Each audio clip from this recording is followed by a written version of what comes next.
ranking advantage, and so potentially could take the ladies' side. 3 of them playing. Suzanne Dufresne will be leading off for the Quebec side. And sorry, forgive me a second. I'll just find she's taking on Carol Eberhard. And a slight age advantage. We won't tell the ladies' age, but 4 years of difference, but slightly higher rating for Suzanne.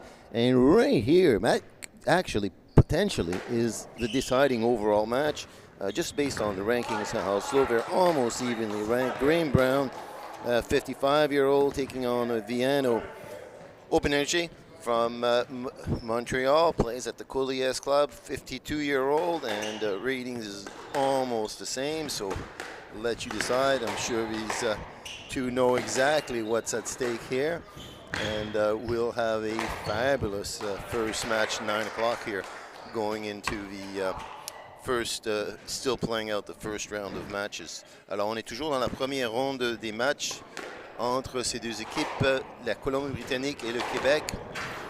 Sans doute deux des équipes potentiellement favorites pour même gagner tout le championnat, mais qui doivent se débattre pour savoir qui va progresser dans la qualification des premiers à 3 ou bien ce sera de 4e à 6e.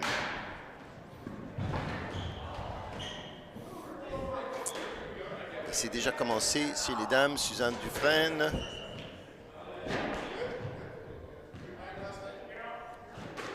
Qui s'en prend avec Carol Eberhard.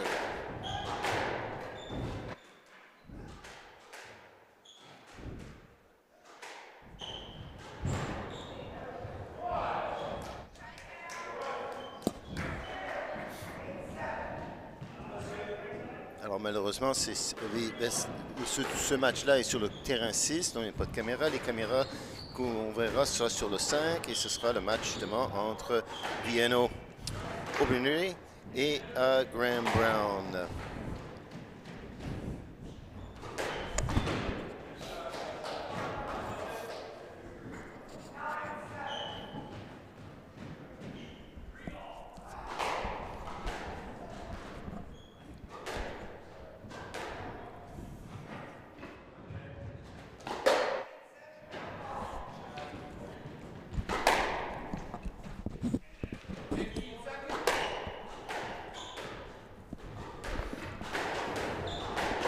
Mon nom est Marc Lalonde. My name is Marc Lalonde. If anything you want to know about me, then probably the easiest way to tell you about me is you heard of old timers? I guess I'm one of these old timers. Been around the game. I hate to count, but it's well over 50 years. A whole more than half a century of enjoyable squash play at different levels. And here in Moncton for the past 33 years, having been raised and born in Montreal. So here we are. That's as much about me as you'll probably hear. But more importantly, it's what's happening on the court. Gordon Brown of British Columbia facing off with one of the more popular and well-known squash players and referee from Quebec, and that's Viano. I'd have to practice his last name, but so Viano will stick with that so I don't mess it up too badly. Graham to serve, and here we go. Lots of friendship. I will try to keep you up to date as well on what's happening result-wise on the ladies' side. Right out, Graham knows that long balls from the back takes the first point.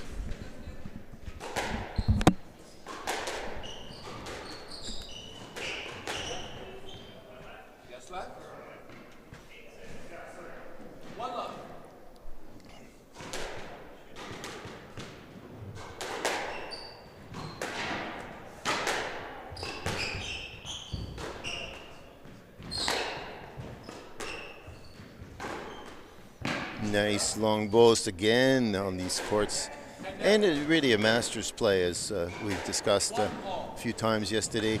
A nice long boast certainly penalizes players once we get to a certain age and movement. With these gentlemen in their 50s,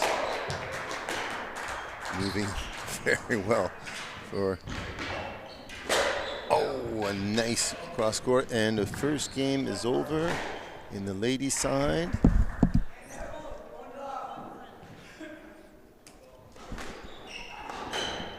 Eric, who won the first game?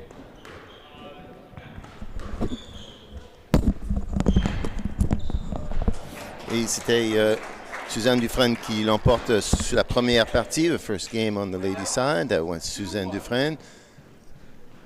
On the ranking basis, as I mentioned, on the ladies' side, they could sweep, so that certainly puts the men. We need one match to win it all. A great shot here by Graham. Forgive me, I'll bring the score up to date. He's up 3-1. Again, that boast drop. You get there quickly, you can make him pay, and Graham is capitalizing on that. He's very much on top of him. Razzle-dazzle serve, and again looking for that serve. Knows, could read it, and he has Vieno.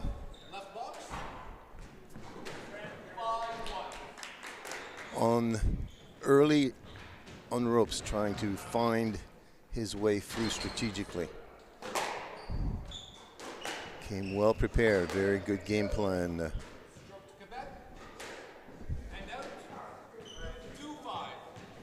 A stroke on this one.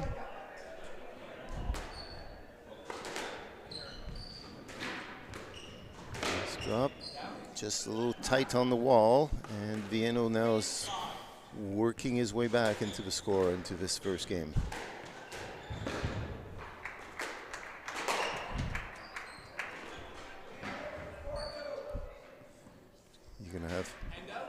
You have to go for it, and at the same time you have to be more patient.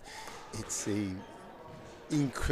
excruciating mental game that one has to go through to make it through. You have to get those lengths better. If you go down the middle court, you're really giving your opponent a chance to do that. And we can see Vieno is having some issues there.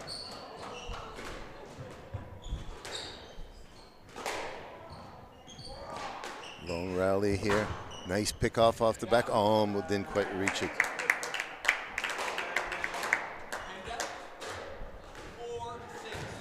And it's 4-6. As expected, this will be a close and potentially deciding match for who advances.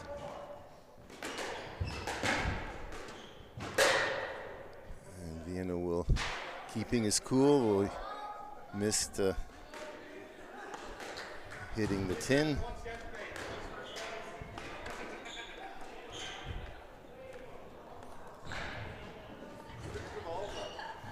And we found the ball. The ball's coming back. It's looped over the other side. If you're wondering what's happening, it goes over, and the net goes far, but not quite as high as the ceiling. These ceilings are incredibly high. This squash club was a hockey arena built in wood, but made to last 200 years. And at some point, the city came back and said, we don't wish to. Yes, Alette, 7-4. And the city came to us 20 years ago, we're founding of our club, and said, do you want this to build your club? And we give you the building, you do what's needed inside. And that's exactly what occurred. 3 courts at the start, and then 10 years later, roughly, we awarded the Pan Am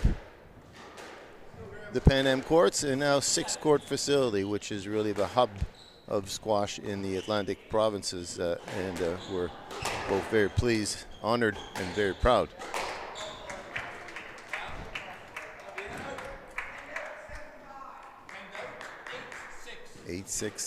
I'm still maintaining the lead in this first and important first game. And this is where you play loose on these courts. It's not forgiving. You have to get a good service return. It is key, critical. And Viano's not quite picked that up because he's letting it go to the back wall, and that is costing him. He's on the defensive right from the word go. I think Graham has noticed that, and he's putting in some strong serves, and you have to step up and cut it off. So we'll see 10-6 on the game ball. Graham Brown.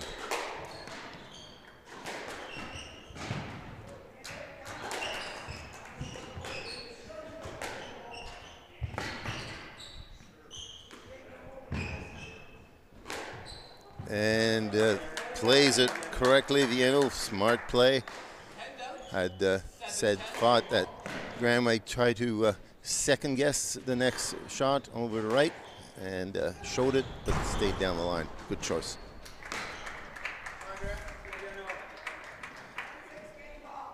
Viano, still 2 game points here for Graham. Love to take this first game, I am sure.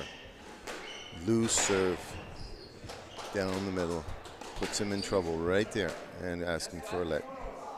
Yep, a little bit of complaining. You're a little crowding me a little bit, but just a let ball. Let's find our way, gentlemen.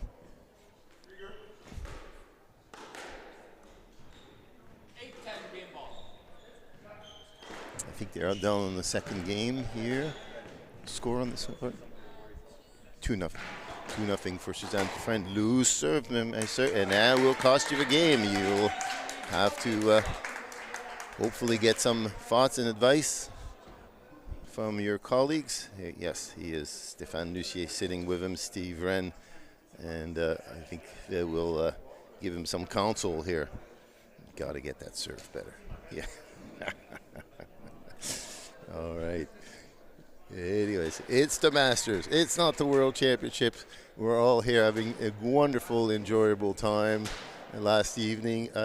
Players left a little early, and I'll tell you why. We thought, well, this is once it's play, let's enjoy ourselves. Well, no, there's another contest, the netty contest later tonight. They all went back to their hotels around 6:30, of course, to practice their skit. And it's not as if we're not competitive, but if you want to come and be on the big stage, which will be right after the dinner this evening, sort of 9:30 evening, 9 o'clock. You want to perform, and that is what the players are done. They're very professional about it, and so we look forward very much not just to the squash, but to their performance on stage, and it will be right here on this center court, start right after the banquet, and we'll see which kind of fluidity we have. I have with me one of our esteemed club members. He's also a sponsor of this event, and Dr. Basili Bacanese. Welcome, BK, for all of our friends here. Let me put this up. BK, welcome. And join me, and I've invited BK to, he's also a squash aficionado. Not as an old-timer as I am, but he's also from Botswana of origin, and so there's a lot of things we'll talk about that. But first of all, big match here, BK. This is Quebec down 1 game, and perhaps one of the deciding matches between the two. These are 2 strong teams who could advance to the finals, whoever wins here. So here, let's do some play-by-play. Glad to be here, Mark. Thank you for the very welcoming introduction. That is a very interesting match to watch, and let's see how things play out. So the comments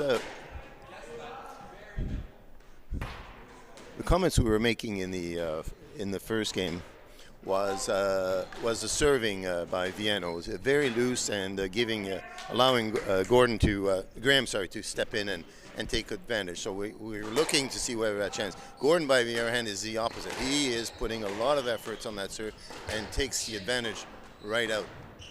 It's not a court where you can afford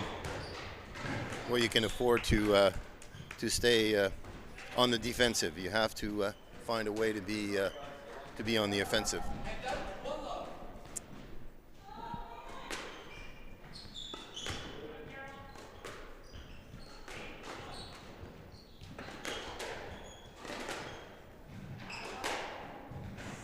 Viano taking advantage again of a middle court loose ball, and is up it's 2-1. We'll verify that in a second.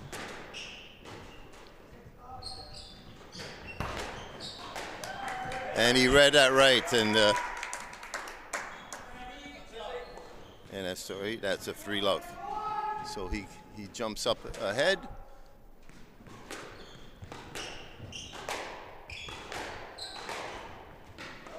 Nice reverse boast. Viano seems to have found his way, and again, let's see how that's where he gets that serve into the side wall there. Not quite, but Gordon is playing a little bit some defensive squash.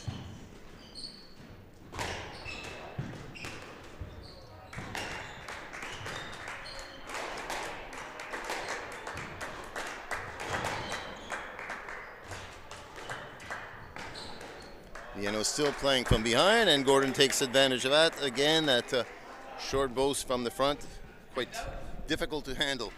Yes. Yeah, and I think Viano's advantage in this game is going to be his unorthodox swing technique, which is very difficult to read. Let's see how Graham adjusts to that. Yep. All right, so 2-4.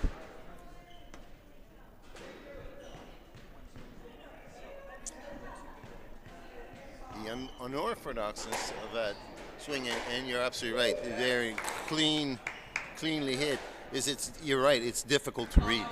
You don't know, you can't anticipate very much. You have to, there's no telegraphing of it. Exactly, especially on his backhand. He seems to be able to produce a drive and a crossboard with the same sort of initial action on his arm, which becomes very difficult.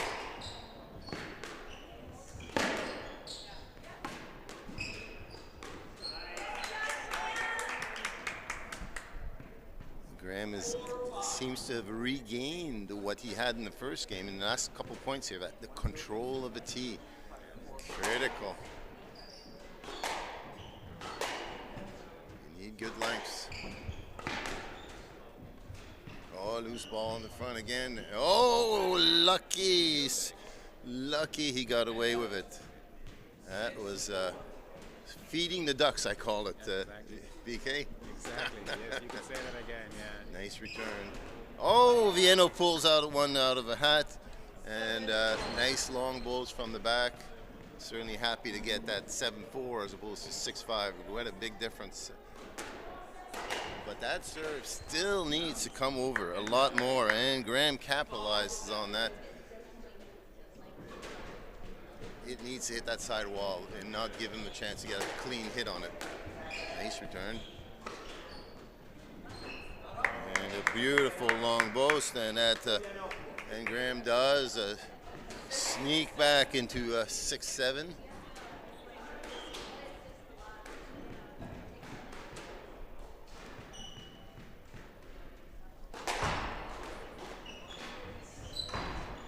And again, trying to do too much too quickly. You have to set that one up. You can't win it on one shot.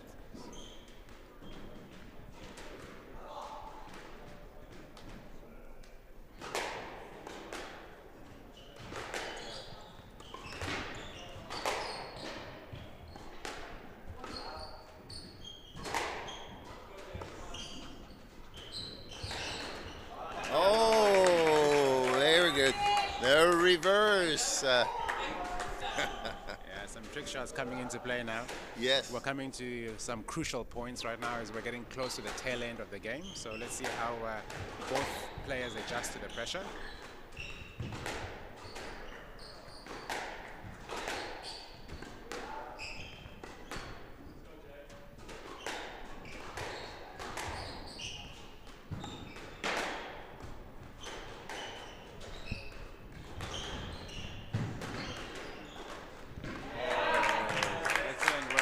Terrible drop shots in the front court there. Both players guilty of both crimes. However, Viano comes on top.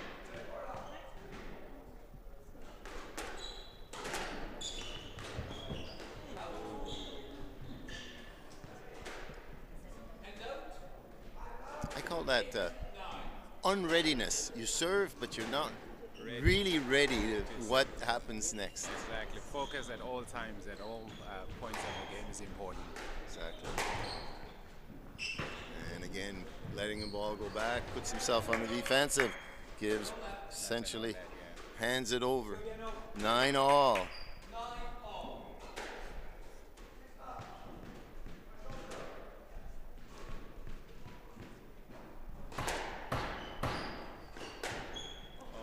Oh,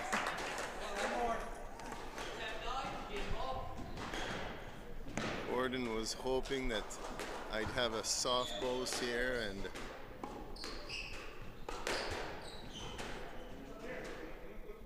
let's see. Play like that's a fair way. It is a function of a court being movable walls, and sometimes that ball gets there. If that ball had made it through, it would have actually been a let point. And the ball's down. So Gordon now. Graham back at 10-all.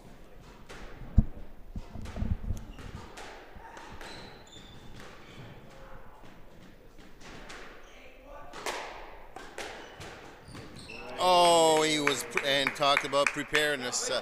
Was ready for whatever happened, and managed to pick that off. A wonderful volley, forehand into the front, leaving Viano down a game point.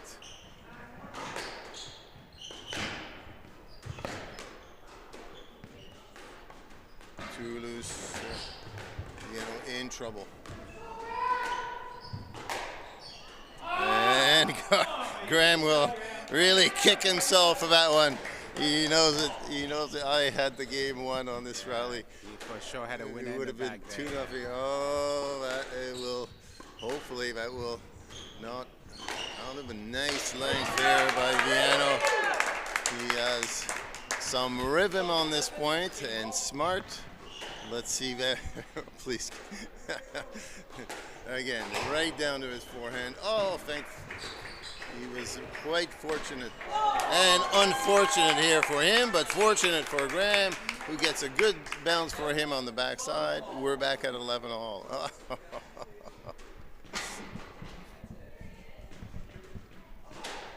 Suzanne Dufresne has prevailed in her first game.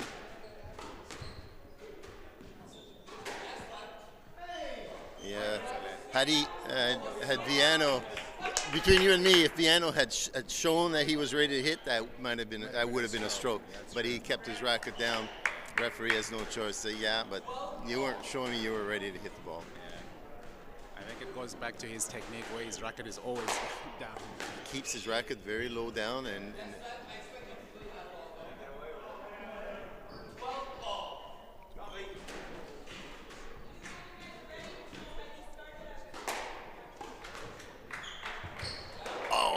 oh, Graham.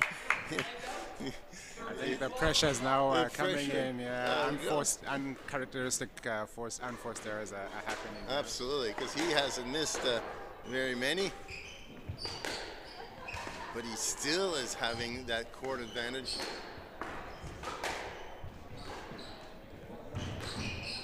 Great pickup here, leaving Viano to play a defensive shot. What a round. Oh, jeez, a little deep cross court might have been a better choice. Here they are. Oh, she's still playing loose. Oh, Viano, Quebec manages to pull through on this one, and we're all tied up, 1-1. Yeah. That last rally was definitely the rally of the match. Lots of pressure, but both players played very, very, very well. Isn't that a darn thing, though? We've watched this over and over. You know, we're used to watching the top players, and they get to the ball and they can do anything with it. But as you get to the Masters, you're forced to go all the way from back to the front, and you don't quite have that same control. You get there, and suddenly, why is my racket not ready? Why do I not have all the choices ready? And often an error or just smashing it right back at the other. So true. You know, it's the preparedness that comes into play. The pressure comes into play. Yeah, and just being aware. I think lots of things to process at the same time. It does affect a person's game. So, BK, a bit about you, surgeon here in Moncton. Lovely. I mean, you've been here for quite a few years. Yeah. Originally from Botswana. Tell us about Botswana and a little Botswana squash, maybe for all of your viewers. Botswana, by the way, just north of South Africa, over on the west side, but doesn't touch the inland. Population 3.5 million, and actually probably one of the rare few countries where you can say it's truly democratic. Recently, new government come in and all very friendly and ended over and on and so forth. So anyway, a little bit about Botswana and Botswana squash. Right. You're very, very well informed, Mark. I don't think there's anything much I can add to that, but you're right. We're a small country in sub-Saharan Africa, a small population. Our country is small in relative size to Canada, but quite big if you in land mass. If you look at it, mainland Europe, I think we're twice the size of the United Kingdom. Small population, though, for that size of country. Squash is coming up quite well. We have a few clubs in the major cities, and we have a few semi-pro players that are playing at universities in North America. So we're doing well. So good, and we'll come back to that because we also have another Botswana squash player here in Squash Moncton, and we'll talk about him perhaps after this game. Let's see. Let's follow the play here. Viano about to serve 1-all. Let's see where the strategy takes him. Jeez, I get frustrated when I don't see why aren't you not. He just had the advantage and fed it right back to him in the middle with a soft backhand. That should be a crunch time. But again, loose play, and that's allowing Graham to take control. On these courts, they're not forgiving. You can't just play loose play and run and go and catch it. You gotta hit it. You gotta go full out and get the full stroke in, or else you pay the price.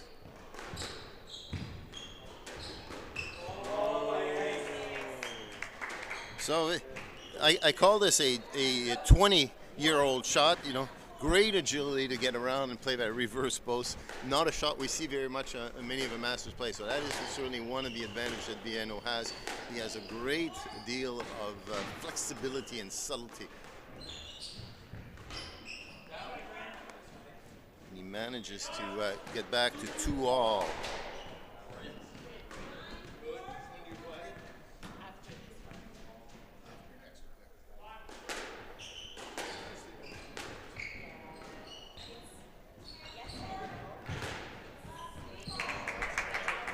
Again, we feel like we see a repeat of that. Long bows just gets there, floats it up for a drop, and Graham steps up, cross court, point over. Good strategy. Too much front court play at the moment. A little more length Would be good. Would set it up much better as opposed to initiate too early. That's so true. But Graham's game plan is dead on. Serve hard, keep him back, and look for that opportunity. Let him do the scrambling. You've got the court, and that's really what we're seeing here, the scrambling. Oh. And again, the points Viano are winning is acrobatics, very subtly, but the strategy is very much on the BC side. Let's see who prevails. Now, it is a good serve right on the wall, and Graham doesn't, sorry, that's not Graham, that is Viano, 4-3, 4-all, 4-3. Down the middle, that's a good variety.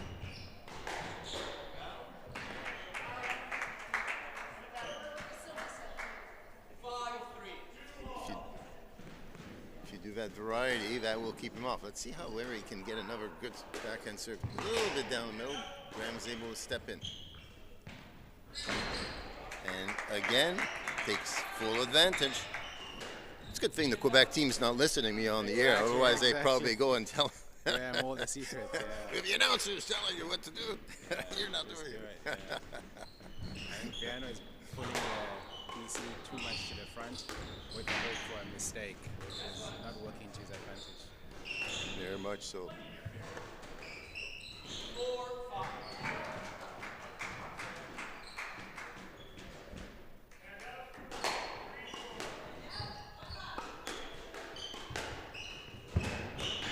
Go, good length. And making Gordon run a little bit, and now we get a unforced error, but after having had to do a little more moving about the court. Nice lob. Probably one of the first I've seen Viano play.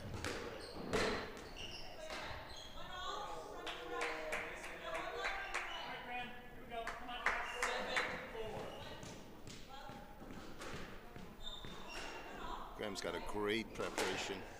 But Viano sees that racket is leaning a little bit far forward and tries to do the surprise serve right behind the back. Always a good idea if your player over prepares. Exactly. Rattle him. Yeah. But that didn't seem to work this time. No, it didn't. Graham seemed to be prepared. Prepared for that. He was unprepared.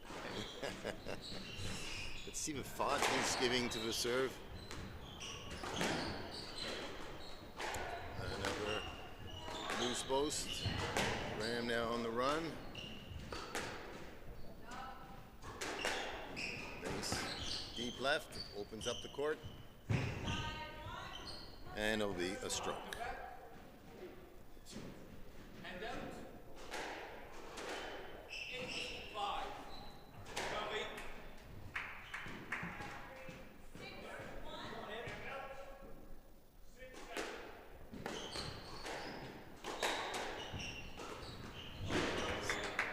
Graham's taking advantage. He has a great racket, very hard to read on the stroke. Changes it up. Nice high serve.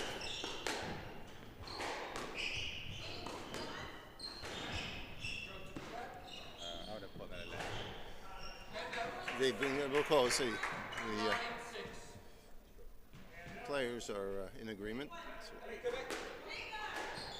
Oh, Graham lets it go back. And he just... Well, that's impressive from the back all the way to the front, That's just really in the amazing. nick of time. And then managing to do a reasonable shot while there. Yeah, it's excellent. Key point here, 7-9, chooses to go to Viano's forehand. Talked about varying it. He feels that if I do this, he's not quite ready for it.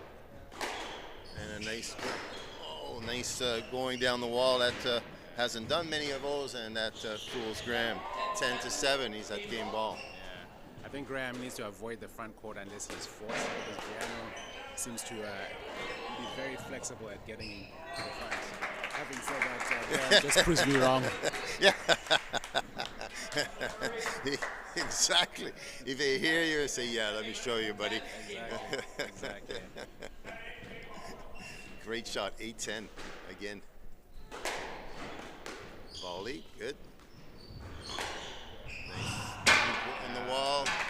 And yeah, not much of a give back on these courts. And once it gets by you at the back, you really have to go digging it for it. So Viano prevails over the 2-1 in this big match off. And let's see if he continues to bring his moves up on the A game that perhaps we have not quite yet seen yet. But love Graham's strategy. We'll see whether he can do something. And he's getting some coaching there. Both sides are getting some insights from very experienced players, whether it's Andrew Lynn or Steve Wren. Yes, that's so true. Well, this is what the fans want, for it to go all the way to the wire of all 5 games.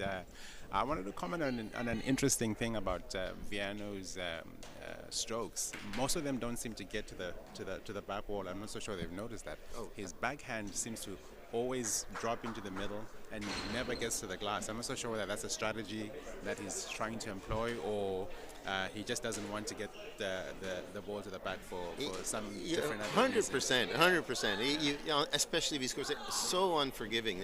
You get a lot of more by, and maybe that where he plays the Coulee, yes, the courts can start less. The ball does move more for you and does more for you. But on these courts, you have to stroke that ball, and you've got to be really deliberate to get it to the back there. His style is not a deliberate one; it's more of a floating style, and I like to run, and let's have a good run together. The challenge, exactly, and he likes the front court so much.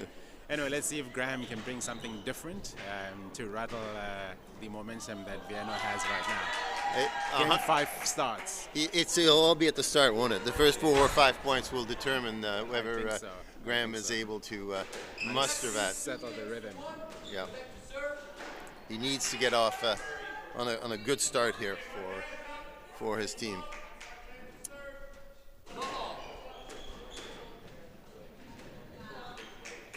All right, let's see whether Vienno is what instructions he might have also gotten from the Steve Wren led team. I feel the squash game is like a living organism. It changes. That should be a lead. No, that's a lead though. The court. It was a court. No. The other time, they're playing the court. The other time was simply the ball. Had it moved, would have been a stroke, and so it was more of an exception. We play whatever the court gives you is what we play. That's fair. It's the same rules for everybody, I guess. Same court. Graham's getting the ball nice and deep, and here's that loose shot, and Graham is right on it. So Graham is off to a good start. Yes.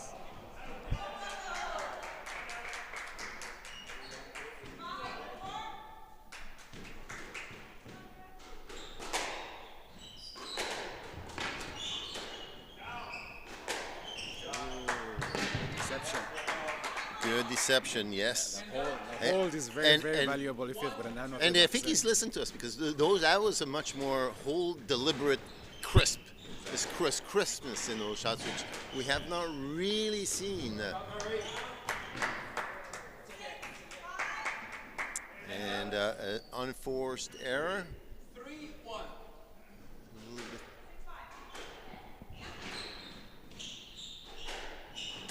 Graham will certainly take that one. Ponders. Nice length. Getting a little bit deeper. Not enough, but a little bit deeper. Oh, likes to go loose, and lucky. Graham just missed that. Lucky for the Quebec side. Not a very good serve. A little bit deeper. Back in the back. And unfortunately Graham couldn't cut that one off, so Vienno ties it up. 3-all. Still very much.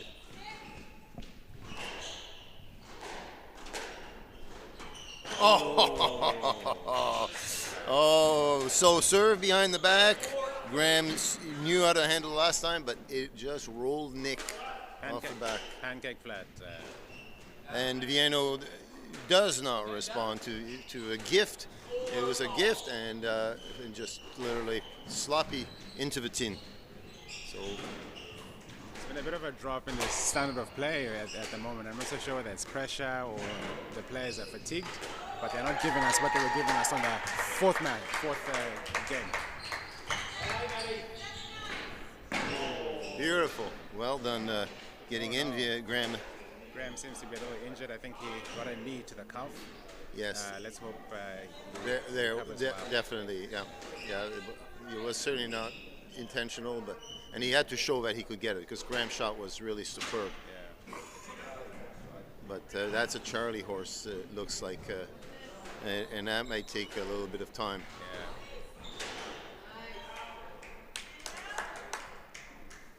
We'll have to probably have a injury timeout here, so we can.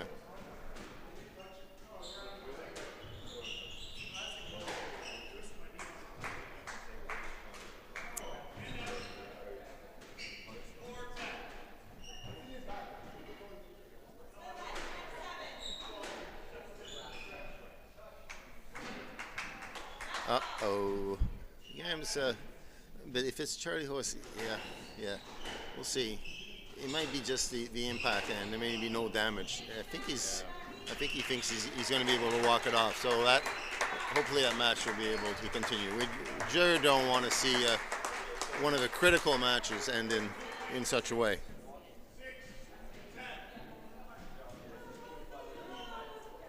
So it looks like Quebec has prevailed in another one of its matches in the ladies' side. Suzanne, combien? 2-0. She did one, so Quebec is up with the women, 2-0 in the women. Okay, so the Quebec team is up, and Tara Newman will be up next.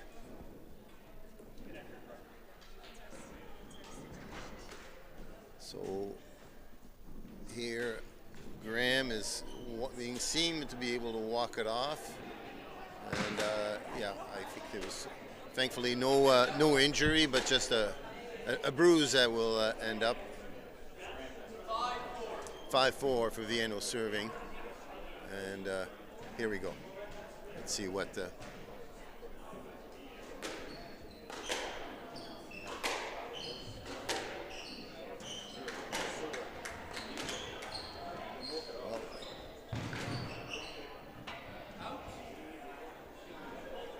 And ball just out. Certainly Graham seems to have found his movement, so I'm glad to see that injury will not Affect the game. affect. Again, service down the middle. And now he was leaning back. Viano felt that, and his boast was that effective from behind. Always tricky. Hard to look behind, read it.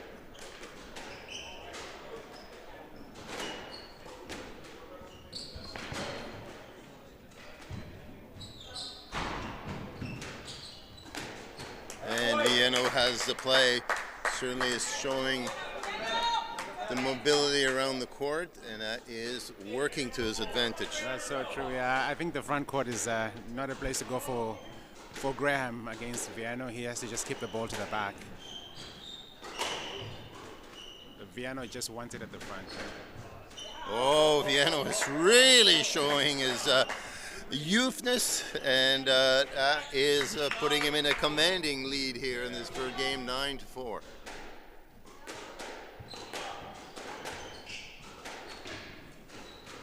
And that will be a point. So, yeah, very much on the ropes here. So while his mobility came back, focus perhaps was a bit lost. And again, right down the middle. And gets a shot. And that will be it with the Quebec win. Well, I thought Graham came around. He was the underdog coming in slightly on the ranking, but certainly had a great game plan, and certainly did most of that. Viano, youthness, ability, flexibility, moving around the court. Yeah, I think so. Yeah, I think the front court play was probably the most crucial part of the game, and Viano was probably coaxing or goading Graham to play to the front, which was his advantage. And I think Graham, if played to the back, he would have had a better chance at beating Viano. So, looking at the overall scene here, Quebec and BC are wondering, okay, what's the total score? So the ladies are up, won their first two matches, and they certainly have the advantage on this one. So if the ladies prevail, they will advance. Quebec will advance to the top three, and BC will be playing it out then for 4, 5, and 6. And that's unfortunate because the best matches. I shouldn't say the best matches, but the highest quality matches of the men's is actually coming up. So the men will be playing for potentially for the honor of, as opposed to the actually outcome. But some great squash coming up here. And so let's put on. I'll give you a second. I'll pass it over. Maybe talk a little bit about our young protege we have here at Squash Moncton, and Choco Simona, who's here. He's moved here and has been coaching at the club unofficially. Be careful. And we're hoping to have him here start in the fall as our club pro. and maybe a little bit about him and some of the Botswanan players who are on at the St. Lawrence. I think one of them is St. Lawrence University playing some university squad. Please. Yes. Yeah, so Choco is a young youth that I've known for, I think, almost 10 years now from the youth program in Botswana, and he's done very well. He's a very well-mannered, both in character and in his way of playing squash. So we're hoping to keep him at the club as long as we can. So he's with us for most of the year and spends some time in the States where he does some coaching as well. And yes, we do have a few youth from Botswana as well that are based in the States. One of them is at university in Boston, I think. Boston or New York, I'm not so sure. And the other is coaching in Baltimore. So next match is about to start. So I think these are the number Andrew twos. Clements and Richard Pilon, they're number 3. Number threes, yeah. And both experienced players. Whoops. And Richard had, as I mentioned yesterday, sort of a veteran of these games. Played here, in fact, in 2018 in the Masters Championship, and where Quebec had a great finals battle, this time against Ontario, and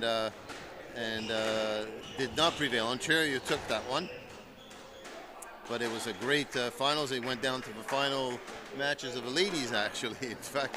So anyways, that's Richard, and he's back a few years later, 7 to be exact, and he'll be playing an experienced BC player. He's, I like to say, he's a jester. His name is Andrew Clements, and I say that because I'm a long time involved with jesters, so here's a free advertising for it. So the two of them will be playing very different styles. Again, I think Andrew has a very similar style to what we just saw before with Graham. Compact. He's a strong man. He takes his space. Has one very good racket skills. Very classical. Richard also is a runner. You know, really can cover the court, reaches back. Yes, Richard Pilon, du Québec, and so the two styles will be. It'll make from very deliberate classical squash. I think you'll see the court being utilized to its fullest, which we perhaps did not see in the first game. Yeah. And just looking at them warm up, you're right.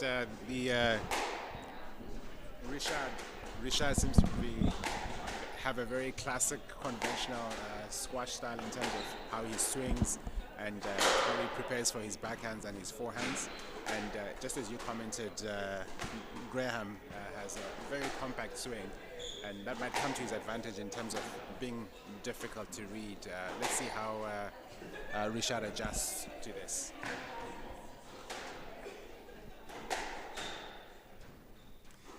But I think most of these players have now played on this court, a little bit different.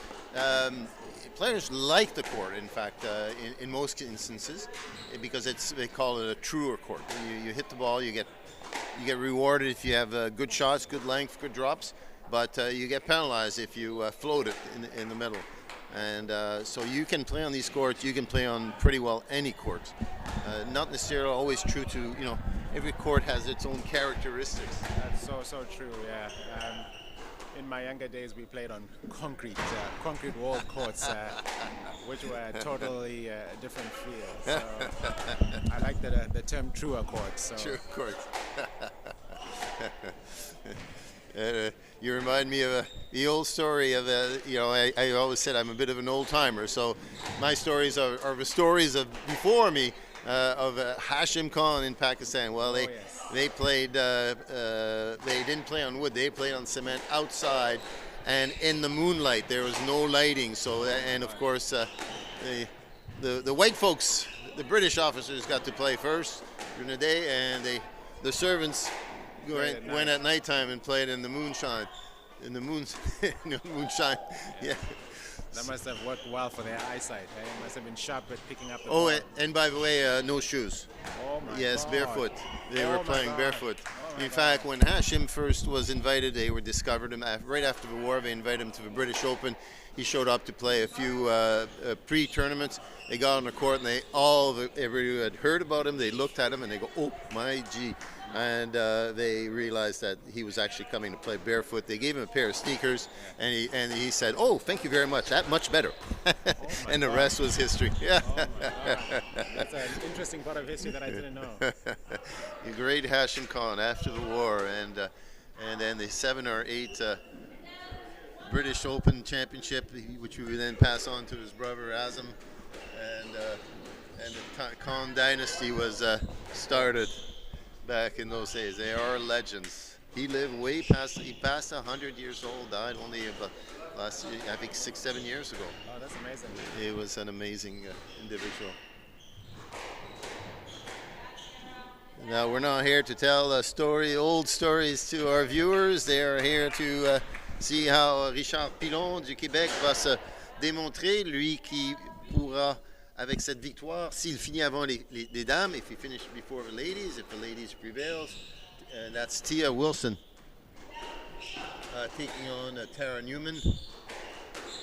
On one side, and every one of these matches, Quebec prevails, then that gives them the overall victory. I'm going to have to go to work in 15 minutes. So BK, here we go. The toss goes to, I believe, BC.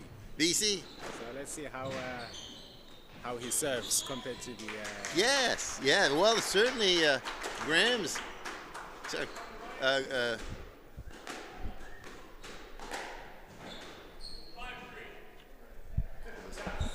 don't have Andrew's name here. Oh, I see. My bad. Thank you. It's not Graham. It's Andrew. Andrew Clements. Let's see how Andrew, what he learned, what both players learned from watching that first match. I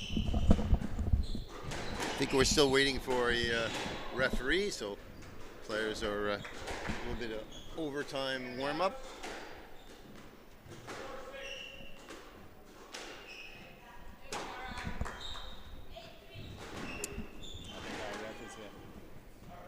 And that will be potentially, I guess that will be Vieno.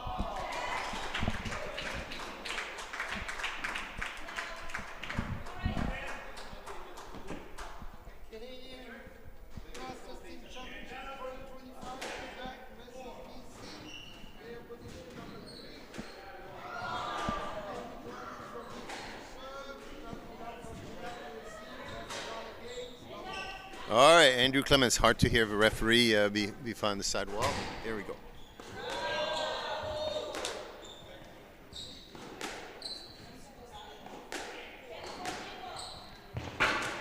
So I like that exchange, Mark. You can't understate the value of down the wall when you're playing squash and picking your opportunities to do the cross court, as opposed to just crossing willy-nilly.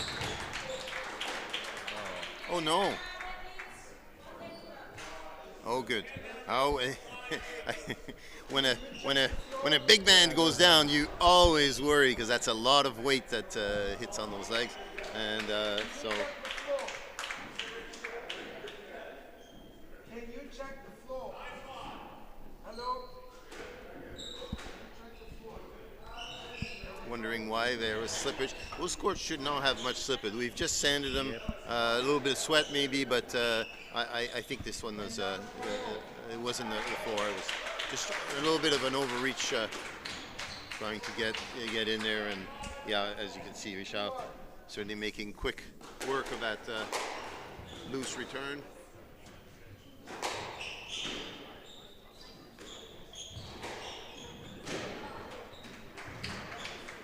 Nice cross-court lob.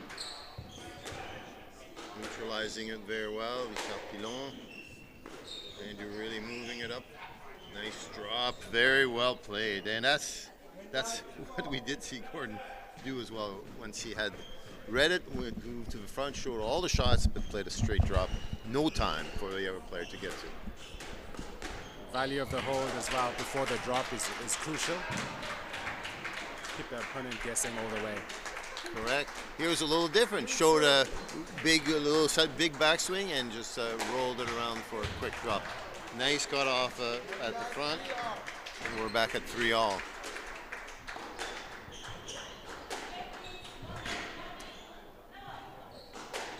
And just you can just hold your player back. Value of the hold, yeah. And he has to engineer himself around. Otherwise, let stroke. It would be a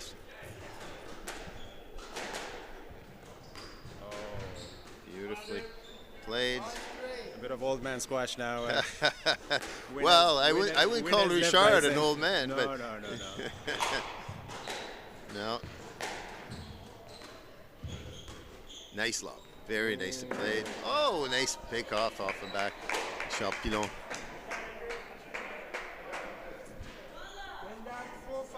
4-5 doesn't take much, does it? That's so true. Yep. They're coming up at the same time, I see.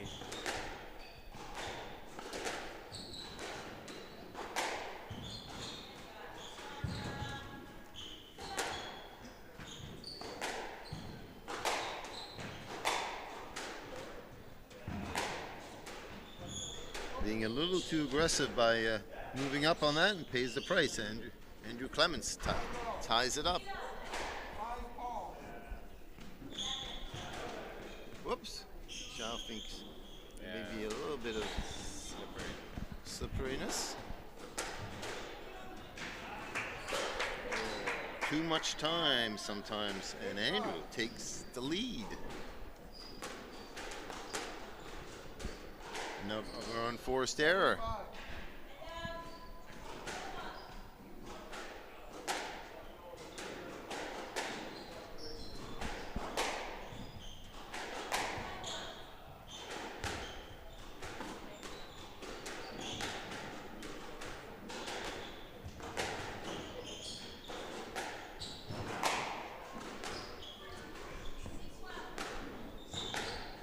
And an excellent rally positioning, just at loose shot at the beginning, and he shot. Yeah, he took the command of the rally, and he just didn't let go. I like how Andrew's posture is almost like Al Shobagi.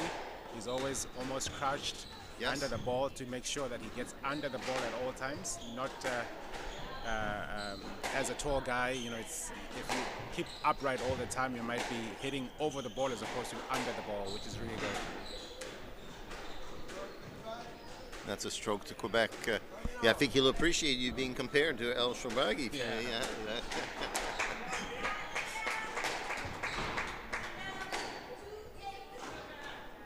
Yes, nice hold, a long boast. Deadly on these courts. You really have to work to get up there. And unfortunately, we're no longer of that 24-year-old age where we can do everything. Yes, is it right? But just puts it out. 9-7. I think the nerves are calming down slowly now. We're getting what I think is better squash from both players.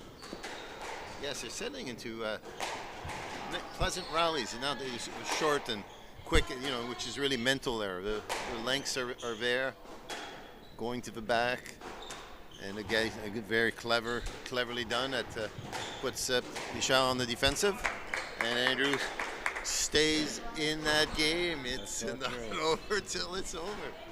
Yep. The crucial points now. Oh, from the back, a great shot, showed it the drive. Played the long boast from the back.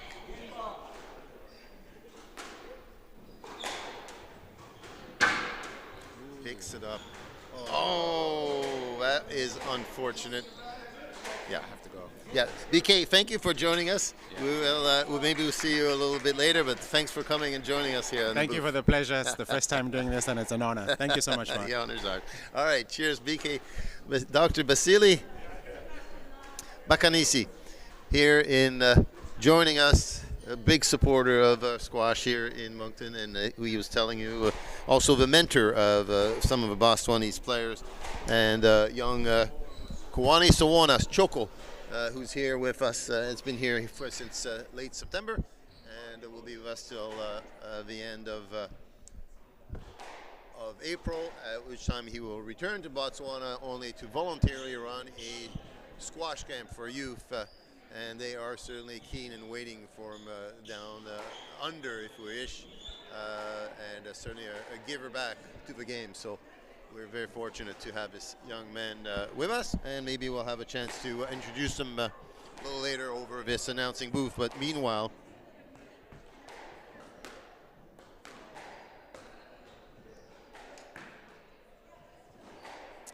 I do not know where it happened to the. Oh, it says, yeah, 11-8, first game, of course.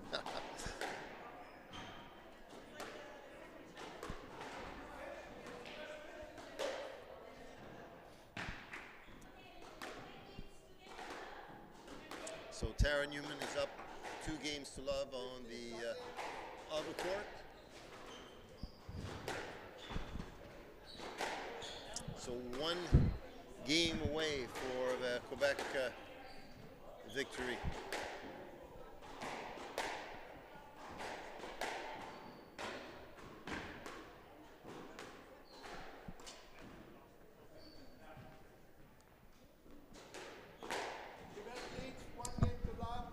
All right, Richard Pilon au service. Lui qui a gagné la première partie 1-0. Nice, good, nice rally, nice production right off the bat. That takes over the center and moving very well. Nice get from the back by Richard Pilon. Not this time, Andrew cleanly. An excellent first game rally takes the first point.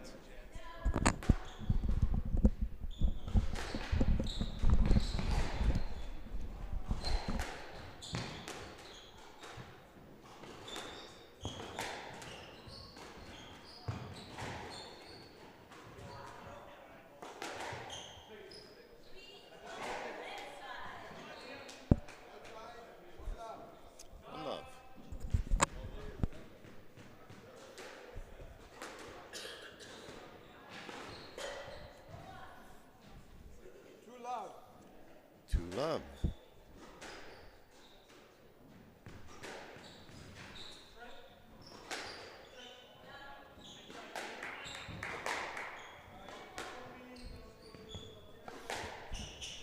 Sorry, no, I just didn't want you to sit down. Okay. Thank you.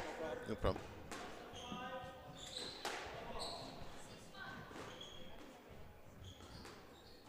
Nice lob and back here. Nice variety.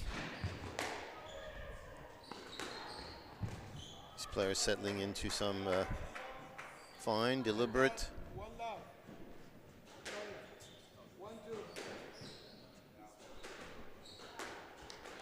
I missed a point, couple points here, sorry.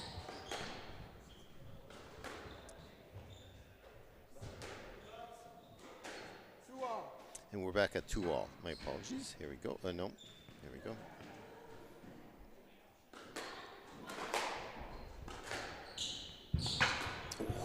Gee. Wow. It's always impressive when you see someone of that stature move around this way. Andrew Clements at 3-2. Some great gets. And you know they're putting it all out. Team results is on the line potentially at 3-all.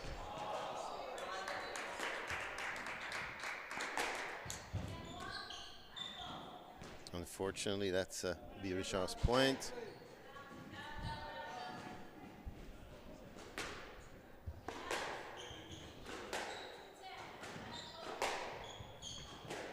Nice drive cross court.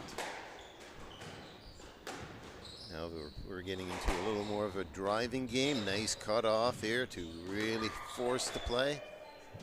And we're back to the long drive. Volley, feeds it up. That should be over. And it is. 4-all.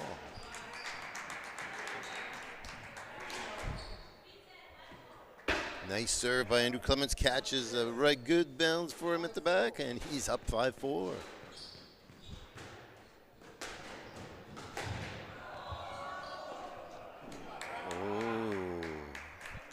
Very difficult from the back here. Richard ties it up. 5-all.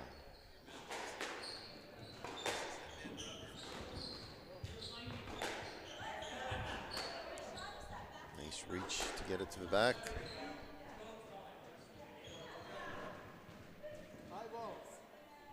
Oops, they played it out.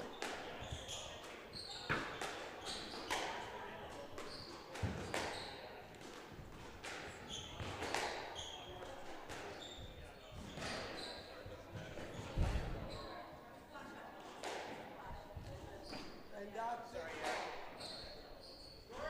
6-5. 6-5.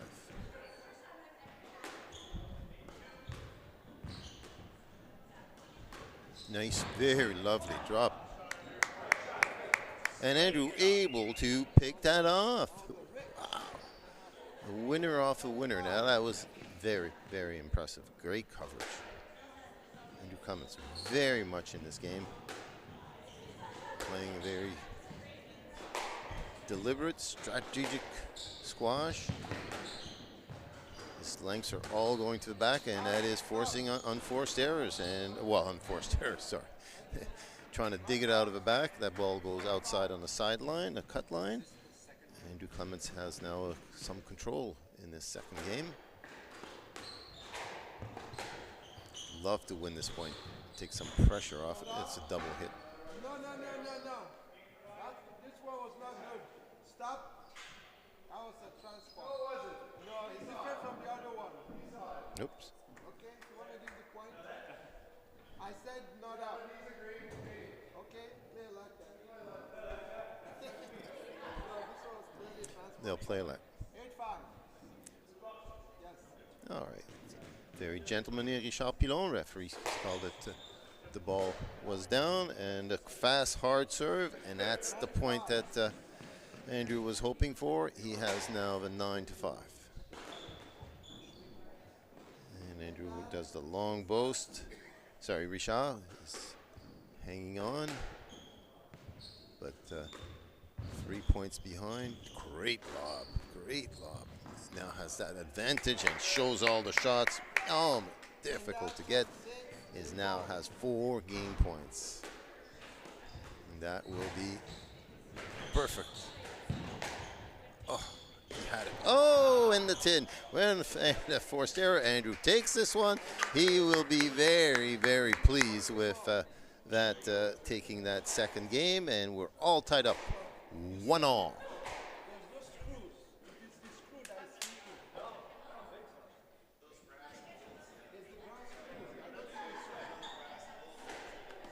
Yeah, I know. 100%. 100%. Because when my opponent fell, I looked like there's no sweat. 100%. Piano, come and see me after. You need help with your game. I will give you some advice.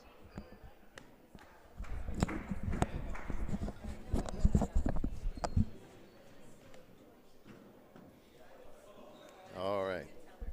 It's 1-all.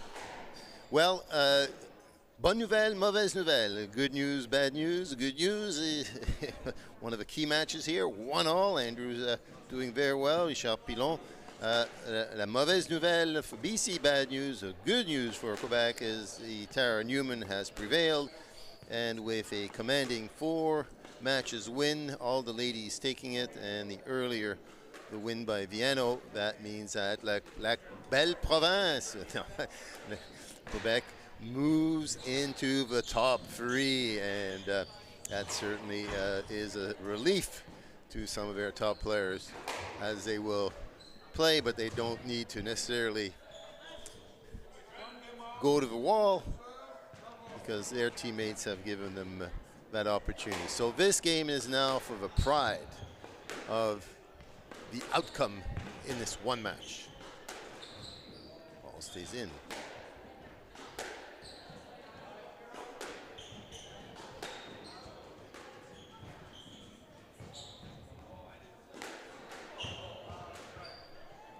The great first rally, Richard taking it, a little cat and mouse at the front.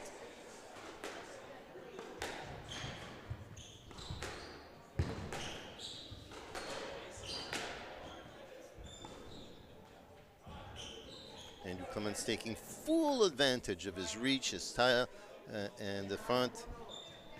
Very, very impressive. He should be very pleased with his squash performance here today. I think the ball touched out. Yep, there it is, called outside on the sideline.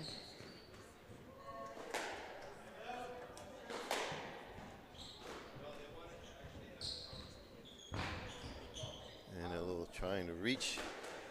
And Michel making him pay now.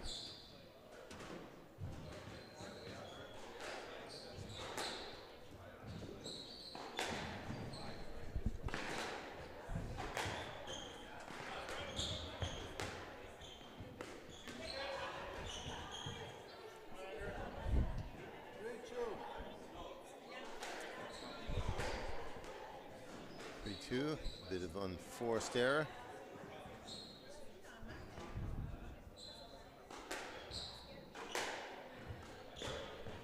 And again, speaking of unforced errors, trying to do too much too quickly.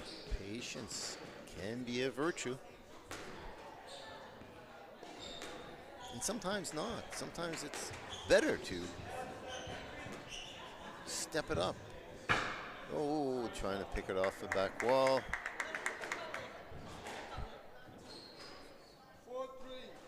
4-3 with games 1-1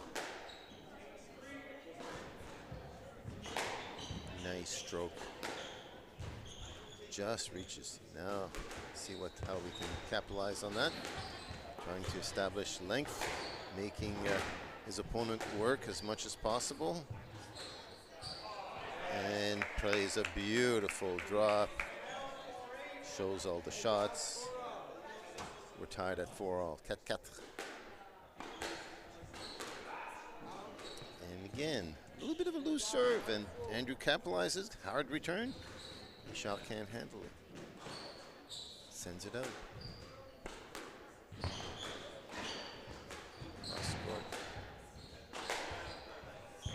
Nice recovery. He was going to the front. And cleans it up. 6-4.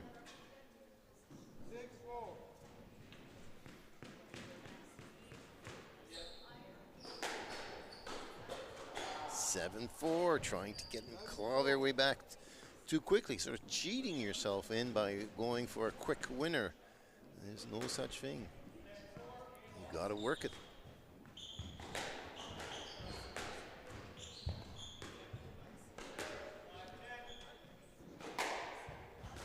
It's a very hard reach. It's got a good drive. 8-4. Now taking command of this third game, tied 1-all.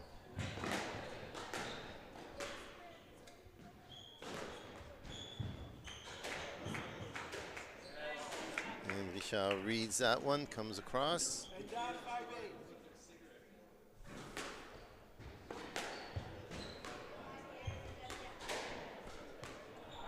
Nice drop from behind. I can't say enough about that. It's from behind that you're actually can, if you have all the time in the world, you can play that straight drop. Very difficult for a player to look behind and then start to head forward. So we're back at 8-6, no room to go, and really nowhere to go. Andrew Clements, 9-6.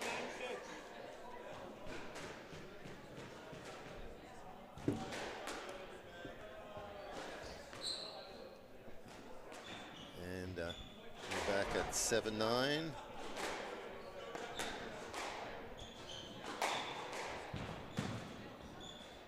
And 8-9 as the ball comes into him. So not over till it's over. This is probably the point Andrew would love to have. Loose ball. He's got the advantage.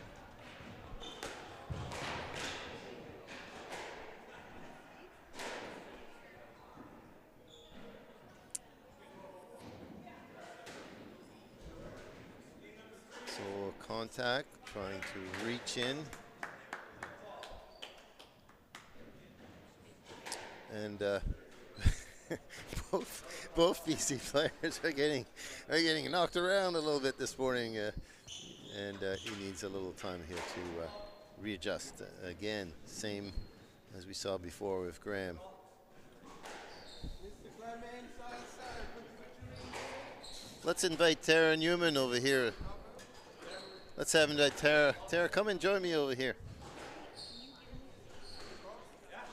Pardon me? I will come in a minute. Yep.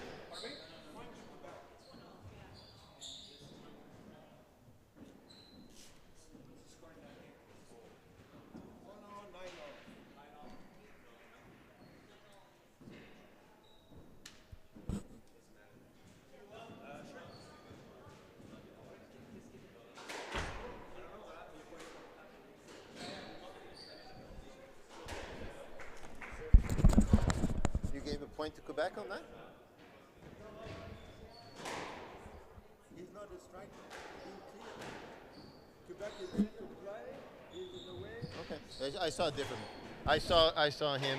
The ball was there was no ball to hit from here. The ball was over here. Pardon me? Made the return. Oh yeah, but his falling was his fault entirely. His falling was entirely. I don't know. No, I'm not in the air. BC volley. Yeah, Richard was going to play. He contacted it, but he played. I understand. Oh, Richard played. Yeah, Quebec played. Yes, I understand. But if my opponent is making me fall, I'm allowed to have a let. No, No. because at the point that interference happened, he was not the striker, so he should be getting out of the way. He was not the striker. I saw it differently. I know what you're saying. That's where the game is today. And that's fair. Yes, I just saw it differently. That's fair. Yep. The way you saw it is okay. Pardon me? The way you saw it is okay, but That's not what you saw. today's rule, the outgoing striker has to make every effort to clear because he's not the striker until that. Yeah, because he didn't clear. He shot to play. Maybe you shouldn't be there. All right. So we're at 9-all. Key call here. I wasn't trying to argue with the referee. I just saw it differently. I would have thought it would be a let. Anyway, Tara Newman's with me. Tara, congratulations. Le Hi. Québec avance. You sealed the victory for the first 4 matches, and they were the key. So congratulations. Thank you very how, much. How are you guys feeling? Oh, we're very relieved. We're very relieved about This is a our strong BC situation. time, isn't it? Oh my gosh, we had no idea going in what Yeah. was going to be the outcome. Yeah. So we all were thinking, okay, let's just play as if it is our last match of the Well, tournament. Good for you. Well, you're not the last match. You'd But- still be in, but not for the grand old prize, right? Yeah, Which yeah. you're all you certainly like to have as well. So it puts us in a good position. Good position. Well, Yeah. we've had 2 fine matches on this side. Yeah. And first of all, just disclaimer for me because we're going to get heat here. The ladies have not shown up once on the show court. No. And we need to change that because we're going to get heat. I like very why easy is this to a do. men's only tournament type of thing? So Yes. apologies to the listeners who are looking for the ladies to be playing. It's the teams that decide by themselves who's going to go. But Tara, if you're back on these courts, and I hope you are, then please tell the gentleman move over, ladies' time. Okay. bet. All right, love it. So tell us about your game. You've been at this for a long time. Played in the women's teams tournament. Played some pro squash, I think, as well. No pro squash. No pro but squash, but- just more the local tournaments, and the biggest tournaments were the Cross Canada one. One year I played in Israel, which was very exciting. So that was the biggest Is that some tournament. Maccabee Games? Yes. Oh, you did? Yeah. Oh, wonder what year was that? 2001. 2000. Quite a long time I mean, ago. for that's kind of like the Commonwealth Games, or it was amazing. It was amazing. Yeah, Yeah. so wonderful. Oh, good for you, Dad. Those are experiences. You're right. Those are international moments. Yeah, not World Championship, but Yes. all on the line, right? Yeah. And at that time, it was quite a political climate. That it was really nice that the games happened and that people Still a played political and climate, is it? Well, fair enough, right? Some things don't change very quickly. Fair. But anyway, here we are, 9-all in this game. They're about to restart. Whoops! I've don't know what happened here. We are Poor Richard's been knocked all the way down to 0, and that's probably me with the tablets, but we're at 9-all. Let's see how this game finishes up here.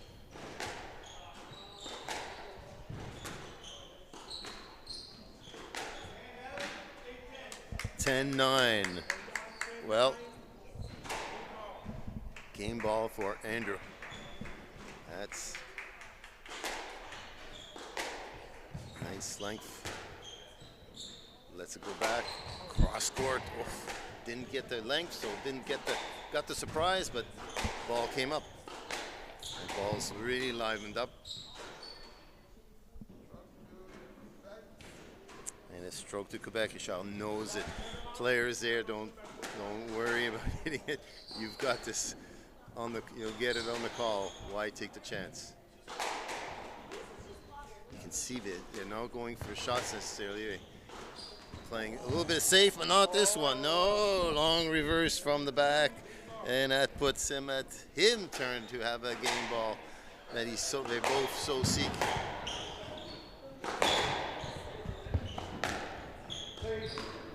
A calls a let. Andrew would be happy about that. He gets out of trouble because he was in trouble. It was a good shot. Okay. He showed that he had the ball.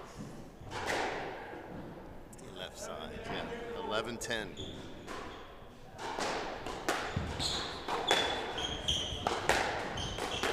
Middle. And Andrew capitalizes. Feel free to jump in here if you see anything exciting. Tara. You're the pro. And Andrew's making him punish for that loose ball at the front. And that's it. It hit the tin. It's a game to Andrew Clements. Not over, though. Yeah, but this is more for the pride of, and good for Andrew. I still think between you and I, and that call that again against him shouldn't have gone. So, maybe a little justice from this announcer's perspective. Tara, thank you for joining in. We'll talk to you soon.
Clements has managed to sneak into the lead up to 1, and first rally, lots of movement around the court.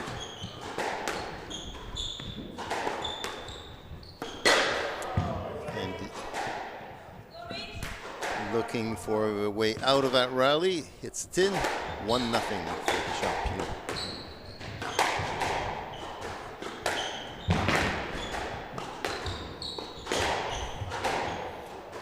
Another unforced error. Well, unforced. After you visited the corners a number of times, it's hard to call anything unforced.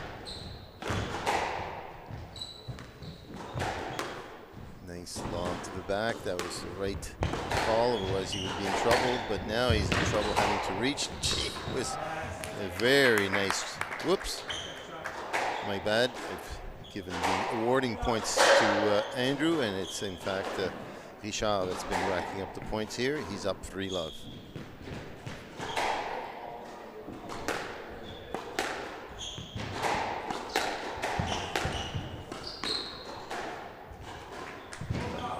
I would not be surprised if Andrew feels I might just take a little break on this one and try to see what I can rally up for the 5th game. 5-0.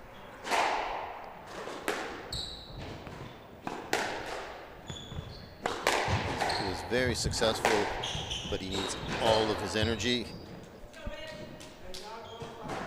to muster up against a very seemingly fit Richard Pilon.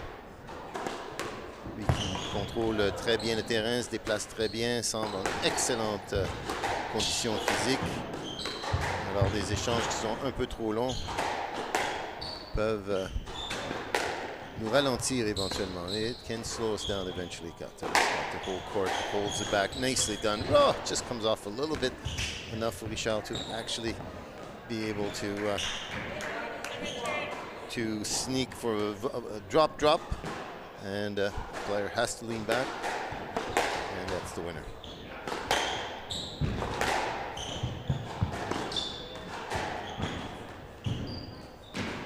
Dropped up, there he goes, got the court, and he takes that one 6-2. 2-6. He is very deceiving. You think you rally, long rallies, he goes, okay, he's probably done here. Next thing you know, whoops, he rattles off some points and he's right back in the game. Every game has been very close.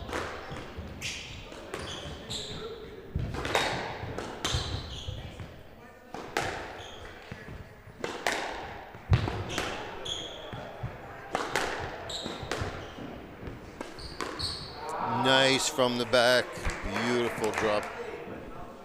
And even Andrew congratulates his opponent on that, 7-3.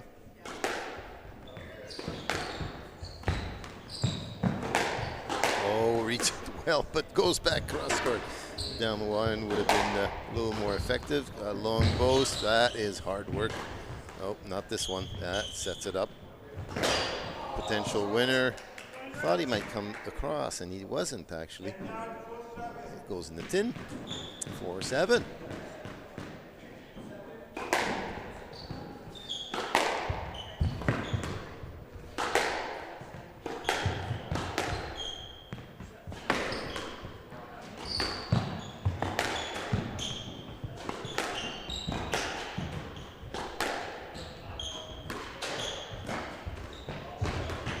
Great pick-off for both players. Wow, that's considering their ages, the abilities to reach and get and bring it back is really remarkable.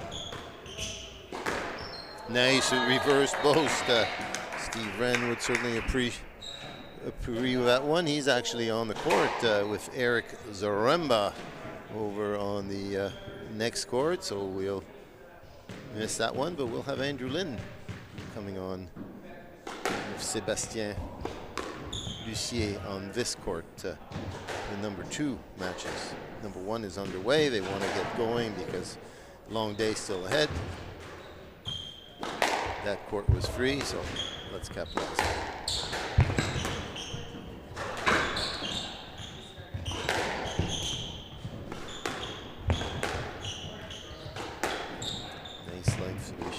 To the back, reaches in, loose ball. Oh, maybe not. Oh, you read it right.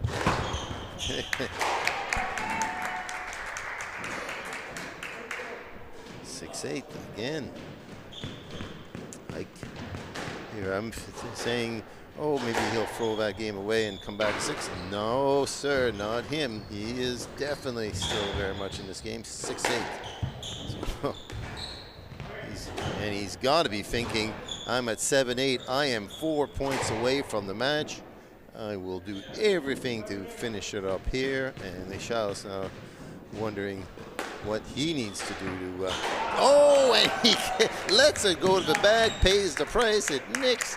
It does happen from time to time, and we are tied. Nice drop, fix it up. Just getting everything. Everything. And that shows you that he is determined. This is my chance to take this for the honor. Oh, that was unfortunate. He might have had a stroke.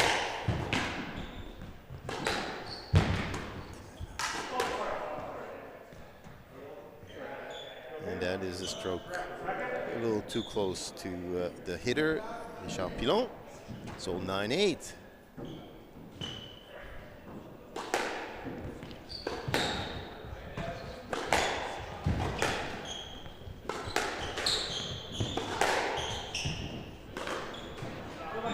Nice, long, deep shot, catches the edge of the side wall, and difficult to catch. We're at 9-all, 2 points away from the match. Andrew Clements, he would be thrilled with that.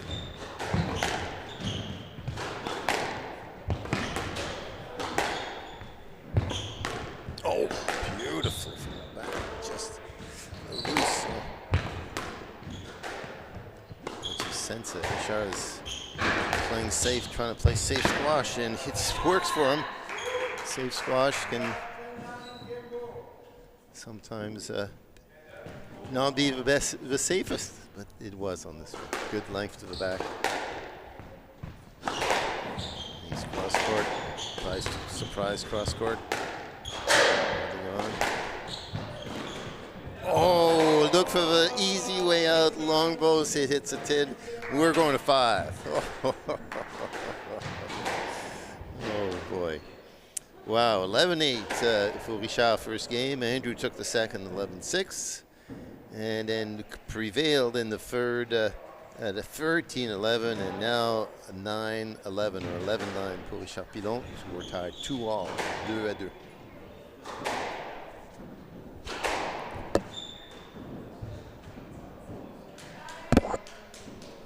Well, if you're wondering, what am I listening to? You are at the Ridley Windows and Door 2025 Canadian Masters Team Championship. It is a combination of fabulous and very, very experienced squash at all levels. The players must be at least 40 years or over. So what you get is often, just as in on one of the courts here, a former #1 world over 50 player in Steve Wren, Eric Zaremba, an experienced player, formerly of Kingston, Ontario. Father was a big contributor to the development of the game there, and we salute him. And his son went to Queens. Played in the University League, and now playing out of Vancouver, playing Stephen Wren, who, as we're watching, as I'm watching from the other side, unfortunately, you don't have a view of that.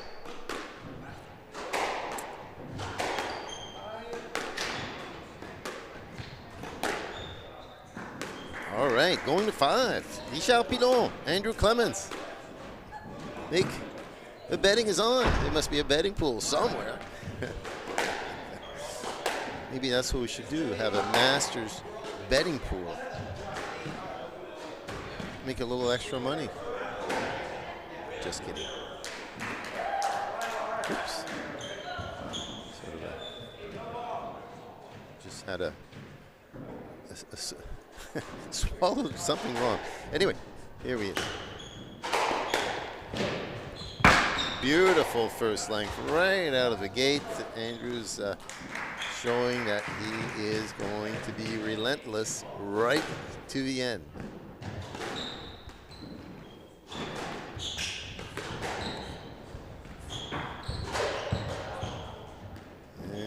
tries to dig it back, perhaps as he might have done with ease 15 years ago.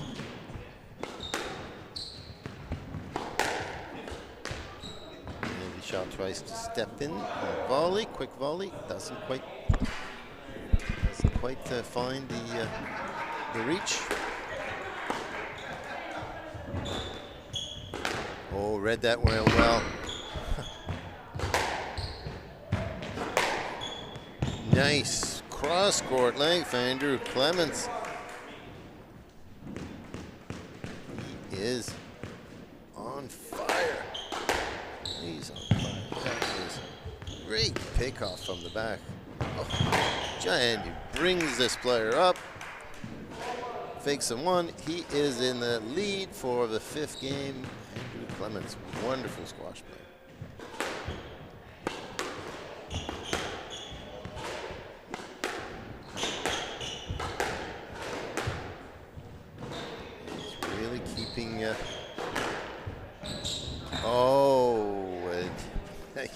Sometimes you go for a winner, it doesn't, but it surprises your opponent that you do get those unforced errors. Serving into Voile again. Serves, letting it go to the back. And that just makes it that much more difficult. Shot is nice drop. Gets back in the game here. He needed this point, 2-5. Again, a little bit looser. We're gonna have to have a chat with Team Quebec, right?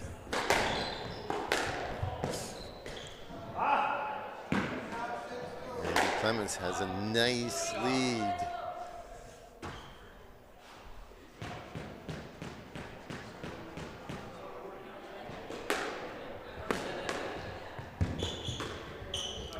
Oh, a little click, cluck, click, cluck. Guess what? 7-2, 7-2. Well, that's loose squash, Mr. Pilon. Loose squash, and there's a price to be paid, especially against someone who has such a good reach.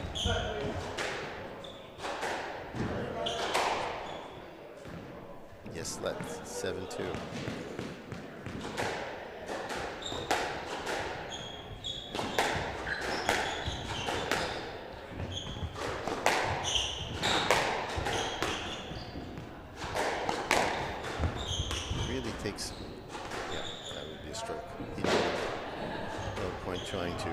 Hustle your way out, that ball's coming at you, just hand it over. Oops, a little high for 7. Big point here for, on Quebec side. He really needs this one. And it will not to be, because Andrew knows how to handle those little loose one at the front. Just show everything and short hard post, not a chance.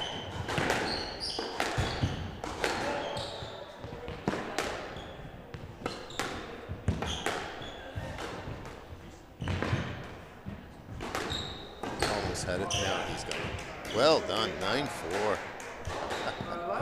Well, that will be a good consolation for the BC side should he prevail. That is a very good win. And he is right there, 10-4. That would be momentous.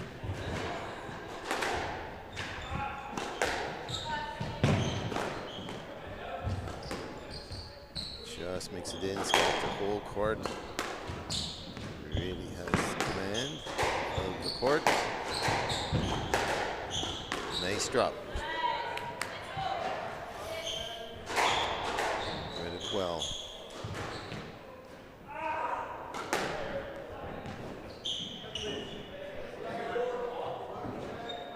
$5-10.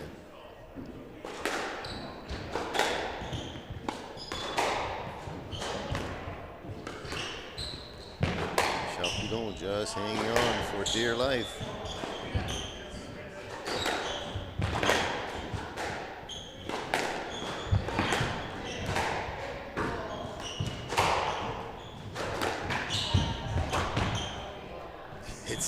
play.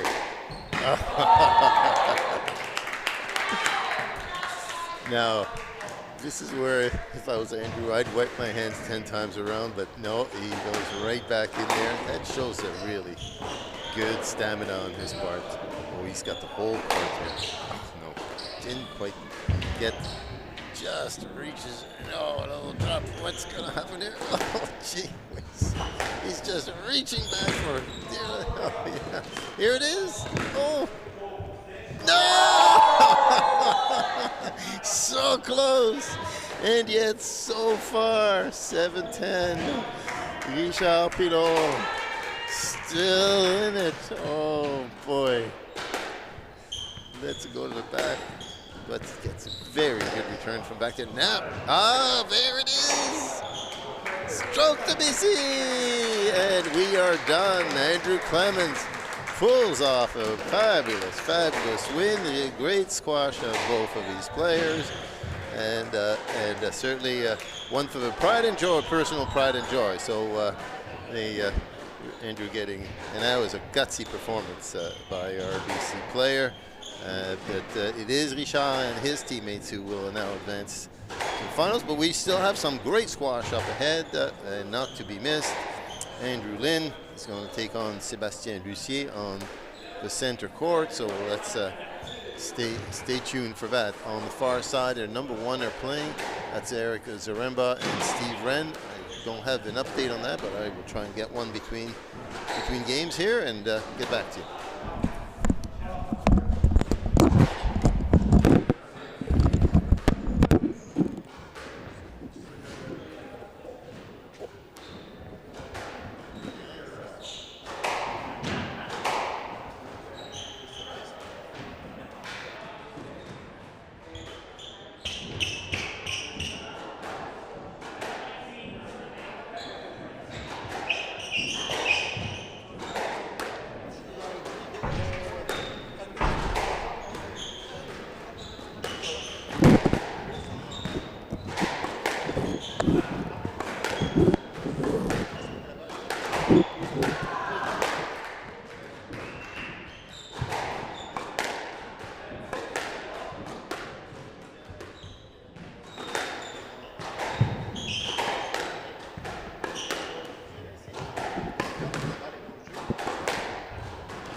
All right, we've got a wonderful match here. Andrew Lynn, he's been playing some fine squash all around, and Sébastien Lucier de Gatineau, lui aussi un joueur quand même pas mal expérimenté.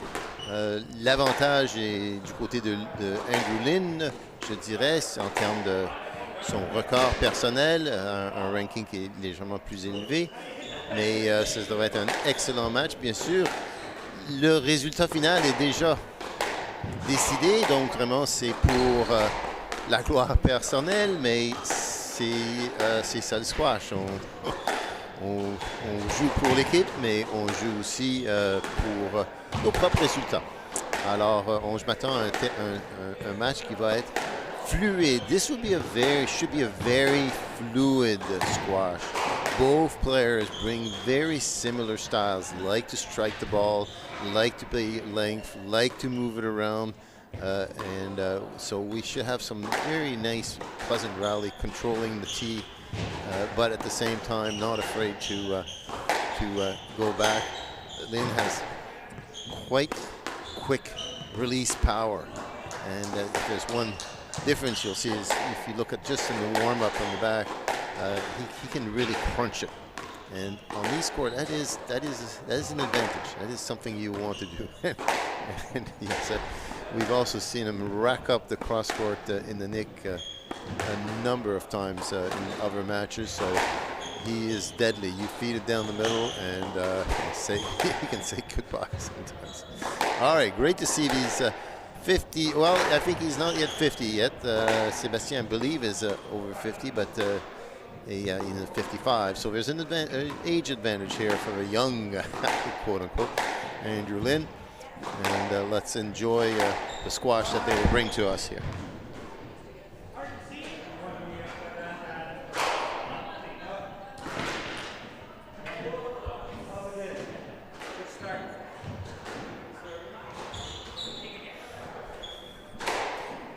Stephen, what's the score?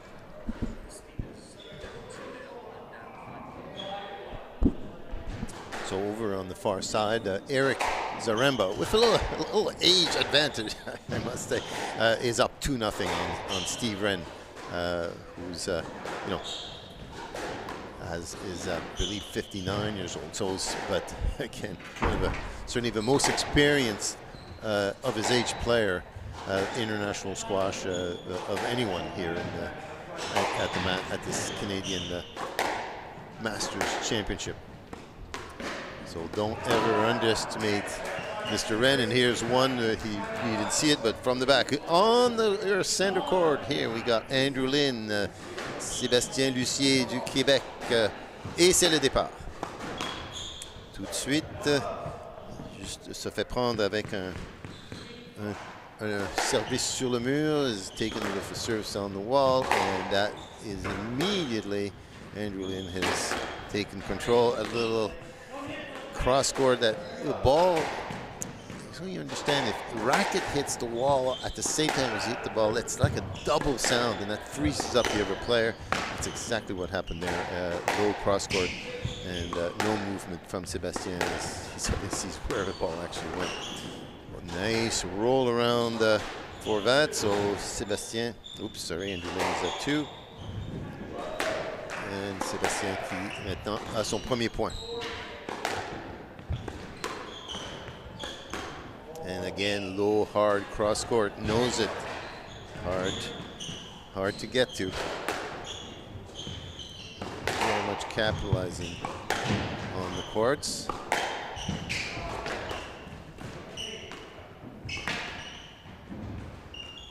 Oh, beautifully played. Set it up, showed everything, took his time, forced Andrew to neutralize literally the other player. Played a nice drop. Well done. Oh, a little boast, didn't expect that. Andrew will probably think I've got to keep track of that one.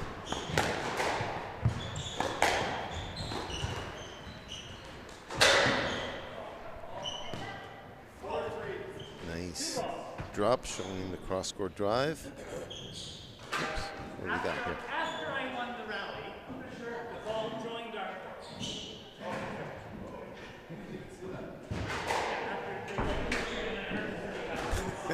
So the ball came over from the other court. Andrew just wanting to make sure that the referee knows that the ball arrived after I won the rally. A little humor. Nice. Again, that ball loose at the back. Players in front. You can play long boast, but if you play it like this, and you got an Andrew Lynn in front, he knows how to fake you out and go cross court. So showing it, the cross courts has been really key so far for Andrew Lynn's racking up of his 6 points. Shown in different ways.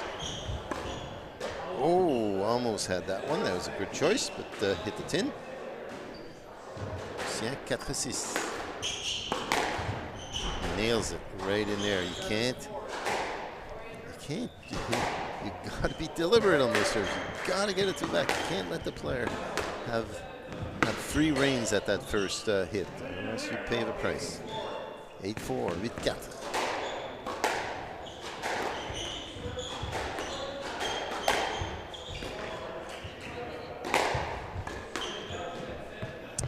Show everything, go cross court, and he read that well. Rallies on, nice drop again from the back, or from mid court, I should say.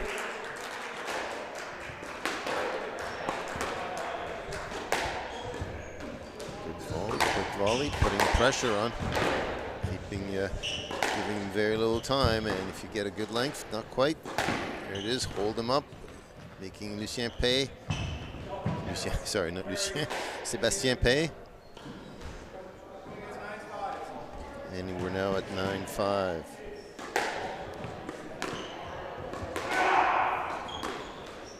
Nice drop. Andrew thought he might be able to turn the situation totally around in one shot. And he doesn't make it 6-9. Again, that's loose shot, boy. And that's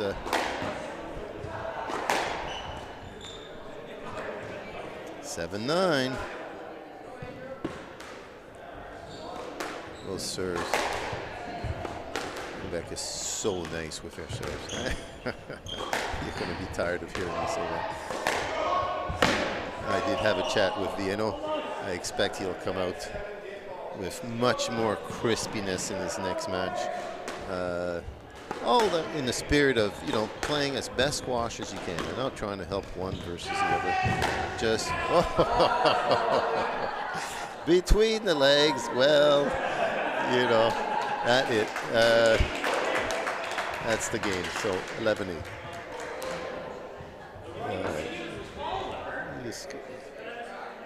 He thought there might be room between the legs to hit it back. Yeah, no, it's a good thing he didn't. Yeah.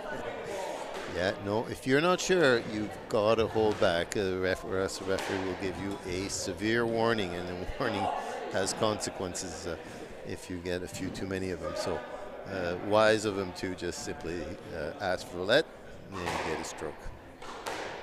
All right, 1-0 for Andrew Lin. I believe we're done on the far side. That was a win for Eric Zaremba. So 2 wins for the BC side. Unfortunately, they lost the first 4, and now we're down to the final matches for the honor. Andrew Lin and Sébastien Lucier. Andrew has a 1-game lead.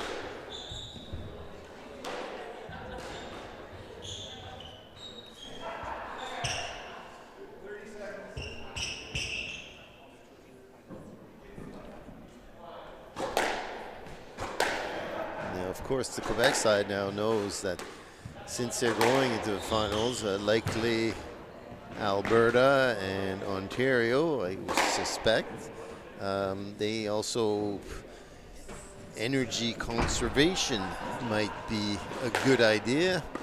So let's see how Sébastien feels about that. And, you can battle Andrew Lin, but really, from a team perspective, it's very little consequences. But we might need you all out for your next match. Andrew Lin showing real good control from the back. That long boast, deadly, unless you're at the pro level. And then it's the opposite. Then the player gets on it and you're the one from the back paying the price. But at the master level, it's a great shot. Sébastien playing the steady game, patient game. But this young man here, young of 46 or 7, certainly can play that. Oh, beautifully. Drops, just touches the floor, hits the ball. Double sound I talked about before. Impossible if you ever played it. where it's going. Andrew does not let it go to the back, but had to reach and a little loose on the cross court. Great serving.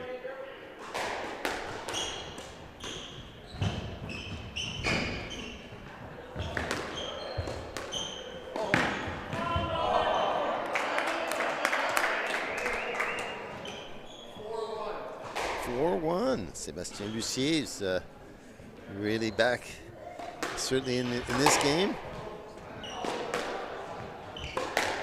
Once just won the last 4 points.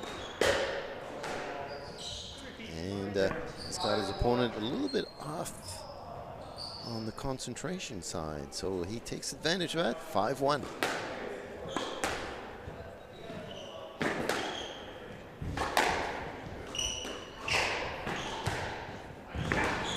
Good reach. Oh, a little too much. Can't do it once, but you can't do it twice. No, 2-5.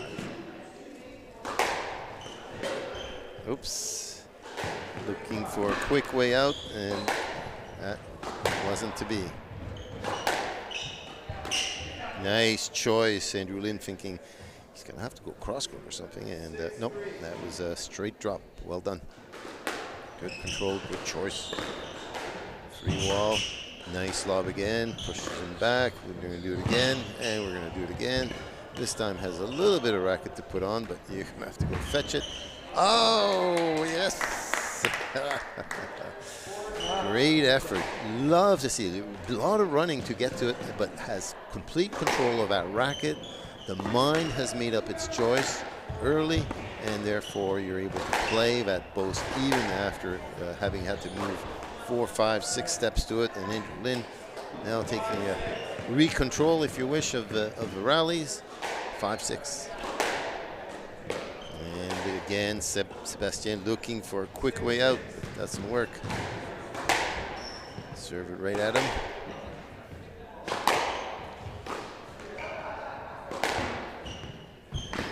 Just keeping it going, but you're gonna the legs are going to eventually feel that. 7-6. Yeah, and that's an unforced error, and that's the work he had to do in those last few points, putting the mind off concentration, and you get the error.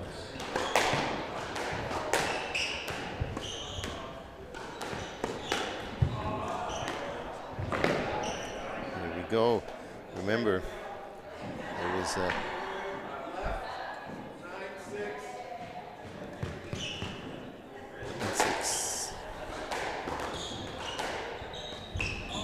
And again, second time we see this in the match.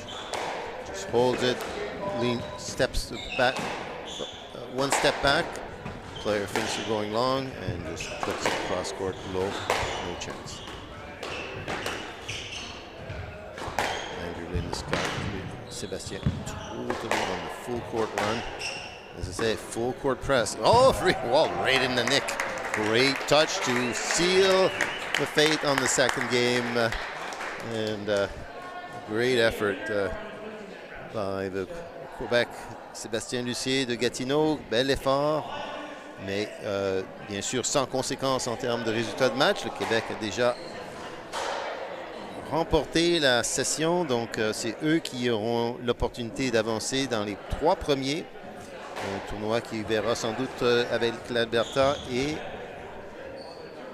l'Ontario et les équipes, alors que le Colombie-Britannique, sans doute favori pour la 4e place, iront pour les 4e, 5e et 6e places, à voir qui du groupe sera de cela. Je pense, je devine, ce sera Saskatchewan et Manitoba.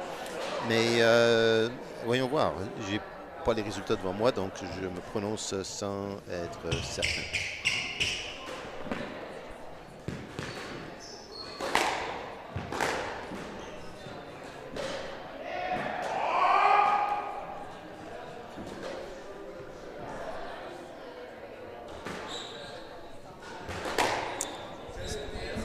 Steve.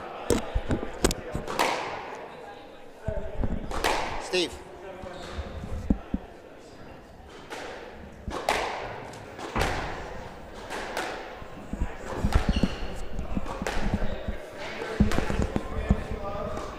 Okay, j'aurai le plaisir. I'll have the pleasure of commentating on this last game with Steve Wren. Bonjour, mon ami Marc. Bonjour, Steve. Bienvenue avec nous. C'est pas la première fois. It's not the first time. No, not the first rodeo show we've been at. Here on Centre Court, eh? Centre Court. So how do you must be quite pleased with the ladies on your team. Oh, they stepped up, didn't they? We needed 3 wins out of them, and they gave it to us. They gave you a free win. We set a hard demand for them this morning. They knew what they had to do. They came out, got the job done, and then we needed a male to win. Yes. And Vienna started us off Vienna. and pulled it out. That was a close match. It was a close match, yeah, Vienna. And then a great match here, Andrew. Steph. And pardon me? And Steph Lucy. Yeah, oh no, right here on the court. Yes, sir, Andrew Lynn. Yep. But another post match just before that. So great match here. Andrew Lynn, of course, has a experience and a few years of advantage, I believe. Sébastien is certainly giving his very best. And here's that top spin back, and then you're Mr. Reverse Bows, but I have not seen from the back a top spin backhand drop. How do you feel about that one? Well, there's kids who are doing it now, so we're just learning from the youngsters, really. But there's still a chance to,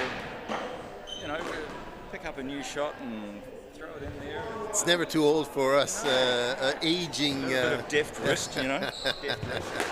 It's always fun to try it And out. tell me, if you who are still creative with your game, what shot would you be looking to add to your repertoire that you've sort of tried and go, this actually could be pretty cool? I'm just working very hard at trying to do a better serve, actually.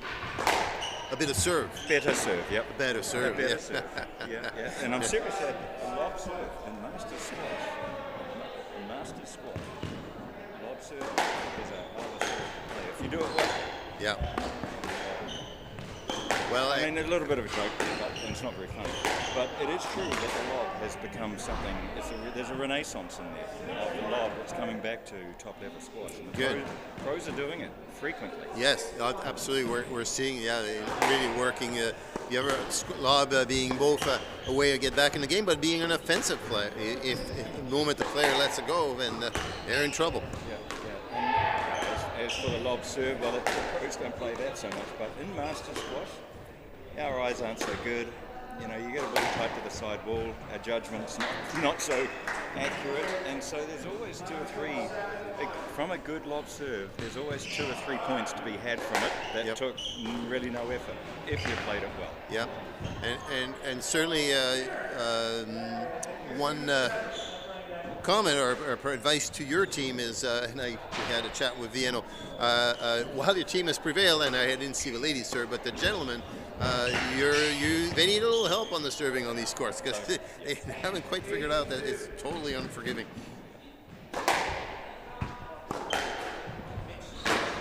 So good to hear that, because that's good advice for the kids, actually. Vary your serve, look for that lob serve, of course. Throw it in, and then the odd one at the body, right? Which actually, I'll say, we talked to Viano between his games. He had a tight match with Graham, and it was key for us. And we said to him, throw that throw that body serve at him a couple of times. Yes, which he did in the first. He literally won 2 or 3 points from Yes, he did. Yeah, he from did. a player who, I saw it. Yeah. when he's got space, Graham hits such a good ball, but when it's at the body, it's a different type of reaction. Right? 100%. Yes, we certainly made note of that actually in the match. That was probably one of his most effective serves, was to go on the forehand side rather than feed him in the cross court. Still hang 4-9. Sorry, 4-9 on the court here, so we're not paying a lot of attention. But great squash moving.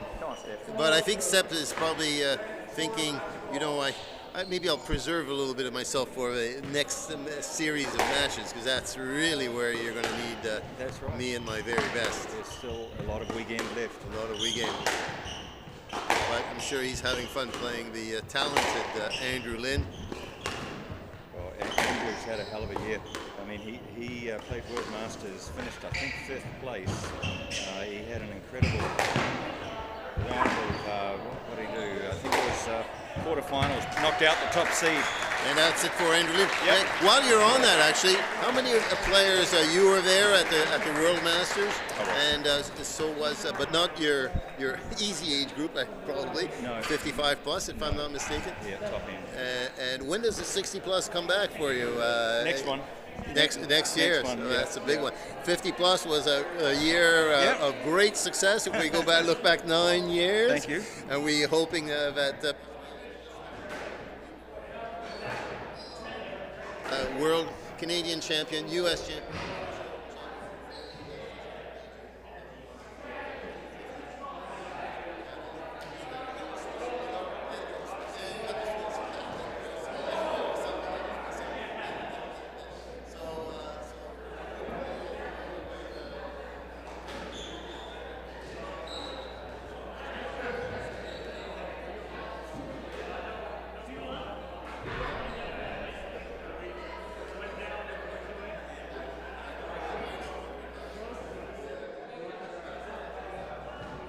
We're going to just keep on going. I mean, I love the camaraderie of these types of things.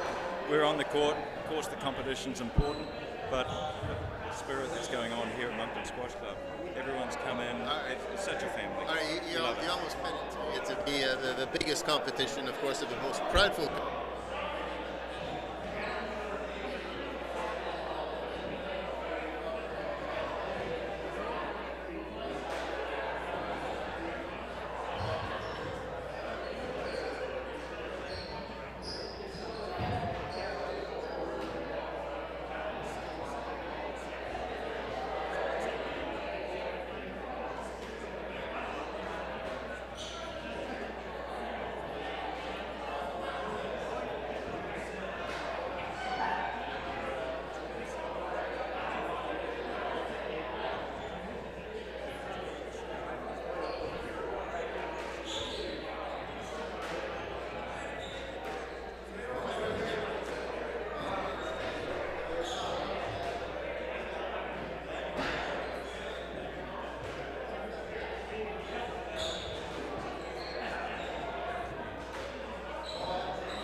It's probably some material there. Right, may not we be couldn't- family friendly. Not family friendly. You'd have to be on the family friendly channel. But anyways, we look forward to telling you about it tomorrow. But thanks for joining in there, Steve. Good luck for the rest of the afternoon. Perhaps we'll have you back commentating on some of the matches. Anytime. Fun to chat, But Mark. fun to chat. It's Love to fun. be here in Moncton. No, we'd love to have you as well. Steve See ya. Wren. Have a good day. Thanks, man. Steve Wren with us. So we're done on this court till the next set of matches, and that shouldn't take too long. I believe 11:30. So stay tuned. There should be a few minutes break. Go and catch something, and we'll have you back on the courts. I'll be back at least to comment in about 20 minutes or so. Cheers.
one of the final round robin matches in Group 3 this afternoon here, and that is Team Atlantic.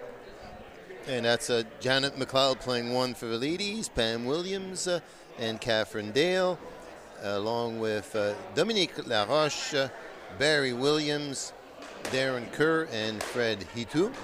And they are taking on Team Saskatchewan with Shefali Takor, Chantel Brett, and Beverly Oliver. And then on the gentlemen's side, we have Jason Jelowitz. We saw him play earlier today. He plays Dominique Laroche. And then there's Morgan Reeder. He'll be playing Barry Williams. James Stephenson takes on Darren Kerr, and David Sutherland will be playing Fred Hidu. Ranking-wise, this is pretty close. Perhaps Jason Jelowitz has a bit of an edge on Dominique Laroche, but we have in the ladies' side, it's about two of the ladies from the Atlantic side may have an edge, and one. So overall, the outcome here is very much in question. So it should be some fine razzle dazzling of squash. All right. So the players are starting to arrive. We're a little bit behind.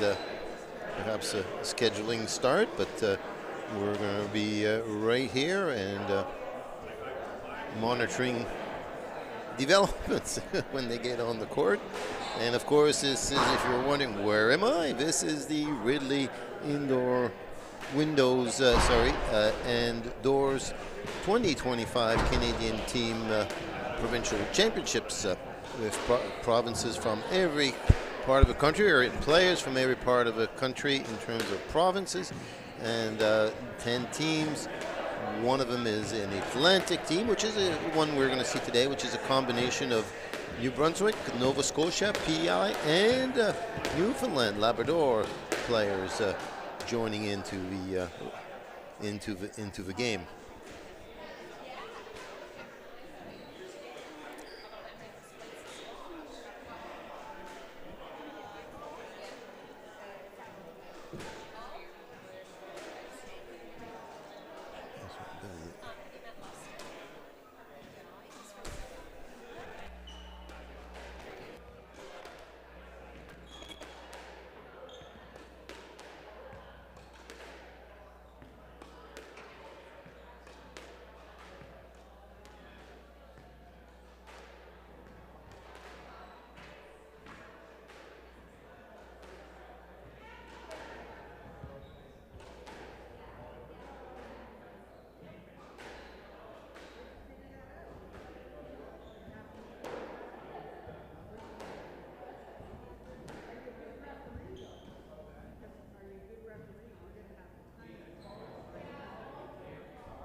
and racquetball and on so forth.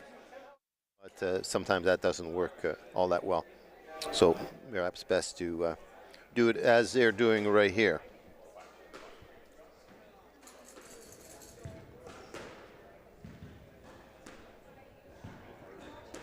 It'll be a little bit of a different tempo, but no less. Lady squash is here, and it's one of the great things of this tournament. You have your top 3 ladies at least, and then potentially 4 men, but there's nothing to say. If you have 4 strong ladies, you can have more ladies on your team playing in the tournament. But generally, you'll end up with the 4 gentlemen and 3 lady players. Or I should say male, female.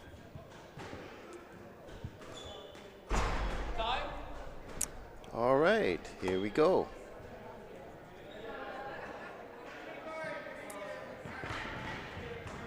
Toss of a racket. And I believe Beverly, Saskatchewan, a little handshake. No, it'll be Catherine Dale. 2025 Canadian Masters Team Championship presented by Red Windows and Doors. This is the pool C match. Atlantic versus Saskatchewan. Atlantic to serve. Saskatchewan to receive. Best of 5. There we go. One love.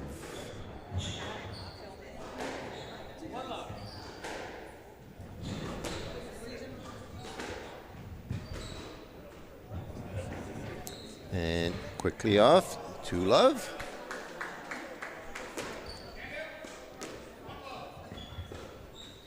A quick reverse boast, long boast, I should say. 3 love. And a little bit of a straggly hit on the cross court, and Beverly's on the board, 1-3. Well, that's the one thing you can control is your serve, and Beverly certainly, both ladies, put a lot of attention to the serve, and that's great because that's one way to rack up those points. And Catherine Dale on a quick hard serve into the wall. The gentlemen weren't doing it, but the ladies are. Go figure. And that was close to the wall. Beverly tried to reach, and nice prep. But they know they have to absolutely cut off, otherwise that will be quite challenging. 7-1. A little bit of a sound echo.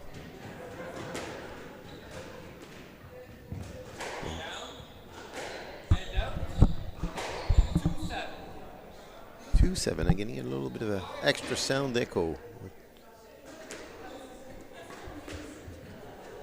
And a little quick, about 3-7.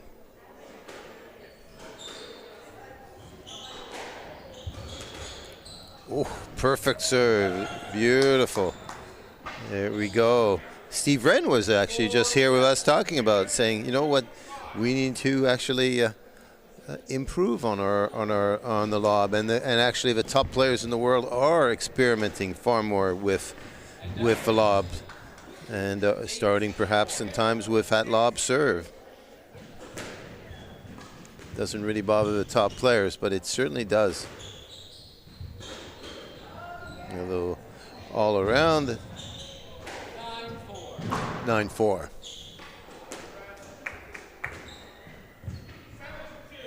And Beverly cross court. 5-9s. 5-9.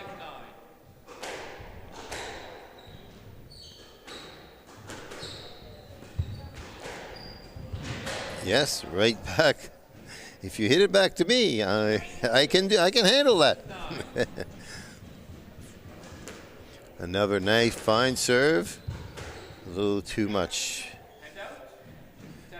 I just admire anyone over 70 to be on that singles court, quite frankly. Long ball is what I preach as we get to a certain age. Nice return by Beverly at 7-10. Long ball squash. Second bounce must go back to the service line. That is a great, great way if you're over 50 and wanting to continue to play. Nice pickup by Catherine Dale, who read it right. Takes the first game 11-7. I discovered it about 6-7 years ago. Started with a colleague. Loved it. We had battles that would go right to the end. A full hour, press on. I felt like same feeling as when I was 24-year-old on the squash court playing pro squash, but no injuries. How nice that was, and I was mentally just as drained as physically. So really loved the game. We spread the word around that this is everybody in the club, and in fact, I would say increasingly across the country now. That's long game, long squash is what players are enjoying, and of course, the longer they get to enjoy the game, the better. And running full court, well, we'll leave that to the masters, maybe these masters here who are with us here at Squash Moncton, and they're still capable. But one day, it'll either be doubles, long ball, and well, maybe even pickleball. But there's also padel coming soon to this country. There's a few courts around. I've talked about that. And if you're in Richmond, BC, go check it out. They got amazing pickleball and padel courts in a REIT storage area. Will be a storage, but the courts are absolutely fantastic, and a few more all around. Right downtown Montreal, I was there a few years recently. And even on these courts, doubles courts, we can open up the walls and put a net, and we're playing pretty well. Padel, or paddle, known in Europe, South America, and Africa. One love for Beverly. Good hard serve, nice return right down the line. 1-all.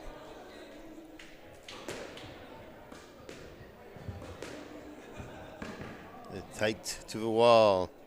Catherine Dale. I will have to check whether this is a member of the Dale family. I certainly recall Jonathan Dale was the star player coming out of Newfoundland, Labrador many years ago. He and I actually had a few great matches, if I recall right. Atlantic finals. Youth prevailed. Yeah, he did get me every time. But no, maybe taking a couple games. Oh, the years gone past. 4-2 for Beverly, showing maybe not mobility, but certainly touch on the shots and good serving. So these are our number 3 ladies. One from the Atlantic, the other one from Saskatchewan. A little quick cross court. Beverly knows it.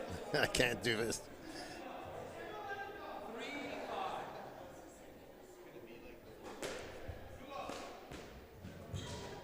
Quickly, Catherine gets back at the 4-5.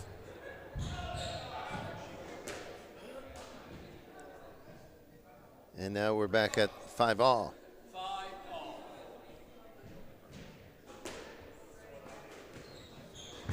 Nope. Thank you. Very gentlemanly of you to call it down, knowing it's down. We should have a name, maybe ladylike. I'm not sure.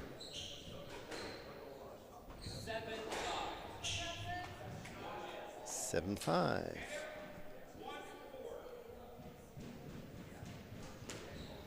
Oh, you have to admire the touch. I mean, that ball is threading the needle, and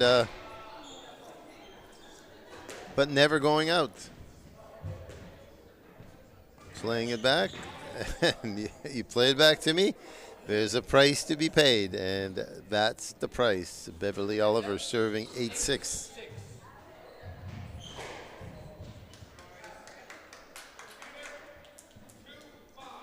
Again, very high serve, hard to handle.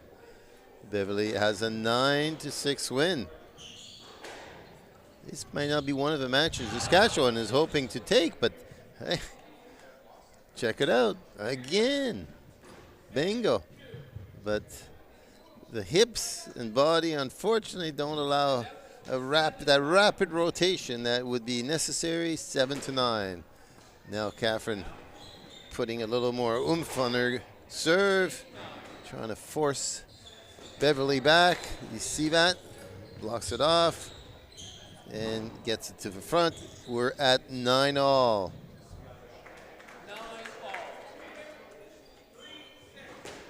A little low.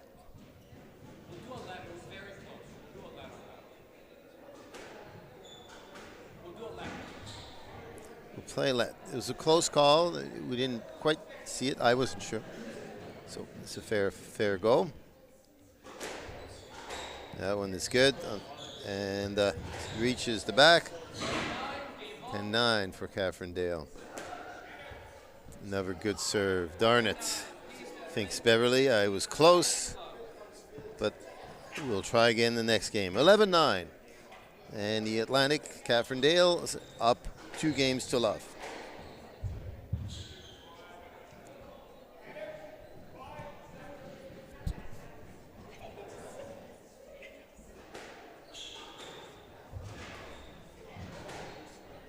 Players getting a little water or juice intake. Contemplating this next game. Probably not totally aware that they're on the air. They should. If everybody knows this is the viewing court. But not showing too much stage fright.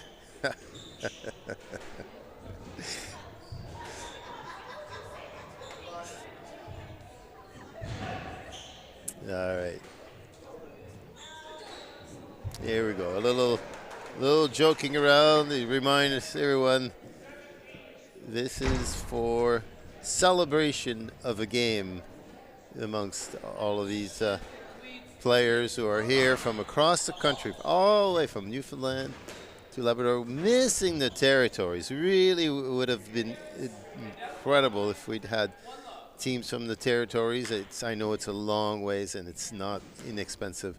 That is for sure. And as well, the military have competed from time to time in these championships. So hopefully, future games we'll see those territories or the military also have teams come back to these provincial and territory championships. In fact, they don't call them provincial; they just call them teams. Masters Team Championship.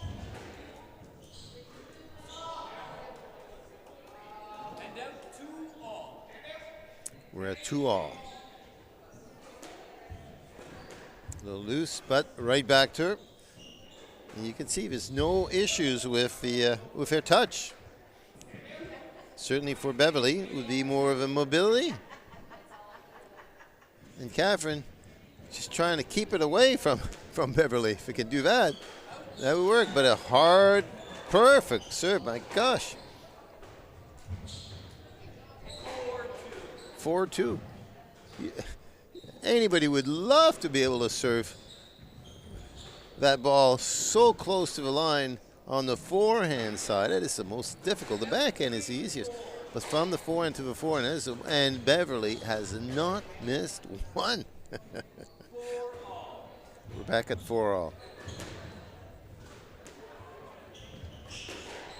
A little bit too high. 5-4. Well, you have the Saskatchewan men over on court 4, by the way, playing. Now there's their number 4s and the Atlantic player. So I think that's Dave Stevenson. And he's playing Fred Hitu from this club, playing for Team Atlantic. Unfortunately, commentaries are, well, for them, the commentaries on this side. 7-4 now. Oops, just missed on the low end.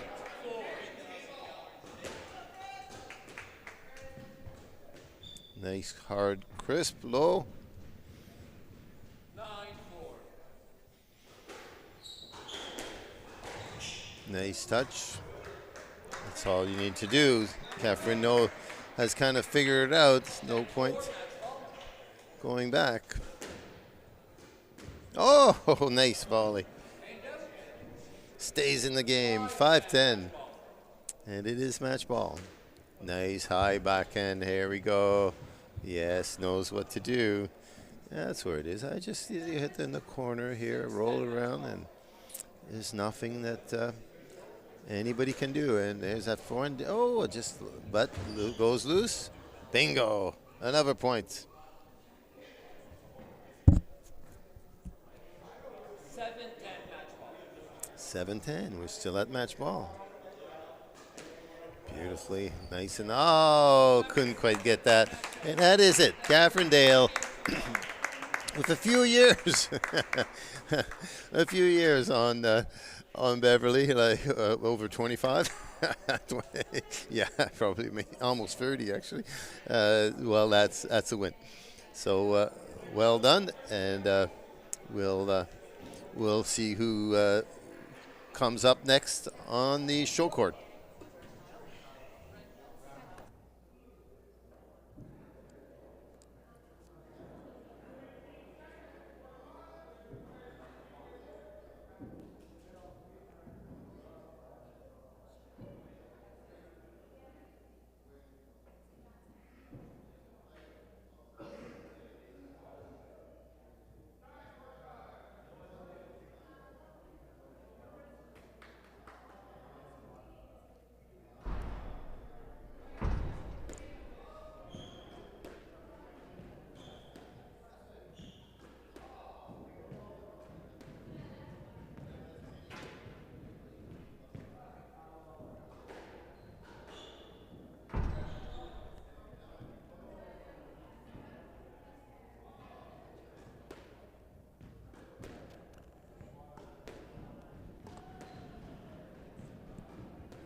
All right, I take it back. So I just questioned Catherine Dale, and she actually moved to Newfoundland. Has been there for 6 years. So no connection to Jonathan Dale. Who, to my surprise, when I first asked her, "Are you related?" She said, "No, I don't know who he is." How was that possible? Well, that's the explanation. So our best regards to Jonathan Dale and your new Newfoundland half-sister who prevailed in his team championship. Wherever you are, Jonathan, we're always thinking of you.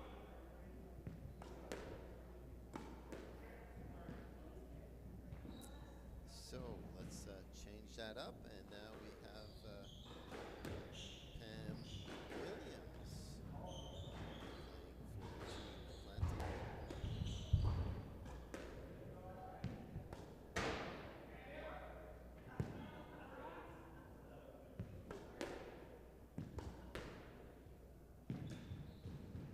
She will be taking on Chantel Brett.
suffering from a hip issue. Will be fine, but certainly explains the conversation on the court. And good on her for supporting the team. There was nobody else, and you need to have that sixth player. Well, you can always have a default, but I think it's a qualifying to be there, and so she will be here to, participate, support, enjoy, and let's hope she has a good time, and let's hope that the hip rehabilitates as it's supposed to. So on the court, Pam Williams starting up, and on this match, I believe Chantal Brett, baby, on paper has the higher ranking. Pam takes the first point.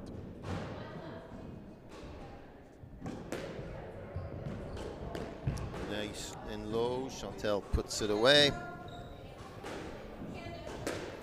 Big serves. Lady squash is certainly a big serve. They certainly spend a lot more time exploring what is a good serve, because you get it right and that scores for you. Nice. Oh, I thought she might have had it. No, it's 2-all.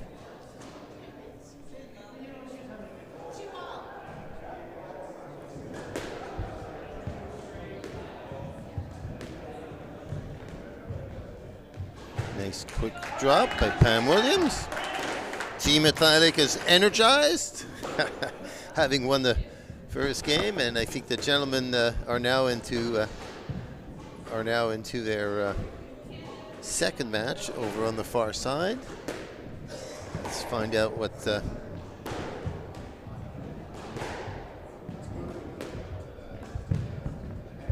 Nice rally, Chantal Brett.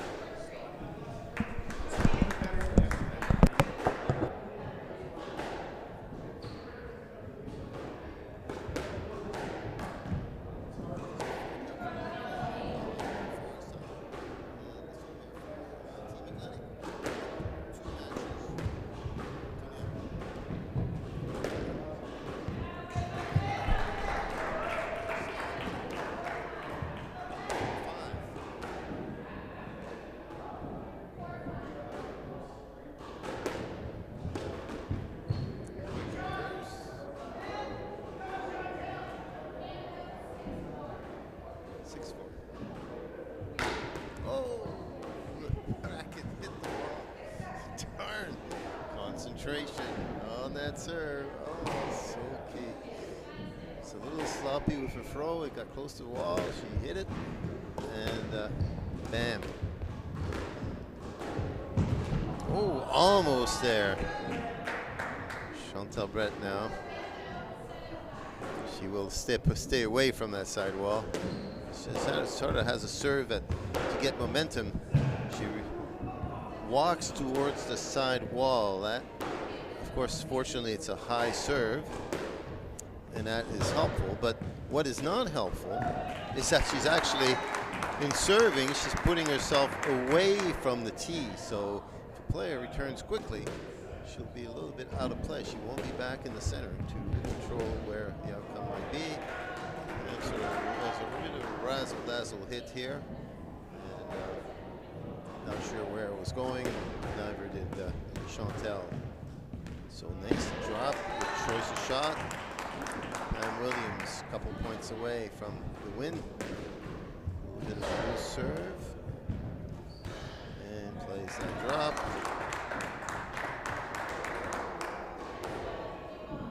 Chantal reaped. Thought that was a fault. So Chantal gets back in there. Nice drive. Oh, just missed it, hit the tin. 11-8, Pam Williams taking the first game for Team Atlantic.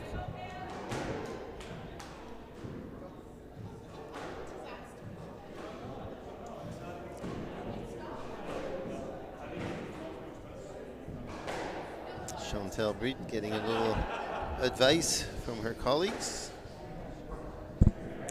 And so is Pam Williams from Janet McLeod. Of course, Janet, well known, has You couldn't ask for a better coach on the ladies' side. She is your national women's juniors coach forever, and I think she's also coached the ladies' side, our national team. So, a extremely experienced player, knows what it takes, and probably can provide some advice to the player. I always say don't overkill on the advice. One or two things at most. Don't make it a speech. There's nothing worse for the player. You're in fact doing him no favors whatsoever. Think of what you want to say, and one or two things that they can really stick with, and let them go with that and figure the rest out. When I see coaches there for 85 of the 90 seconds trying to tell their player what to do, I'm going, oh, he's probably helping the other side far more than he's helping the player. All right, Pam Williams over at the service box. Nice cross court, read that well, with Chantel leaning a little bit on the left side, probably trying to cover off that straight drop.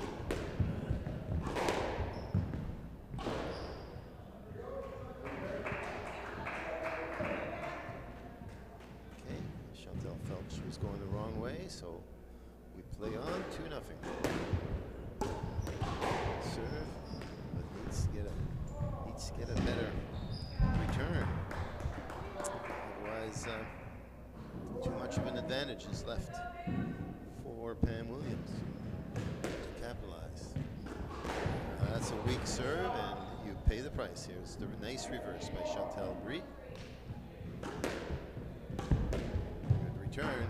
Leaned into it, picked it off before it hit the wall, and a little too quick for Chantal to recover that return.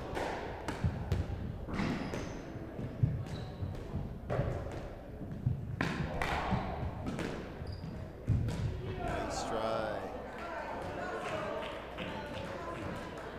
5-1. Nice lead by Pam Williams. But that serve is weak. She could take the lesson.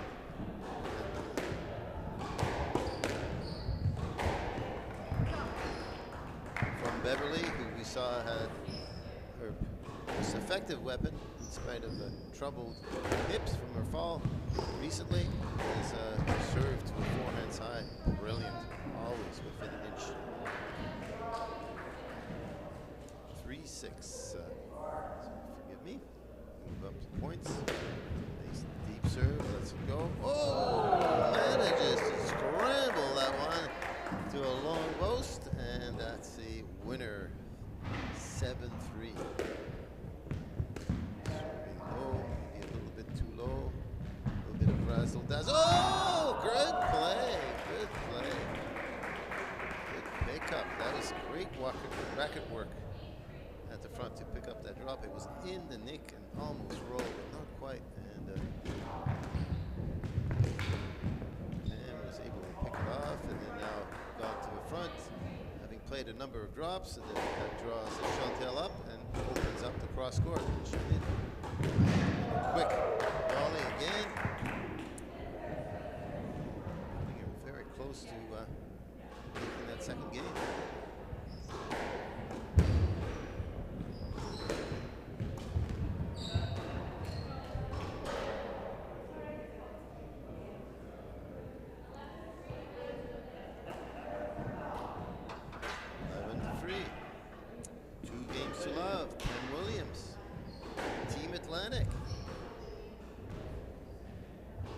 Looking for its first overall match win in this round robin against Team Saskatchewan. Great to have Team Saskatchewan here. It is not easy to make it to come all this way, and we are so pleased to have Team Saskatchewan with us all the way here in New Brunswick. Can't say that enough. Places where we have large clubs, large number of players. It's, there's a lot to choose from, or there's a lot of wish to come. So a lot easy, not so easy when you know, you have some courts here, some courts there, but no real major hub of squash. And I'm not saying that's not the case, but it's not like Toronto or Montreal or Vancouver, Calgary. And so great to have them here and be participants. And lovely, lovely group there, and enjoy everything for what it is. Quite capable on the court. This one. Smith.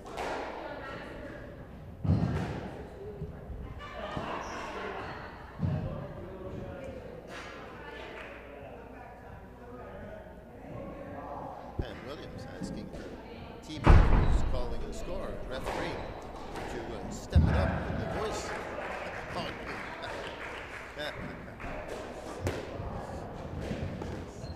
It's not necessarily the function of the player. It's really Pam Williams reads that three-wall ring around and comes up, racket ready, Chris cross court. Now gets into the side wall, nice and deep by Chantel. Oh, can she get it? It's sitting up. Oh, a little late. And Williams good running from the back of the court to retrieve that way at the front.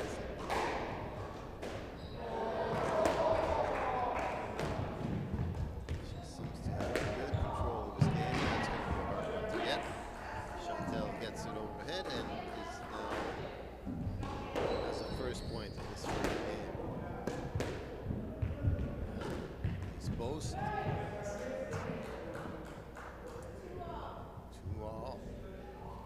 Very nice low hard balls. Very nice players, sweet players. Age even. Nolan is a good crisp shot.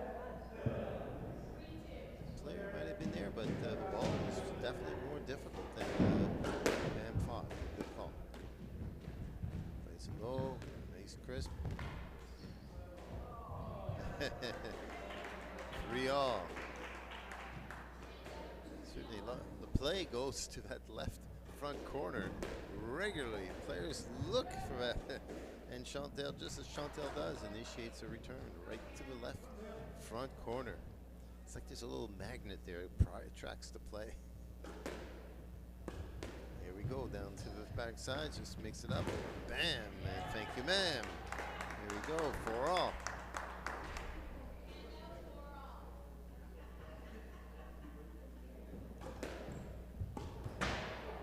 Tries to go deep, and that good idea.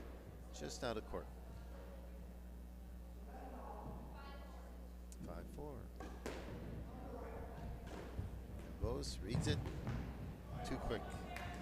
Chantel's there, but really doesn't have much to know.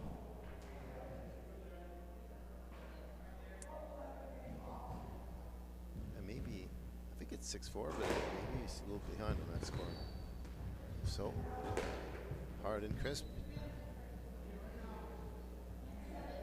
7-4. All right.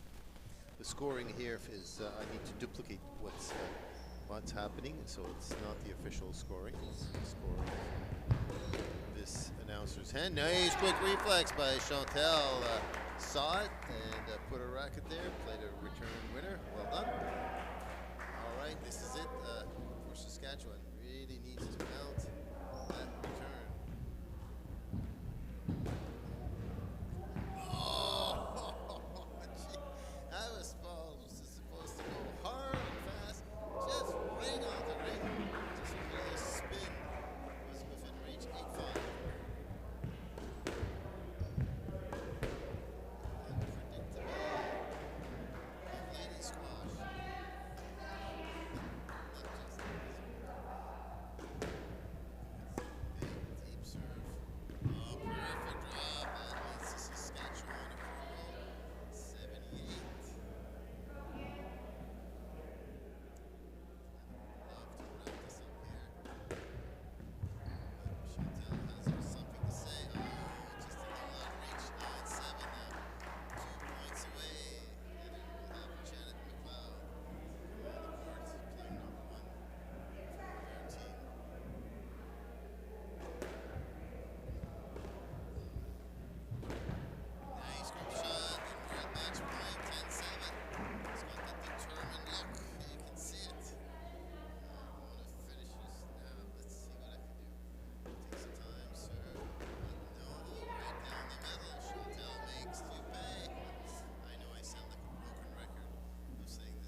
Testing 1, 2, 3. We're just testing out another microphone. I understand the previous one was cutting in and out, so I'm just going to chat a little bit here, just so that the technicians are able to make whatever adjustments was necessary. So if the commentary was spotty, apologies. Shefali Takor. Now, I understand we need to know more about this lady. She is, I believe, a doctor, and someone told me she's on her way to Africa. So anyway, let's see how we do that.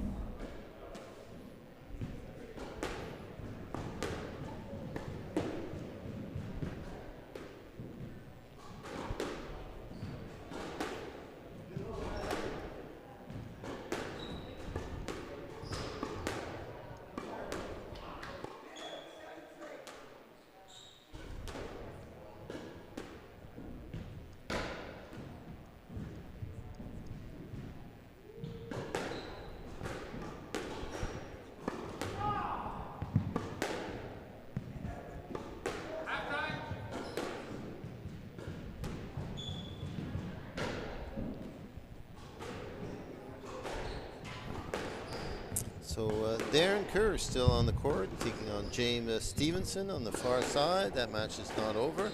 So until that match is over, right now we have Atlantic up 3 matches, and Saskatchewan looking for its first match win in terms of overall team results.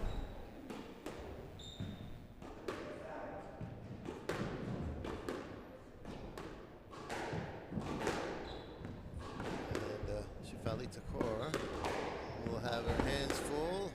Janet McLeod is an experienced player, but it should be a fine demonstration of lady squash.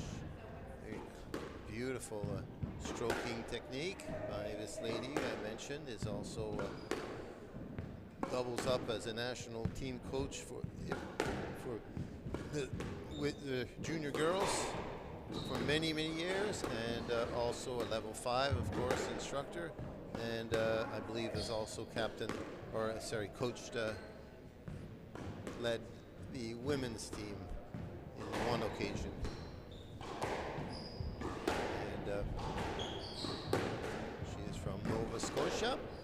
She's a school teacher. I believe now is recently a young retiree, so more time for the game that she loves as a player and as a coach. What a great asset. She often comes here to Moncton to, in fact, instruct our upcoming instructors, and we've certainly been blessed by having her join us and her knowledge that she brings, and of course all of the coaches that we've have able to help those who are initiating into the game into our Moncton Squash Club.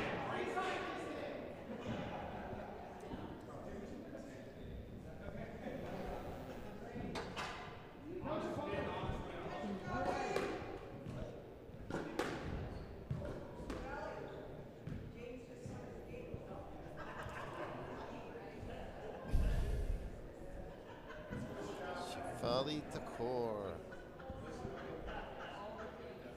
And this smiling players are looking at her saying, "We need you to come through big here, Shefali. No pressure, but we need you to come up very big."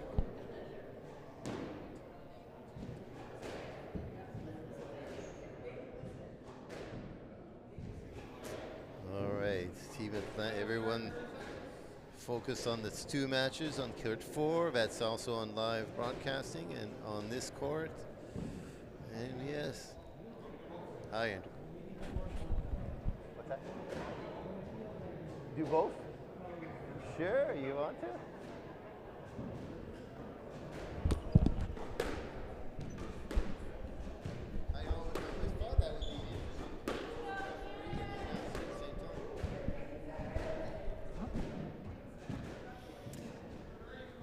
had referee Andrew is wondering where he can do both. We should pass it over. Nothing like having the referee comment. You could hear the score. Probably kept much more up to date than I've been doing. Anyway, it'll be the two of us. So here we are. What's your name again? Oh yeah, Mark. Yeah. Where are you from? Oh, okay. So who you're cheering? You play? You're. Oh yeah, of course. Sorry, my bad. Yeah, I've seen you. Commentary. Thank you. I just turned it on. It was working. I'm like, what's going on? Thank you. All right, quickly. Shefali Takor takes first 2 points. And again was in. Oh, nice. Which is the lob that Steve Wren was talking about. Go from, I think, defensive to offensive. Nice and high. And certainly Janet knows that. And repeat. Oh, it's like deja vu for Shefali. Hopefully, sorry, let me bring it back correctly. And we're at 2-all. Janet quickly rallies up 3-2. Big high serve comes off. He got some ball to hit and drives it towards the back. Nice quick to the front. Again, that cross court lob.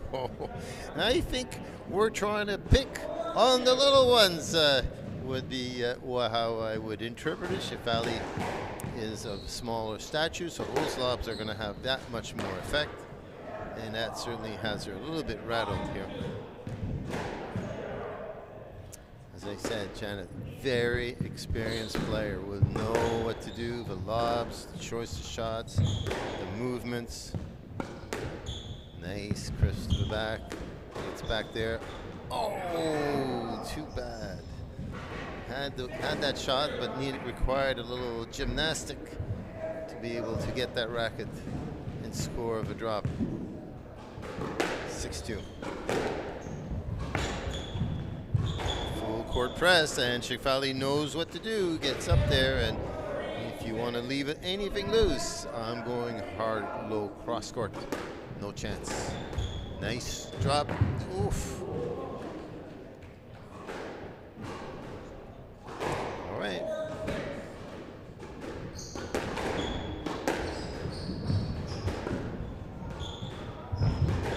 Nice. See that? I think we're going to see lots of lobbing. You go to the front, come on up. I will show you a drop, but you're going to get that lob. Oh, good pickup by Janet. She lousy serve, I'm going to say. Hard return, but was able to recover just in time.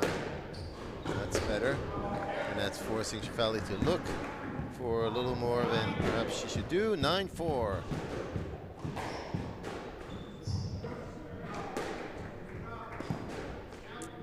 Again, looking for an out. Serve into the wall first. Players not quite as comfortable with that. Good return. Long Bows catches the nick. Oh, almost unfair. First game to Janet McLeod, Team Atlantic. There we go. So let's have a expert advice opinion here from a referee, one of the tournament referees beside me. Hello, welcome. Thank you for having me. Introduce yourself. What's your last name? Abdallah. Abdallah. Last name and first name then? Abdo. Okay, I had an A. Makes it Okay. easy. Well, thank you for doing that for us. Abdul Abdallah. So, what are your impressions? You're here. Thank you for coming for the officiating, and tell us about how that's going from your vantage. Yeah, no, it's a great facility to have a tournament like this, right? It's all about the team, so it's a really good environment, and it's nice to see the level of the squash is great, and there's a lot of competition that's going on, so it's really good to watch. And it's more experience for me to ref. I'll take it any day. Oh, great to do. The players are kind to the referee. Yeah, this is not absolutely. world Nothing- championship. Exactly. Looking at you every time. They're no? doing most of the reffing for us, right? They call their drops and their lets, so they keep it smooth for sure. Gentlemen and ladylike master squash. Great. Abdul, we'll come right back to you shortly here. Always nice to hear. Shafali takes the first point. Again, that lob. Oh, this time it comes up. Oh, little floater. Setting it up. It's a long ways to go. And Janet knows it.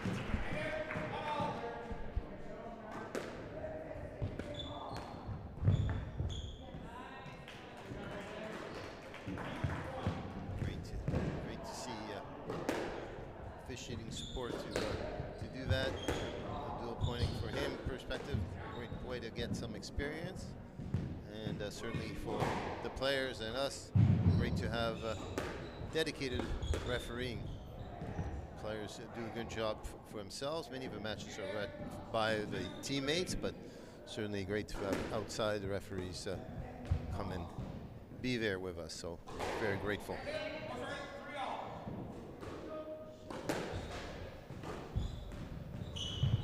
Nice. Oh, too bad, because even though Janet might have seen it, I don't know if she would have been able to get down to that shot.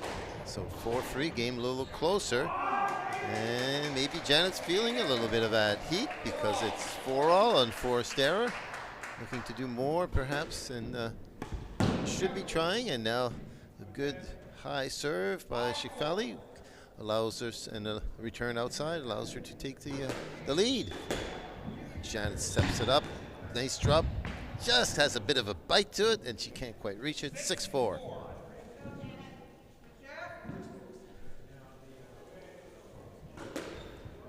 Oh, somebody said get that serve up, and it's working. Crisp, hard. Oh, that would have definitely been impossible to get. Right choice. Never criticize.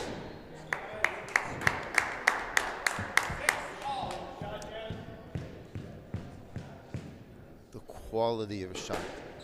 The choice, possibly. If you don't think you made the right choice, let yourself know, but never criticize the quality. The quality is what you can do under pressure and on so forth.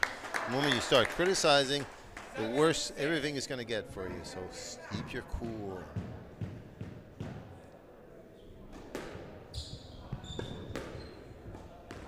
And nice, Janet saw it. You had set up the trap nicely. Deep serve. Return had to do more. Again, we got the same situation. Exploiting loose balls into the left front drop corner. Oh, another good serve. That's why if you can, you volley it. You never know what happens when you let it go to the back wall. And she has the trap. Finishes it up quickly. So racks up 6-7 points in a row. And 11-6, second game, Janet McLeod of the Team Atlantic. So back to you, Abdul. Are you a referee and a player? Or I do play, but I'm not as good as a referee, so I'll stick with the refereeing. Good. Well, thanks for doing that. How what level referee first of all? I'm a provincial referee. You're a provincial referee, yeah. Working towards becoming national. National. Just a few signatures. Good for you. Yeah. And you come from Halifax, so you know Halifax there's a legend of refereeing that lives there, as you know. I'm assuming you're talking about Zoll. Well, Zoll would be one, but Thomas there's Graham Waters who refereed internationally at all levels, and certainly the others are kind of his proteges.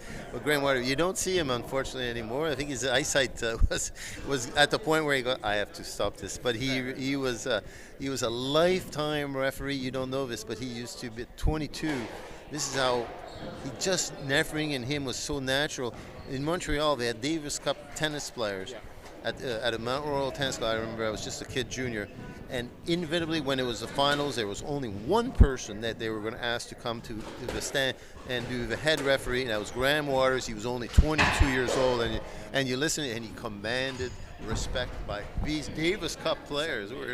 So he had it, and he partied that into squash, and a wonderful refereeing career. Anyway, hopefully more, the same for you, and but especially a lot of enjoyment.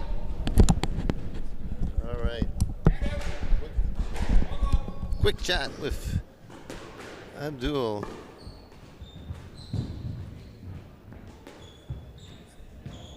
And that lob again. Here we go. There's a pattern. 1-1.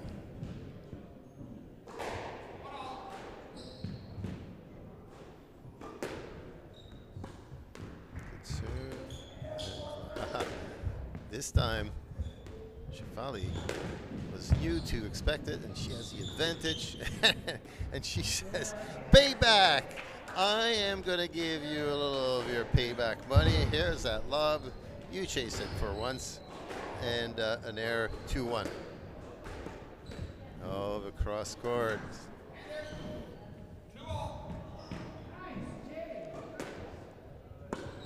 Good return. Nice lob. Oh, trying too hard. Almost too much time.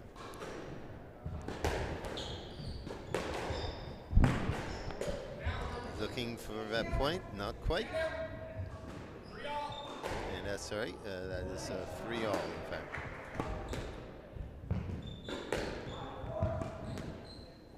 The whole court.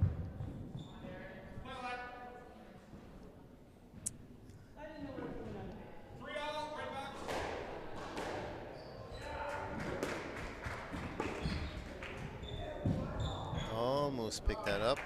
Not quite. 4-3. We're still in that second men's match over on the far side, so not over till it's over, but looking dicey for Team Saskatchewan. 5-3, Janet McLeod in their third game, one game away from sealing the Atlantic win. 6-3.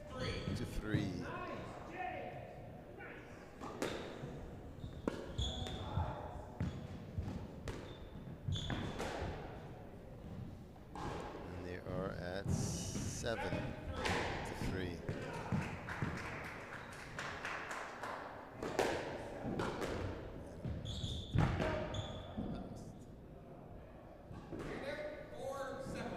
That didn't mean anything.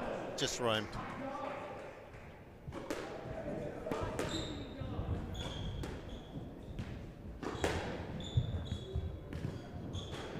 Nice deep length cross court. Notice Janet's grip.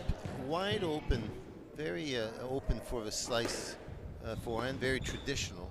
Same on the back end. Has a very loose grip, so she's able to very gingerly adapt from one side to the other. It certainly opens up the wall. If you saw a racket, as it starts to hit, it's almost pointing up to the upper cut line, and that allows her to turn around, to reach, get sliced, have to do a lot of everything, as opposed to the flat hole that a lot of players have and come into and find very difficult to. So if you can, get on that court and really try, like you're thinking if you're golfing, it's like playing with a wedge instead of a driver. And contrary to Shefali. 11-4 for Janet. And she takes it. Well, we'll see her again in some of the other matches. Shefali Takor put on a good fight. And we may have now some of the gentlemen from the Saskatchewan Atlantic come on this court, and that is exactly what we're going to see here. All right, congratulations to Janet and Shefali, and it'd be nice to have a little chance to talk with these ladies a little bit after about this match and a little bit about themselves. But for now, let's try and cue into the next group of matches.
players keep wearing different color shirts, and I'm having to adjust every time. Somebody's trying to do it for me. Dominique Laroche. I think the technicians are on it before I am, which is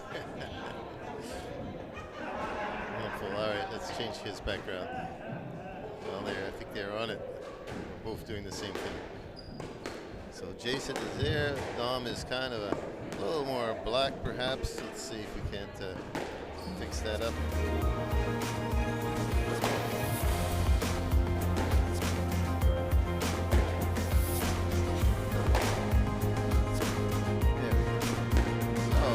Atlantic is now gone black, and Saskatchewan is back to traditional provincial green.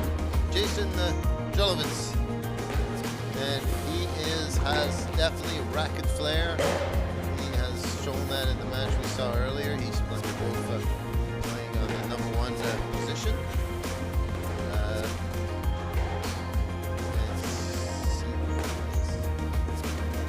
believe Jason is got a higher ranking. He's at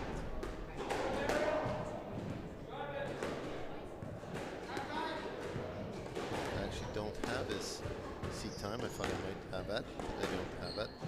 So Jason is a 53-year-old and Dominique is a 52-year-old. So that's even age-wise. Dom, we know because he's a member of Squash Moncton, loves to play long rallies, long balls, has a good reach. Retriever, quite fit, and Jason is can do that, but he can certainly hit the winners and hit with crispness. I would say style-wise, that gives him the advantage on this court. But let's see what might be. Perseverance might be just what would do. I'm trying to find out also what occurred in that last Saskatchewan match.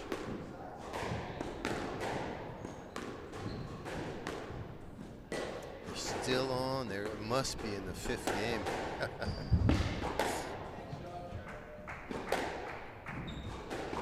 They're still on. So Team Atlantic up 3. Need a 4th. Don't win 4 matches. You're not gonna.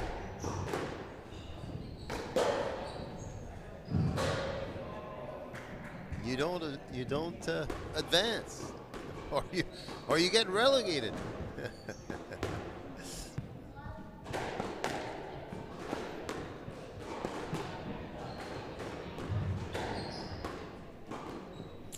All right, we've got the head referee here to mark this one. Meanwhile, the far court, Darren and David Stevenson. Time is called. Dominique Laroche de l'équipe Atlantique from Atlantic. He's right from here. He's a member of the Moncton Squash Club. And Jason Jolovitz. I think he plays out of Saskatoon. And forgive me if you're on the air and you go, oh, he's not from Saskatoon, but I thought I overheard that, but I may have been confused with one of his teammates. So anyways, he's definitely from Saskatchewan. It says that on his shirt.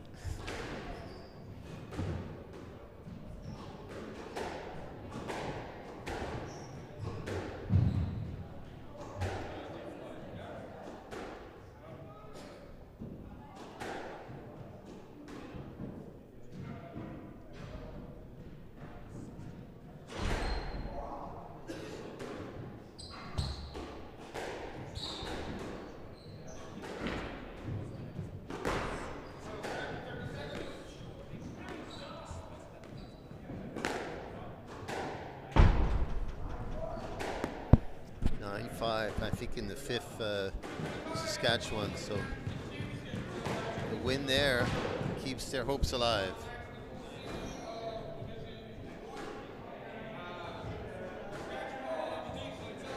Could this be the great Saskatchewan comeback? Whoa.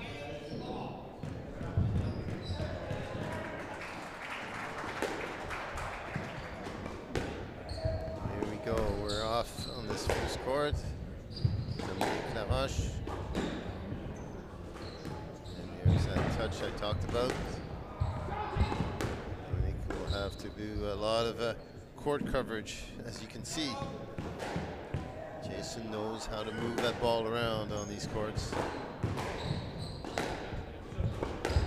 Running is one thing, but hitting it where it's supposed to go and ring it around, using the court for what you can, certainly makes a big difference.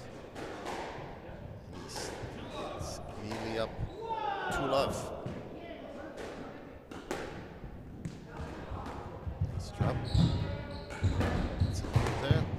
Ball is sitting up. 3-love. Dominic, wonderful individual member of this club. He's very liked by all the members. Always has a very nice attitude on the court. Very pleasant. Very much focused though in his squash. I was telling me earlier just what a treat it is to be out here having a chance to play with all of these players across the country, players you never play against, high level in many cases. And so just enjoying the experience, and that's really what it's all about.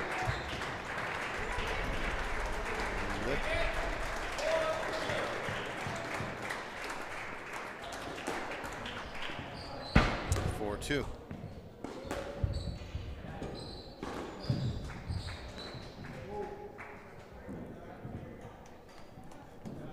Who won over there? Who won?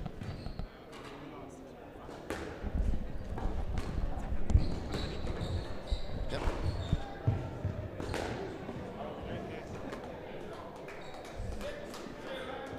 Jason Jolovich is in the air, and so I'm just it's official. It was Team Saskatchewan taking the win over on the far side. So 1 match to Saskatchewan, 3 to Atlantic, and now Dominique serving at 3-6 in the first game. Did he get that? Oh my God! From behind, rings it around, and that is a winning point, 4-6. Again, not this time. You can't do it every time.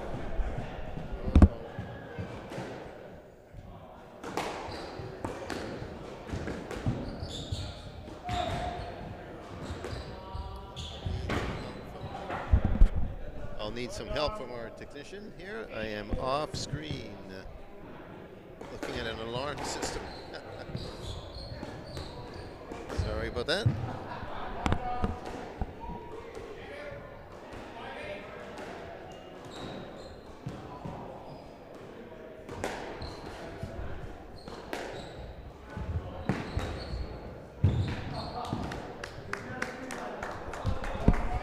Calling Hub City technician. I need a little help here to get back on.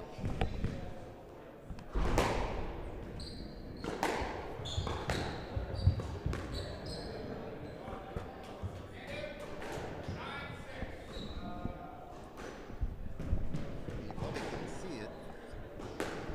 I can't just put the score. It's 9-6, but I can't put the score up. 10-6 for Jason. Hopefully I'll get my technician here to help me with the scorekeeping. But we're at 10-6. And now 7-10. Game ball. Dominique serving. We're still seeing it, but trouble with the scorekeeping.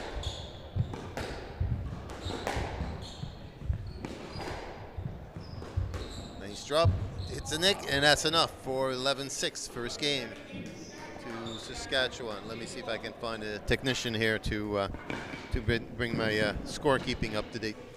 Would you mind just asking the technician if he can come and fix it?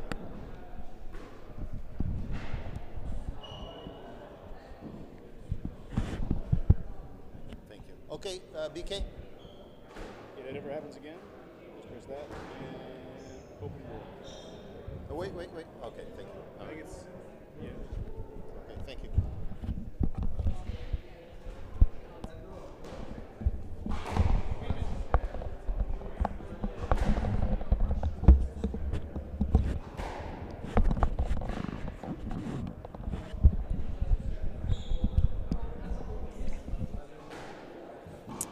right, so as I said, we had a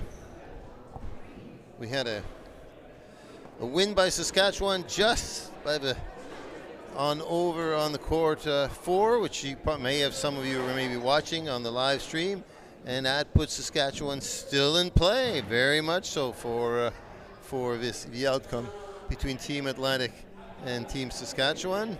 Dominique Laroche, sorry, that was Jason Mostowicz's win, so let's just go back on that. No, it was the opposite. So let me just bring that down a bit. It was a Jason win. I'll call it 11-7. Fine, now we're ready for the next set. Thank you. All right, there we go. Might have been 11-6, but that's no problem. All right, so that's where we stand. Jason had a good control in this first game. Let's see whether he carries through over to the second game. He looks quite confident.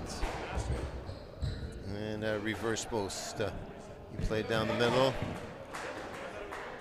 I know what to do. Oh, nice quick hit by Dom. Now the crowds have started to move over to this side because this is where the outcome will be important. Oh, thought he might be able to get a lob winner in the back off a razzle dazzle get, and puts it out. So Dom up 2-1. Nice crisp cross court, little drop, and a little bit overhit, I should say. Nice drop, and that will score 3-1. And even Jason approves of his opponent's fine shot. Trying to move a pace. Jason, good hands. He has great hands. Just drops it in there perfectly. And of course, with a nick, no chance. Just out. But that's out. That's a good fault, in the sense this is not a simple serve, and better to be a little bit more aggressive on the serve and to feed it down the middle, where you guaranteed you lose the advantage. 4-all. And see, talking about feeding it down the middle, well, you're almost better to try to put a high one, and even if you'll miss a few and they'll go out. Oh, gets it. Oh, great get by Dom. Stayed with it, and that makes a big difference. 6-4 instead of 5-all. Big difference. So Dom Laroche working his way back into this game. Oh, ball coming at him too quickly. Wasn't thinking as a possibility down the middle. And sometimes players, you're stuck. Send it right at the player down the middle. And the element of surprise will generally mean actually a loose return on their part. And again, that loose serve. Oh, God, I really do sound like a broken record. But why, players? Why? Yeah. Oh, nice, crisp and hard cross court. Quick racket wrist. Very hard to tell what the player is doing. So yeah, you want to get it back, but you don't want to give too much juice, too much of a rebound in the back, because you'll be disappointed. Dom is able to scrape away with that.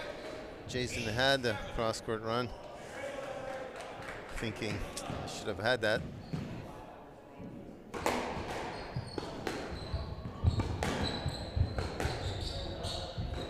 Scrambling.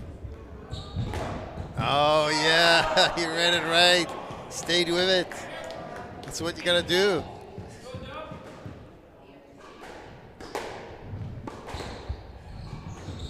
Never think it's over till it's over.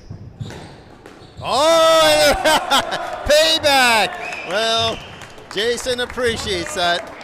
He certainly does. I did it to you and right back at me. Well, there is humor, and the players are appreciating it. That's great.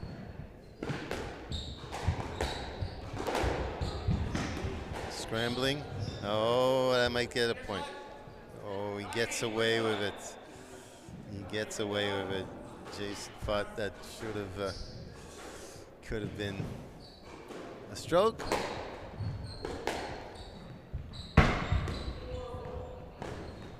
Oh, he made him read down the line, and that worked. The below post. Oh, yeah. Looking for a quick way in. The ball was sitting there. I mean, the problem is it's 9-all, and you don't. Oh, right at him. That was brilliant serving. Brilliant serving. Didn't expect it. Almost touched him. Oh, and he pulls it off. 10-all. The crowd is into this. You can see the intensity. They know each points, each game counts potentially for the overall outcome. Little bite on the front. Oh, a little loose. Yeah, you pay the price. Jason sets it up, shows all the shot. Impossible to read and get in there.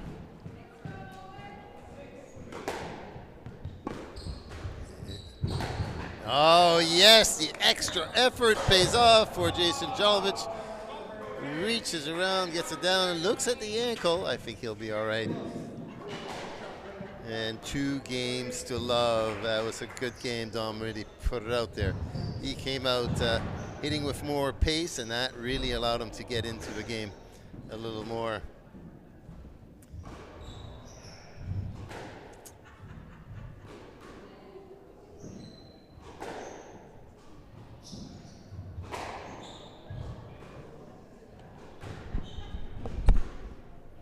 All right, I'm here with BK. BK, thanks for being back. So nobody's going to be able to pass on the information. What words of advice did you have for our Atlantic player here? Yeah, so I think he's improved his game from his first round. I think my best advice for him is to keep the ball as straight as possible. So I would say more drives down the line, and his drives should be a little higher and get his opponent to the back. And I think he's a better mover, so if he keeps that going, he should have a better third game. Good advice. Okay, he's making him thing, and it's simple. I like that. Not complicated. Very simple, straight advice. Excellent. We'll see how he executes on that. But certainly a better second game by Dominique. Yeah, it was. The outcome was certainly uncertain, right to the very end. All right. So let's see how we go here. We are at love all. Jason serving. Both have their game plan going. Quick return went out a little wide, and Jason volleyed. Couldn't get it.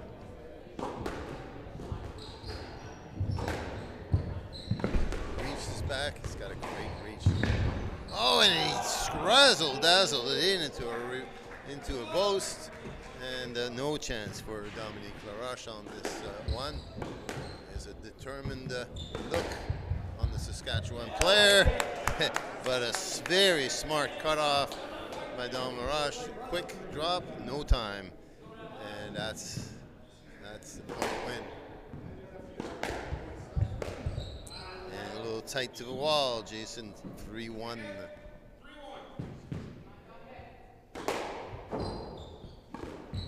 Dominic in trouble here. In trouble. The ball's getting to the back wall, and not much to hit on it once you get back there.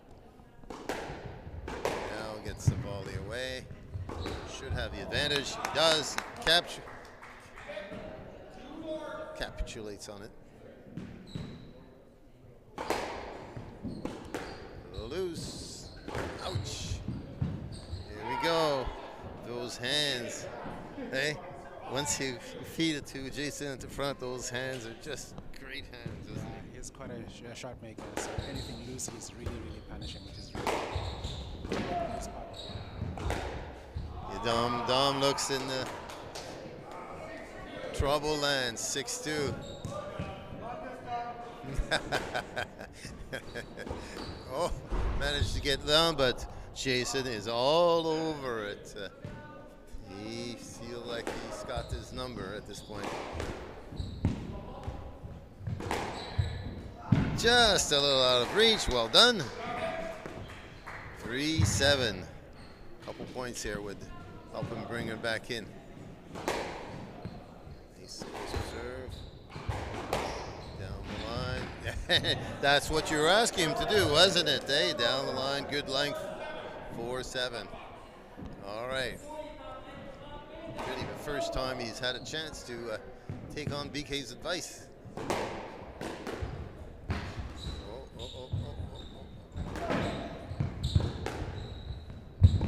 Long ways to go. Cross court again. Dom is back. But he's taking his time. A lot of quick running. Oh, he gets that serve. Oh, he gets it. 6-7. A good crisp hard serve catches the crack, and not much to hit on.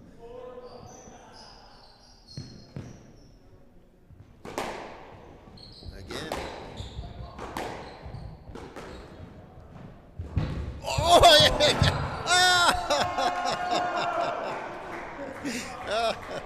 Well, the acrobatics are in play, and Jason manages to prevail and fights his Dom's amazing between the leg recovery on a funny bounce, and he's back. That's 7-8. The noise in the crowd will have to quiet him down.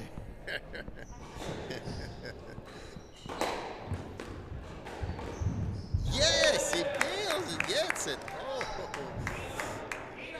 8-all. I think there's.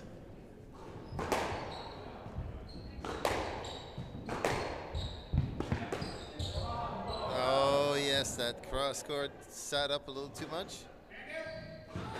9-8, just 2 points away from a big victory. Not quite. It's not over till it's over. 9-all. Oh, he does coolly puts it down the middle, and there's no way to get to it. Game match point. Oh, and it's not over. Anything can stop. And Jason Moskowitz from the back with a little topspin drop takes it, and Team Saskatchewan rallying now 2 matches to 3 against Team Atlantic, and whoa, we have a match-off. And guess what? That we're going to get the pleasure of their number ones coming on center court here for the big final matches with still their number twos busy playing over there. Pardon me? That was the number one. Okay. So my apologies. Yeah, that was the number one. So we're done with the matches here. It's down to Barry Williams on that court 4. So I invite you to go on. Sorry, no commentary available. But you check it out on court 4. That is may well be the deciding match. Is that the deciding match? It's decided. Okay. Yeah, we're going to just confirm that. It may have been that the Team Atlantic already has a 4-peat, but I'm not entirely sure.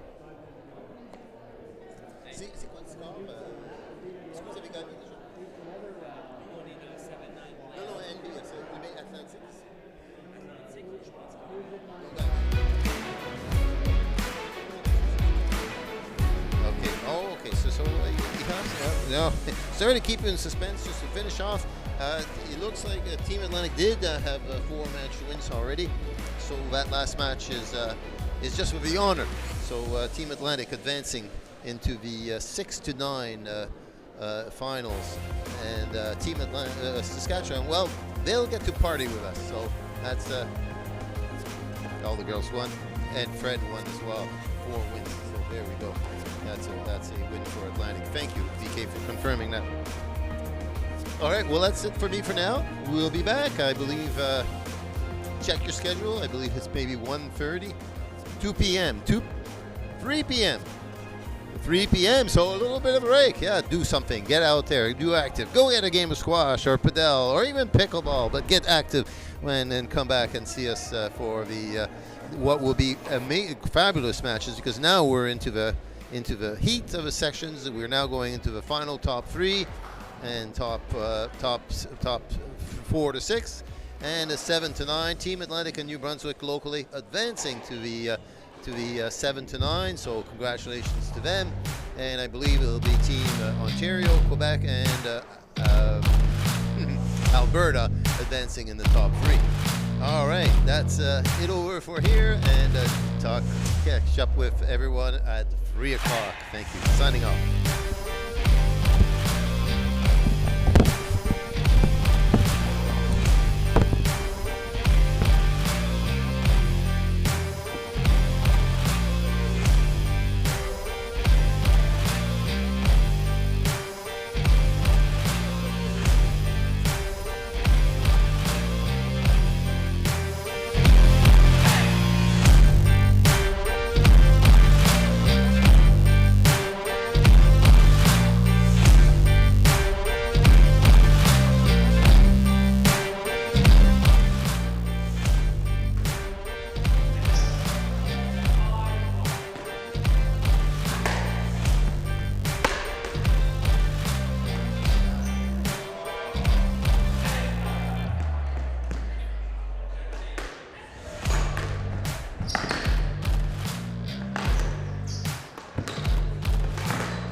Sharks, who's advanced to that order.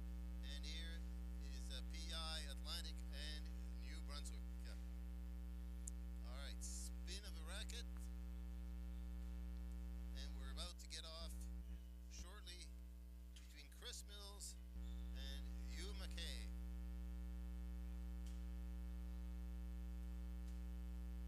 And are you correct, McKay? It is a Mackay, isn't it? My Pitfield Mackay Ross. How would I get that one wrong? Mackay, M-A-C, please. And so Chris to serve.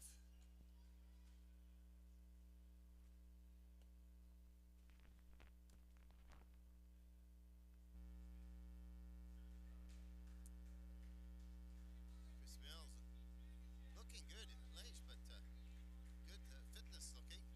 Let's see how he's readapting to the squash Moncton courts. No foreigner to it. Lives in PI. Is here referee. And here we go. We're off. A nice sound that Chris Mills will appreciate right off the bat. Nice good length. And you, Mackay, showing good, clean power. You have to do that on these scores. Oh, little surprise! He can actually do it from with not much room behind. So and hits a perfect length. It nicks. Nothing to play. Lots of power. Nice reach. Oh, darn it. It's not an easy shot in whatever. Chris gets a point sort of handed to him. There are even flags.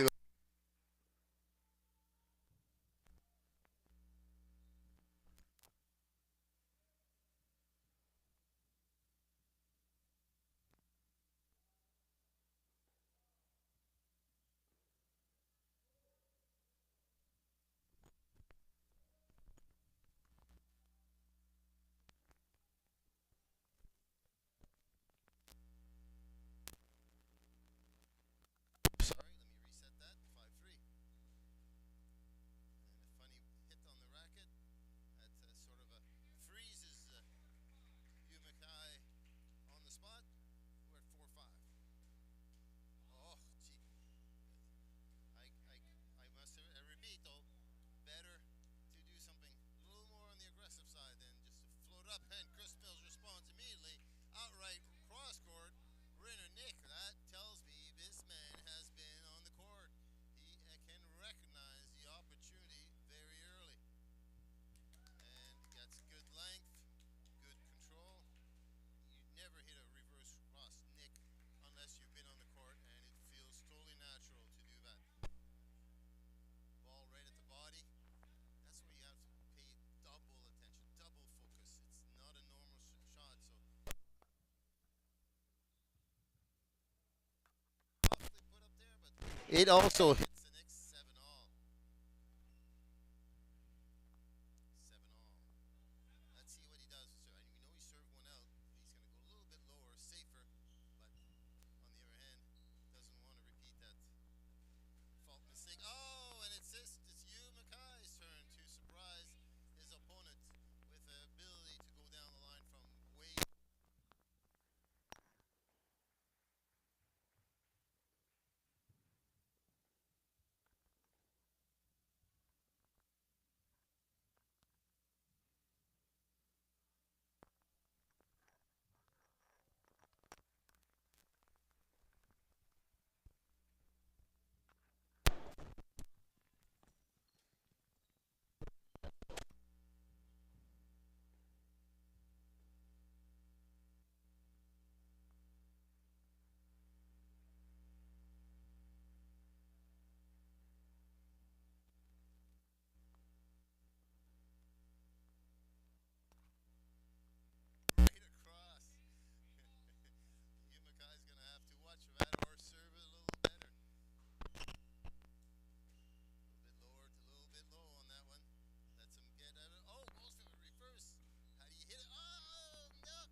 And now he's got him set up in the pocket.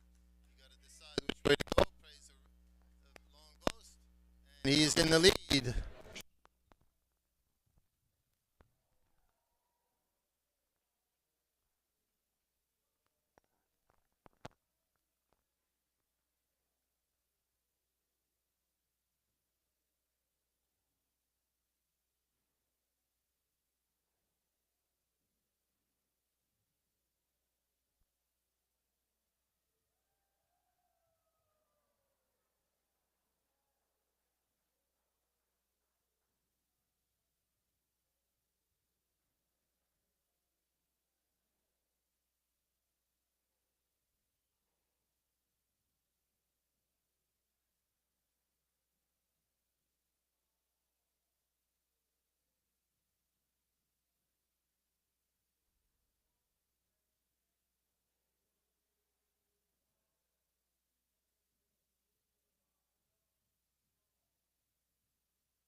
Jesus.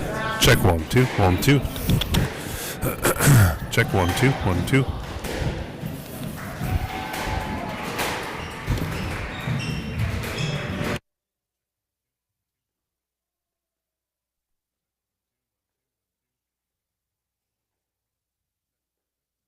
One, two.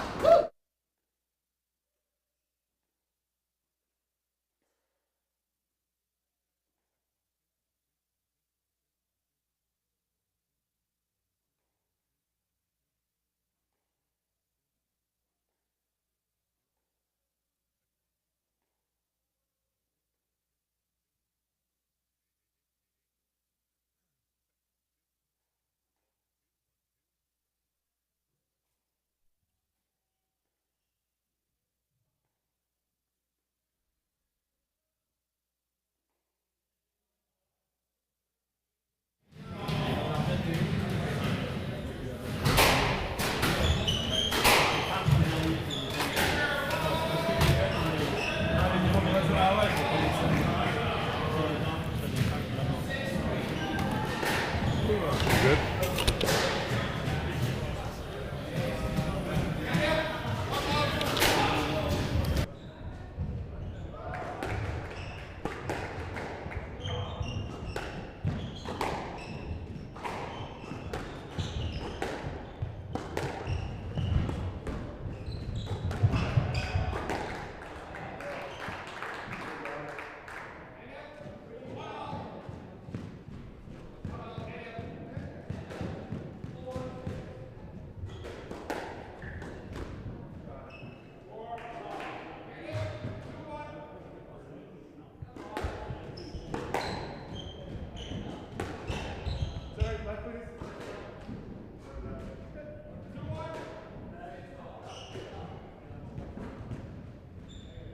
And on.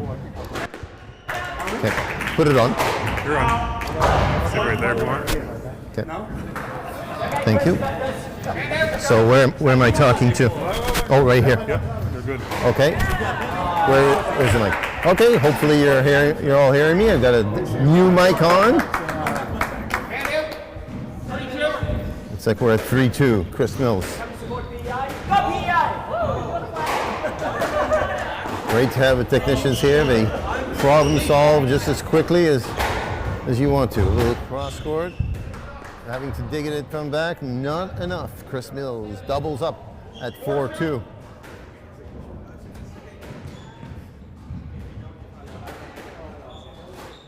And lets the ball go, lose the sight of it. Chris Mills now at 5-2. Crafting a whole bunch of experience shot. Nice hold by you, McKay. Puts it in. That's a pro move. Stay patient. Don't rush it. Nice length. No, I don't think that was good. Well, I think Chris knows it, but anyway, just to confirm.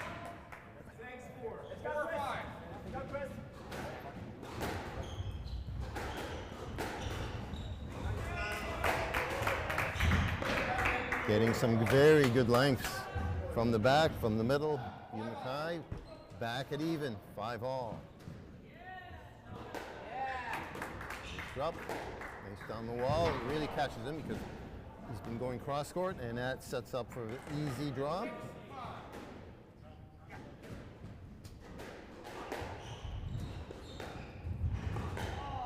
Cross court. Oh, but Chris was there. He read it. Good job on the read. 6-all.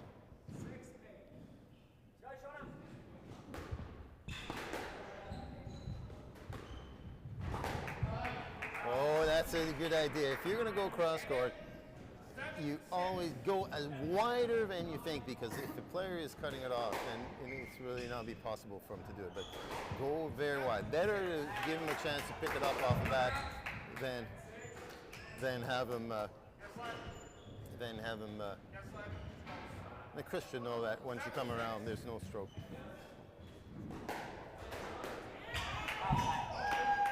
Good pick up. Nice lob, but it has a bit of weight.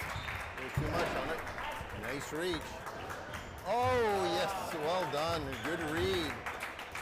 stayed patient. Probably saw the move. He's up 8-6. There's certainly a clatter and chatter and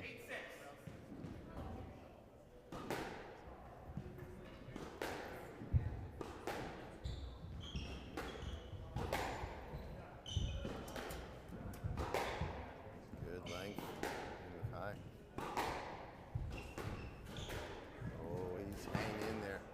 Has the advantage, holds it up. Oh, a little long boast would have scored, I think. Oh, well, that's a stroke. 7-8.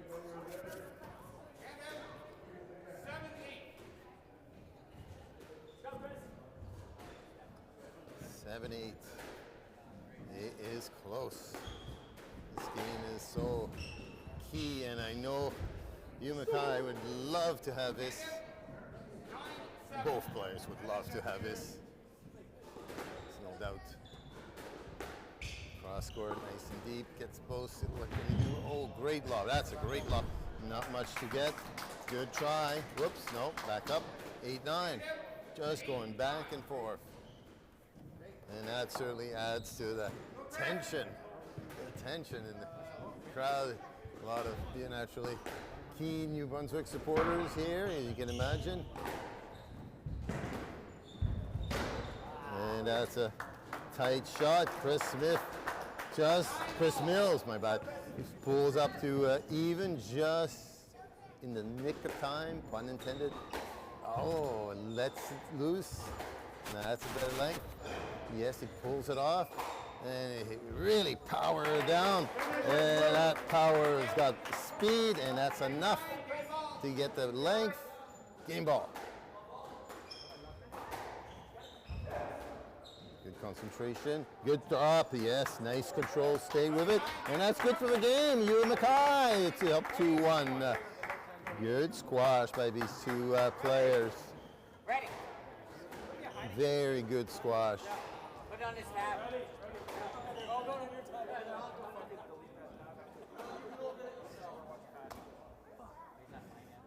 Chris getting advice from Lester Jinks. Oh, no more better veteran in the Atlantic than Lester Jinks and the Jinks family. Oh my God, legends they are in the Atlantic and even in Canada. Not often you have one family that has pulled out 3 national junior championships at all different ages, and we still haven't finished with the 4th one.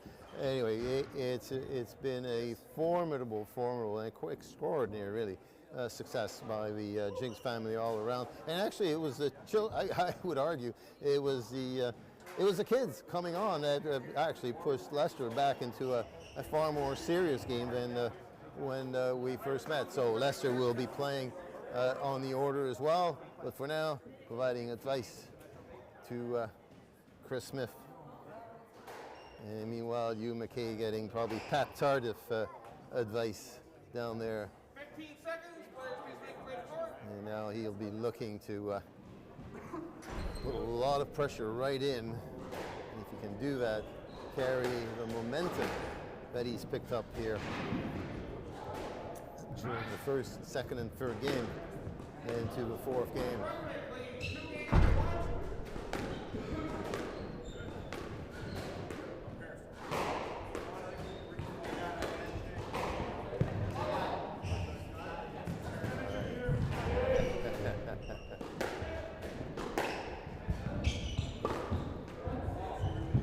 Oh, I suspect. But that's all right. That's all right. He's going to settle in, but I suspect he will get up there, and if he feeds you a little shot, play some more drops.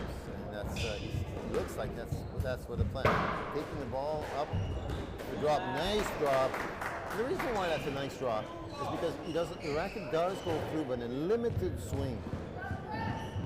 And it's still very good control. So it's not very difficult to play after having moved all the way up there. So it's that's why the definition of fine shot. And I'm being joined right here with somebody who also has interest in this match, Sébastien Michaud, president of Squash New Brunswick. Let me release this mic here, and we'll bring him into the conversation as we watch another nice drop here.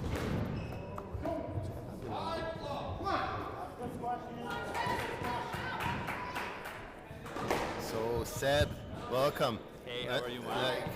Good to see you. How's your first? Let's start from a squash in Brunswick perspective.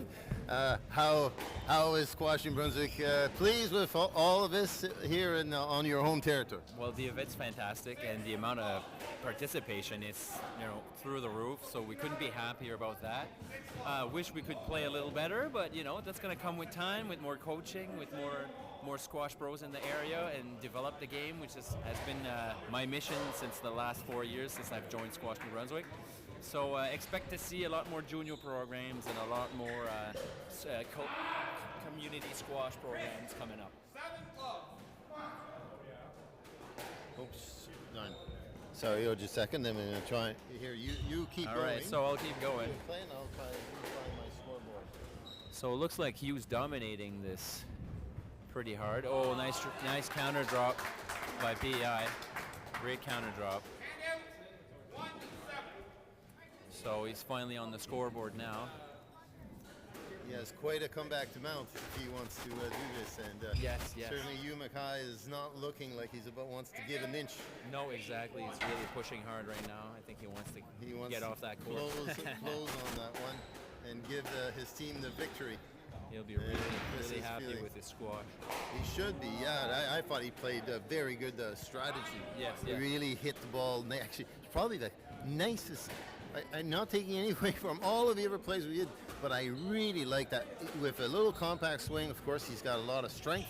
Probably all that gained at the Apple Orchard. We know that he and family, but the farmer out there, the Gordie Howe out there, and he's certainly showing the strength of that. So 2-9, just a couple of points away. Yeah, exactly. So Hugh will be pleased with the result. And Well, he'll be pleased with the way he's playing with this. Right now, he's putting it all out there. I know he tweaked the calf.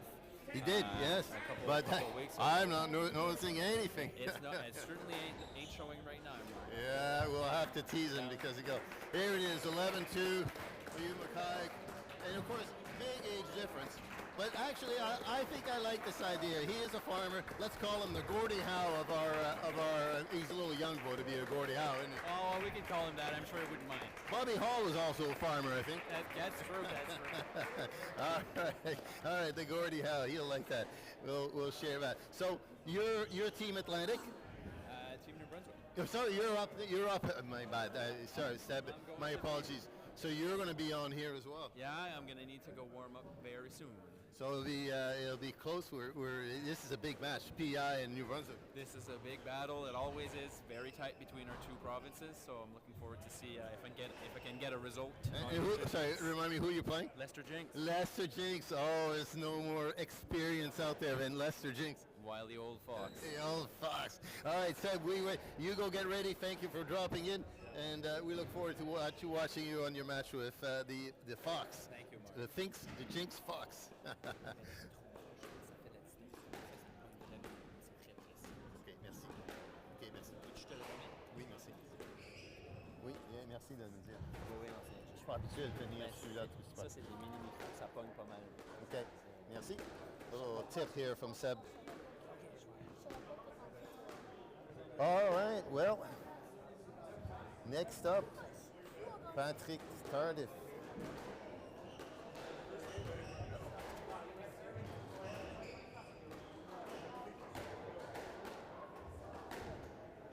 We'll just give him one F.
Well, it's because that's what shows on the air. So you're controlling the score. I am redoing the score. Yeah, this doesn't that where we have a system here doesn't hook up to the live streaming. So on the live streaming, which is right here. So you're the one that's. I'm commentating live streaming. I knew that, but I didn't know if you were. I'm showing the score, but I'm not doing a very good job of it because every once in a while I forget, so I have to catch up. But thankfully, my audience is forgiving. We can forgive you.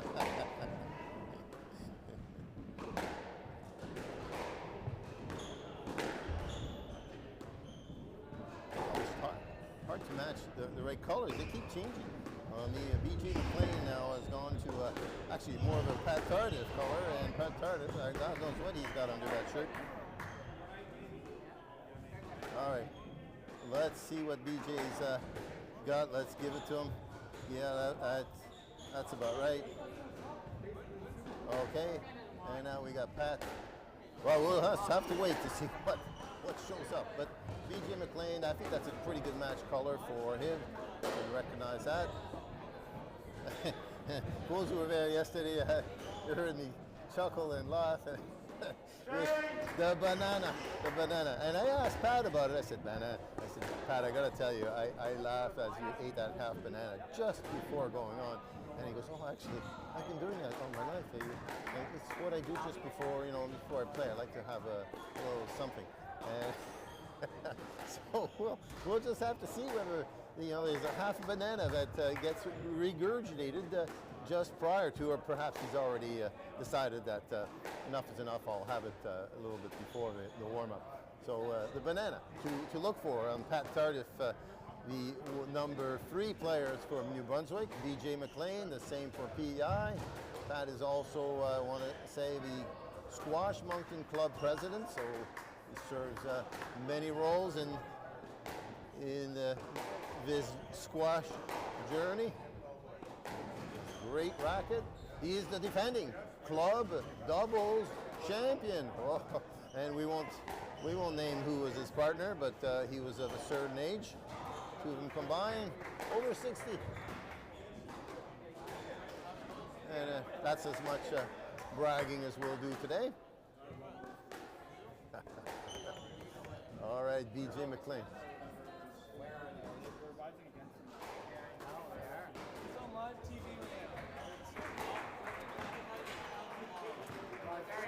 They're in my car. I need to come. I need to come and give you the keys. I forgot to. I need to come and give you the keys. We'll be right back. Well, actually, we're going to hand it off. Here we go. You're on the air. You make sure. All right, here we go. This is crazy. We can't be doing this. We got Kieran Murphy in charge of the score right now. Reddy's about to sit on the iPad. How much time we have left in the warm-up here? Warm-up's time. Warm-up's time's called. We got Hugh Mackay on the refereeing right now. Pat Tardif just flipped for the serve. We'll do it between You're gonna hold it up. You gotta keep talking. I know. We got 90 seconds now between the start of the game and Pat's taking a walk and looks Give at a little BJ's. background. Who is this guy? Well, Pat Tardif. we're being told the president's been playing. Oh, yeah. Mark already covered everything. Yeah. Mitch, you want to come hang out? It's all good. I want to hear the commentating. You should pull up the screen. Pull up the screen. This is going to be good. Talk about the food. Stefan had the A game on at the Pita Pit today.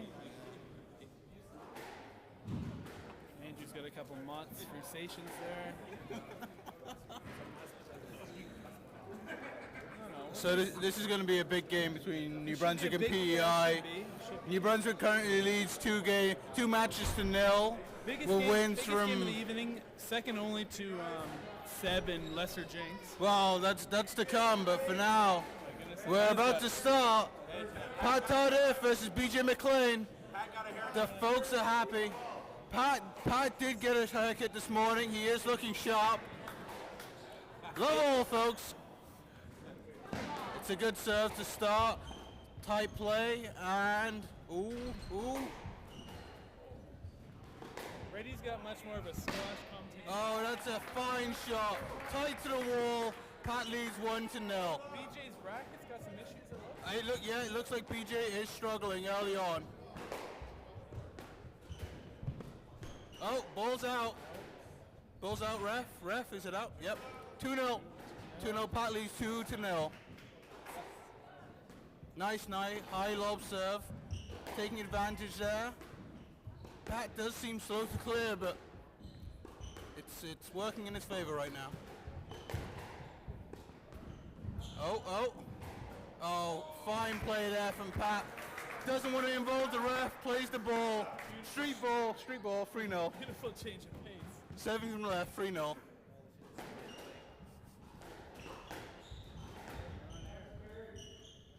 Pat Tardif with great sportsmanship there. Calls the carry on himself, hand out 1-3. We'd expect nothing less. That is fine from our president of Squash Moncton there. Hand out 1-3.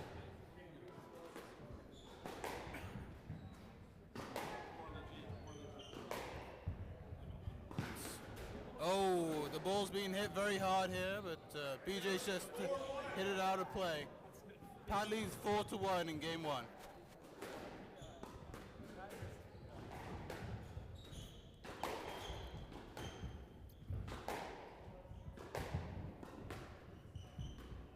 Ooh, the Moncton Knicks come out there with Pat finding the nick to make it 5-1. Gonna pass over to Kieran Murphy for the next field. Oh, what a cannon! The PEI flags are flying. BJ McLean hammers home the return of serve. 2-5.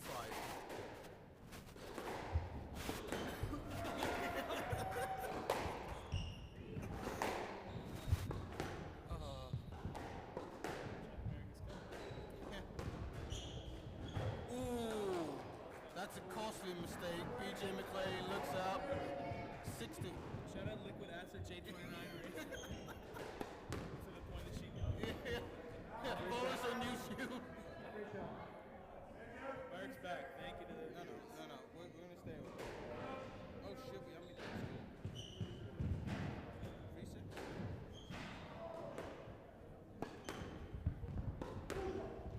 It's all right. I'll continue.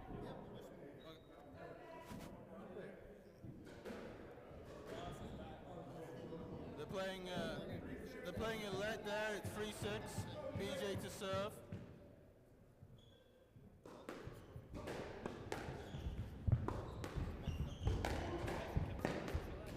Well, it's been going.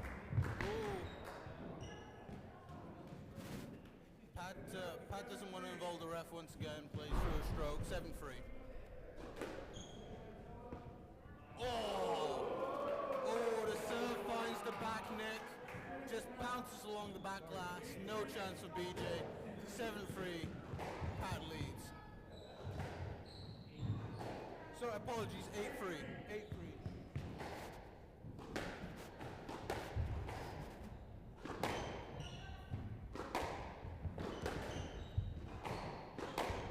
Some good long rallies right now. Tight against the forehand wall. Both guys fighting for position at the tee. Loose ball from BJ and Pat tins out. A big mistake by Patrick Cardiff. Hand out 4-8.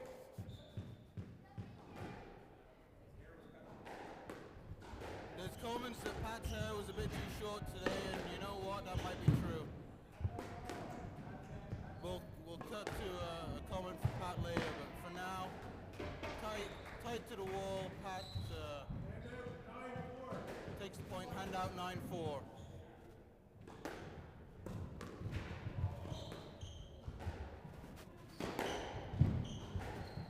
Shot by BJ, great shot down the wall, hand out 5-9.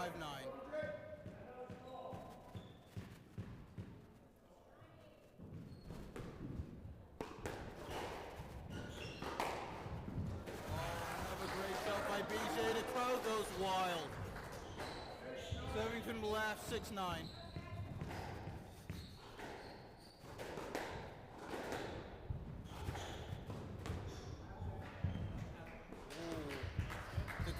thinks it's out, but the play continues. Ooh, 7-9.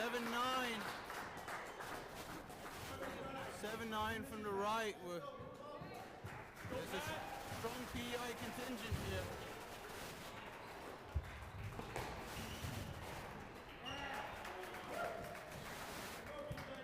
Pat with a great return of serve to break the points there. Hand out 10-7. Game ball. Oh, great shot from BJ, but one too many from Pat. Pat takes it 11-7 in game one. 90 seconds, ref Hugh Mackay tells us. Over on court 6, PEI versus New Brunswick. It's 1-1. Great spectacle of sport over on court 6. We're going to take a quick 30 seconds as the New Brunswick, the PEI contingent walks onto the court once again with the flag. Big cheers for PEI. The flags are flying as if we were on the island. Pretty poor showing from New Brunswick contingent. Where are the New Brunswick children today?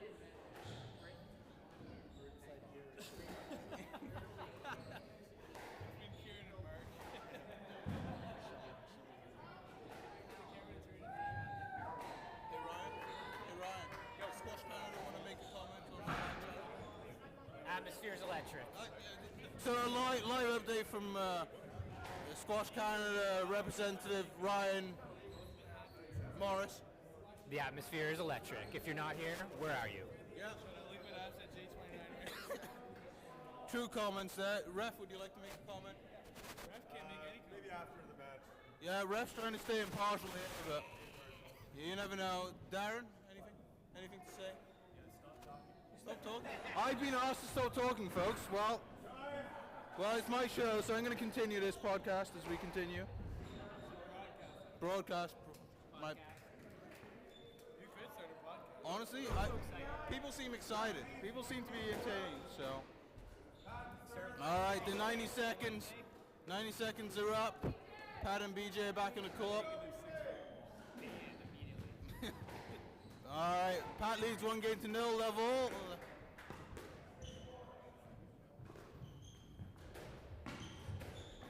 Oh, good start as you can hear. BJ won the first point. Crowd goes wild. One love, folks. One love.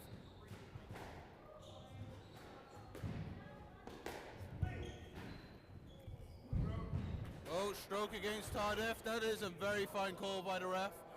Pat hits it right back at himself. Hard to get out of that one. 2-0.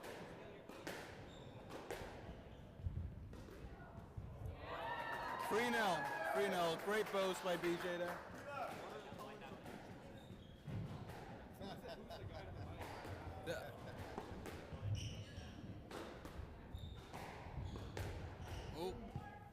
Ooh. Potential stroke opportunity there, just to let. BJ was a bit slow to get the racket up. Just to let.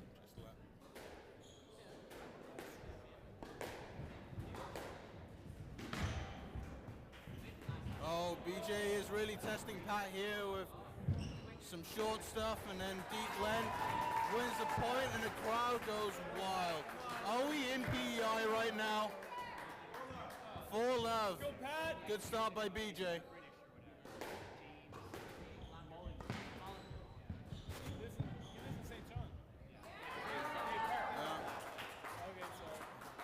Pat seems to be teetering right now. It's he's 5-0 down.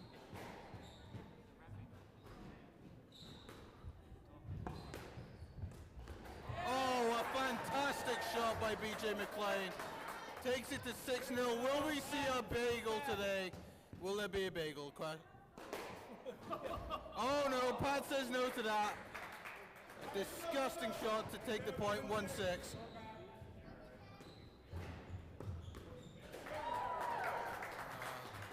BJ takes a serve back, but the biggest headline here, folks, is no bagel. No bagel. 7-1, BJ leads. Oh. BJ's found his groove here, tearing through Pat pretty quick, 8-1. Feels like we've been on the court less than a couple of minutes here, 8-1.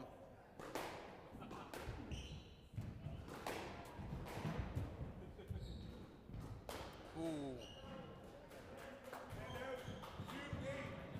Uncharacteristic error by BJ, 2-8. Pat Tardif has let go of his racket and it's fallen.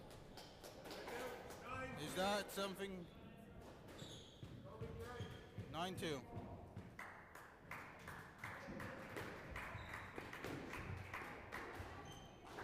And it looks like Pat Tardif's giving up the ghost. We're probably going to be heading to game 3 pretty shortly. 10-2. Oh, Pat's not giving up yet. 3-10. 8 more points. Let's see it. Oh, there's one. 4-10. Game ball.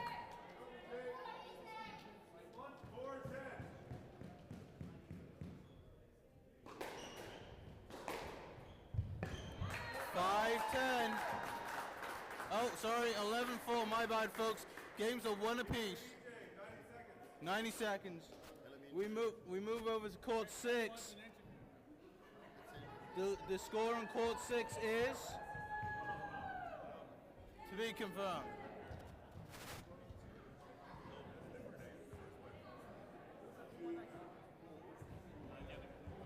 New Brunswick is leading on court 6, 2-1. Interview me. Jeez. Well, you've heard the voice of one of the vice chair, one of the co-chairs of this tournament. Ready? Thank you for the entertainment. Boy, you should be an announcer as well. You shouldn't have been just co-chair announcing. Man of all seasons. Tell me, great job. It looks like everybody's all smiles over here. And what's it like from your perspective? Well, it's glad after several months of coordinating with my team. It's nice to see that everyone's doing so well. Big shout out to our sponsors and honestly the fans and the players that make this the spectacle that it is. I'm getting chirped here by the crowd, as you can see. But you know, that's why we do this. It's for the support of the community, bringing people together, and I'm glad we could have done it here in Moncton, New Brunswick. Thank you to everyone who's come out to watch.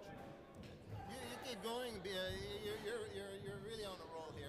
Okay. I think this crowd here deserves a ready announcement for this continuing match. Exactly, and we'll keep it as PG as we can, but it's high quality stuff here. We're back live on Court 5. Game 3 is about to start. Pat Tardif from New Brunswick versus BJ McLean from PEI. Games are 1 apiece with BJ to serve. Let's see if Pat's found something in the locker to fix what's going wrong.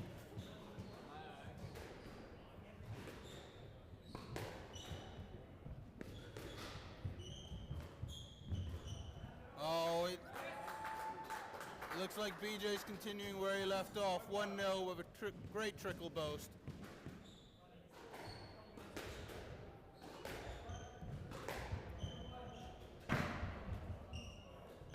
It's early doors, folks, but it doesn't look like Pat has an answer for BJ's prowess. It's 2-0.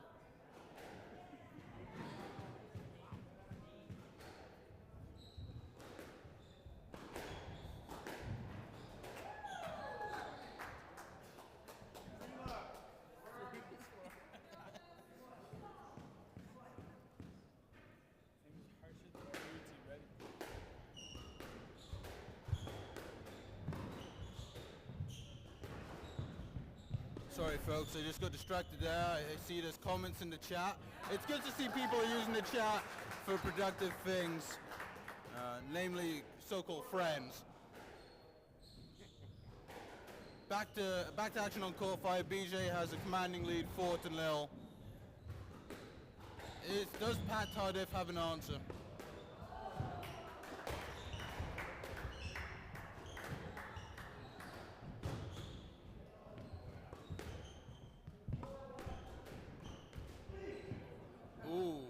Ooh. No let is the call. Did BJ make enough effort? He did go around the wrong way. And Pat stood his ground, I guess. No let, 1-4. Saved the bagel. Oh. Pat is learning quickly that he can't go cross-court against BJ. BJ is just cutting it off. Great shot into the corner, 5-1.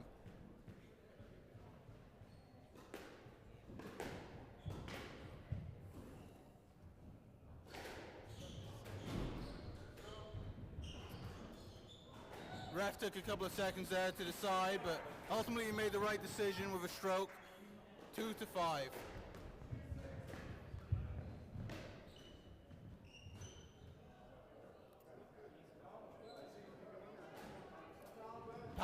Patrick Tardif stopped, but it looked like it was a fair shot. Everything looked fair. Who knows what the ref's going to say?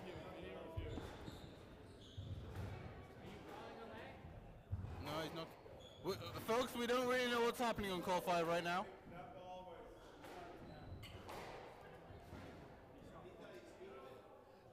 From our commentator's standpoint, it looked like a fair shot. You're influencing.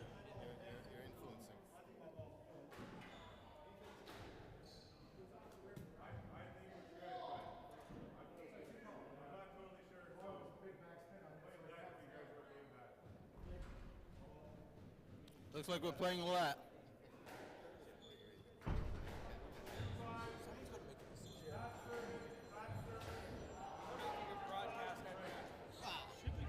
That's why I'm not reffing. The PSA commentators come over. So they played a let. Score is 5-2 to BJ. Some good backhand length here, and Pat takes control. Where's the point is? You can hear the crowd goes wild. Big support for Patrick Tardif here. Team New Brunswick, 3-5.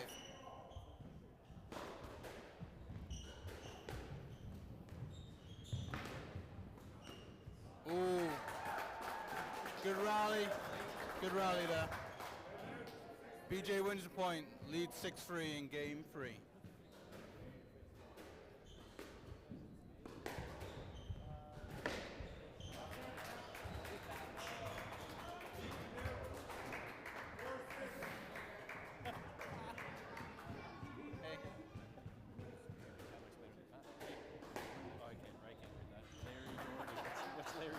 So I'm getting text messages.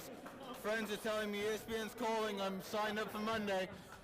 This could be the big break I'm looking for, folks.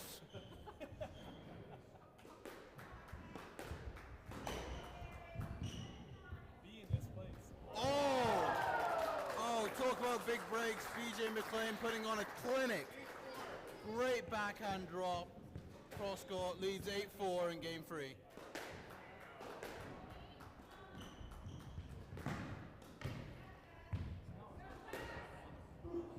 That looks like a Moncton lap. That is what we call a Moncton lap, folks. Very unique, just a Moncton.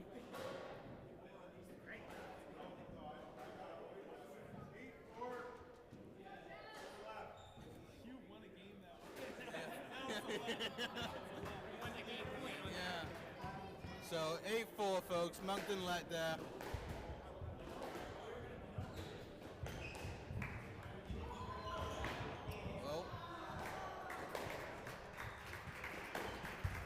Oh, we're going to cut to court 6 here. Looks like Team New Brunswick took that one 3-1. A great game between the two females from New Brunswick and PEI.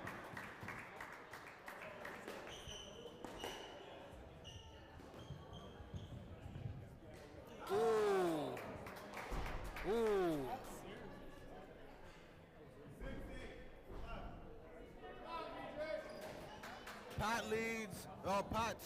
BJ leads 8-6 with Pat to serve. And Pat has broke strings, folks. Big news from Court 5, Pat has broke strings.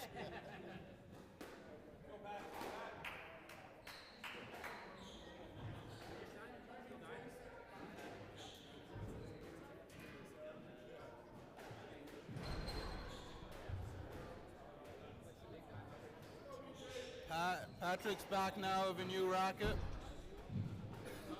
We'll resume regular broadcasting in a couple of moments.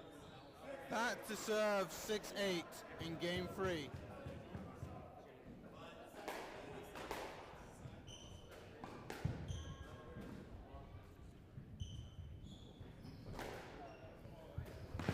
Ooh.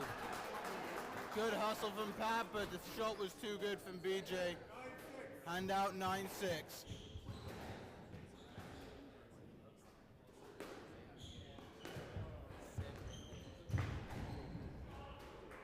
Ooh.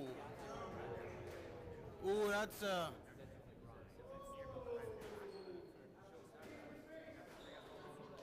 crowd's unsure about that call. The stroke being awarded to BJ, 10-6 game ball.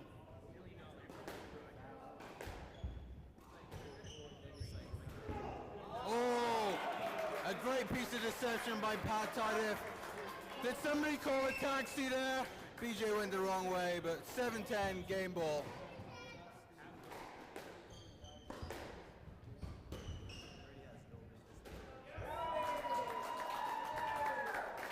BJ with a great drop to win game 3, 11-7, 90 seconds, folks. Conversations turn to our Thursday night league, discussing the quality of the new players. Yeah, I know it was a tough one for me, playing our club number 1, our club champion from last year. Tough showing, but for the moment we're still here on courts 5 and 6. Court 6, the females from NB and PEI are warming up from Division 1, and we have a flag showing once again from PEI. Great to see the PEI team out there.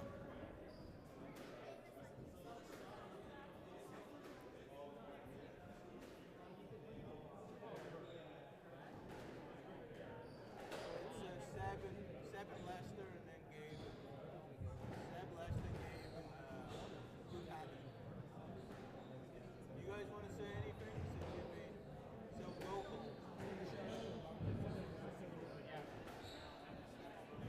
Who?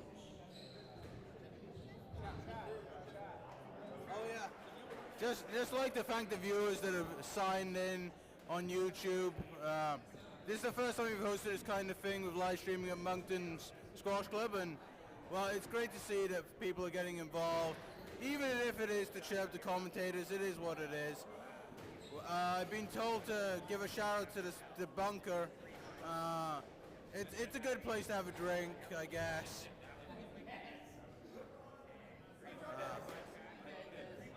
The owner is a fine gentleman, though. Does do a lot to sponsor at the club, so do check it out. Mitchie's there clapping away. There we go, the bunker, folks, the bunker.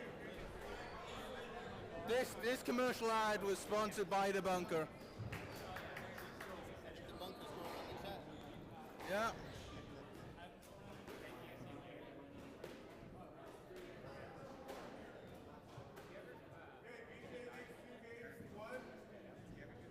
Game 4 is about to start. BJ leads 2-1 against Pat Tardif. PEI versus New Brunswick leading 2-1.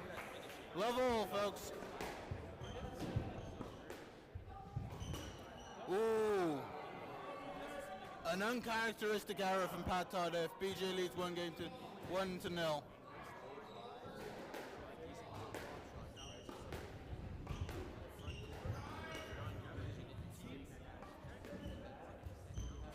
Ooh, fine shot from BJ McLean, PEI, 2-0.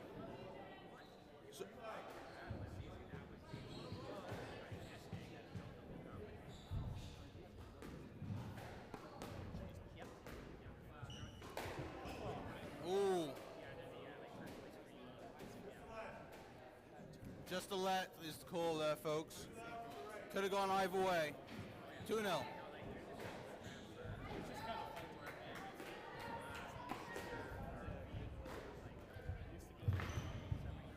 Oh. Another decision for the ref here. Ooh. Stroke against PEI, folks. That is a call. 1-2. Oh, sorry, 2-3.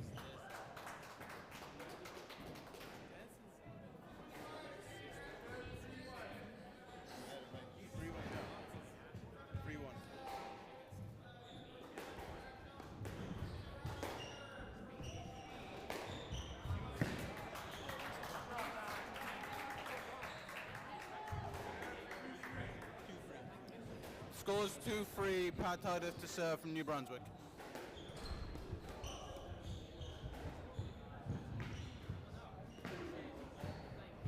A great lob there from Pat Tardif. 3-all.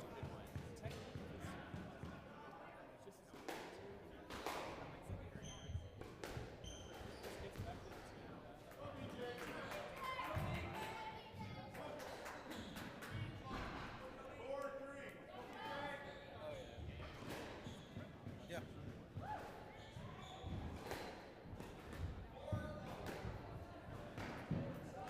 Fine shot from Pat there. Starting to gather some speed. 5-3. Wow. There's Mitch Peltier impersonator there. Will we hear from the real person soon?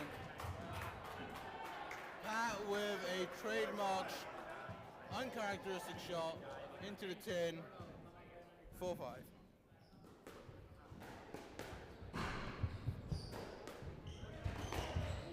Ooh.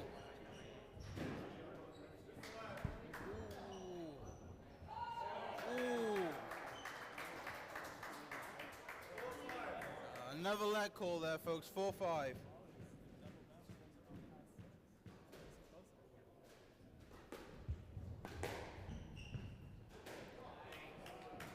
Well, the gods must have spoken. Pat wins the point there. And now it's 6-4. Could be the devil. Might not be the God. We wouldn't want to get political. And now 5-6. If we're learning anything from this game, it's to play the ball, folks. Don't rely on the ref.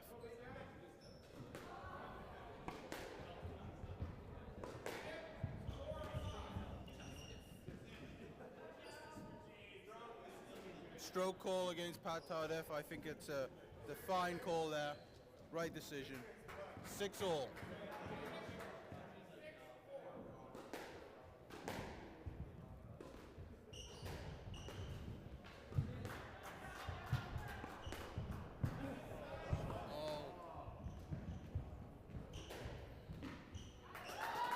Great comeback retrieval there from BJ McLean from PEI. PEI leads 7-6 in game 4. Over on court 6, PEI leads 8-4 in game 1.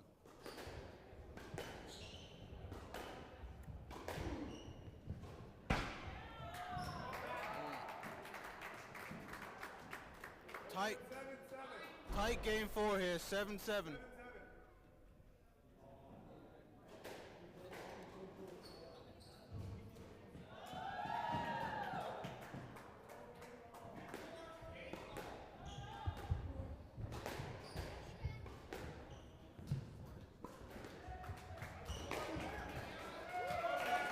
Fine winner from Pat Tardif. The crowd appreciates that. 8-7.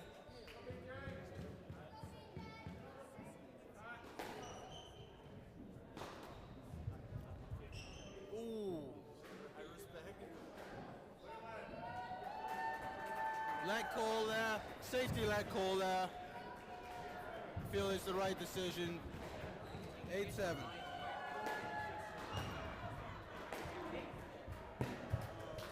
Good shot by Pat Tardif, choosing to play the ball there. MB's 9-7 up in game 4.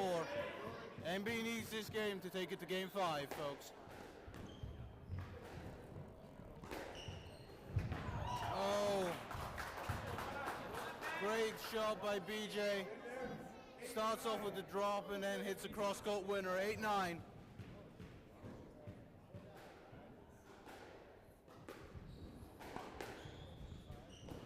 Ooh.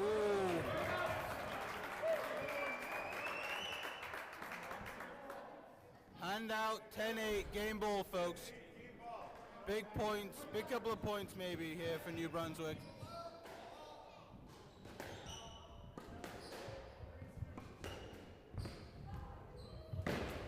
Oh, 9-10 game ball. Let's go, Pat. Let's go, Pat.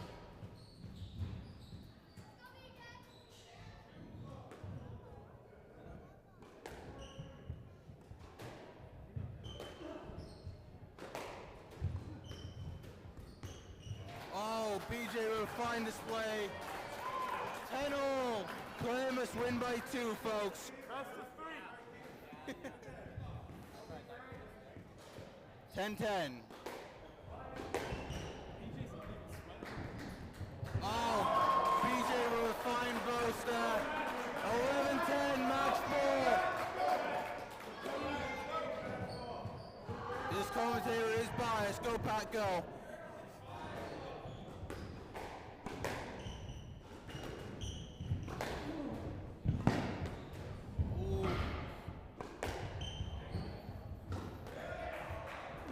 Oh no, that was a fat shot. Oh.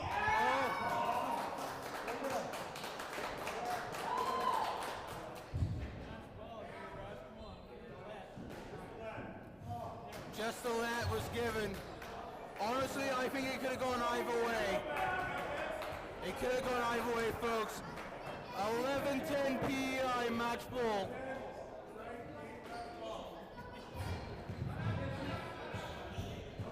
I wouldn't want to be the ref of this one.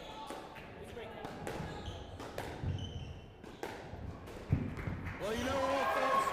We said it before, we'll say it again. The gods have spoken. BJ McLean takes it 12-10 in game 4. Good win for PEI. Well played, folks. Over on court 6, PEI took it in game 1. And the score is to be confirmed. PEI flags flying on court 5. I'd like to thank you all for my time on air. I'm going to pass it over to someone else. Ready, thank you. Wow, you brought this crowd to life, man. A chair of the tournament. Great to have. Already, he and Troy have done a fabulous job. And in preparing for this tournament, getting everybody enthused and getting our membership involved. And what a great teamwork was, and what a great leaders they were. So congratulations certainly goes out to them, and certainly his career as an announcer has just taken off. Let him know. Let him know. Let him know. Hey, 2 messages from fans saying they love Fans are coming on. He's checking his. Who does? JM.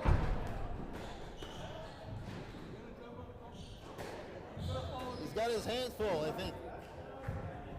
He's got his hands full.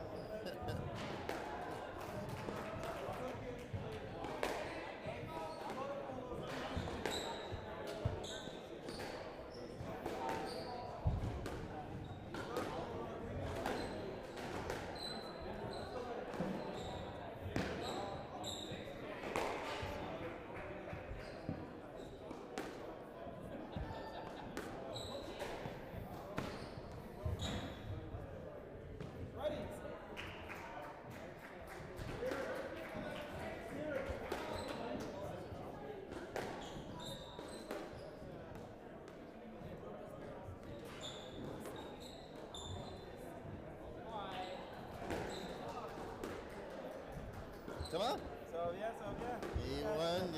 J'ai peut-être une game, après ça, il faut que je chercher Marie-Pierre, puis je reviendrai après. Problem. All right, you'll have JM will lead off in announcing this match. The first game is Jean-Michel Leblanc, known, well, he used to have his nickname was Merman, but that no longer.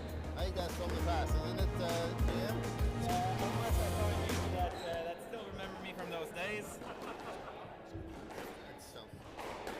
Yeah, but the Merman has pretty much retired. Well, from being a merman, not from squash. Not from squash. I still love the dives, and I still have my saying that it's not a real game until someone dives. So we'll see if Lester and Sebastien can give us a few dives in here, show us some intensity, and at least some great rallies. So I'm sure it's gonna be great fun.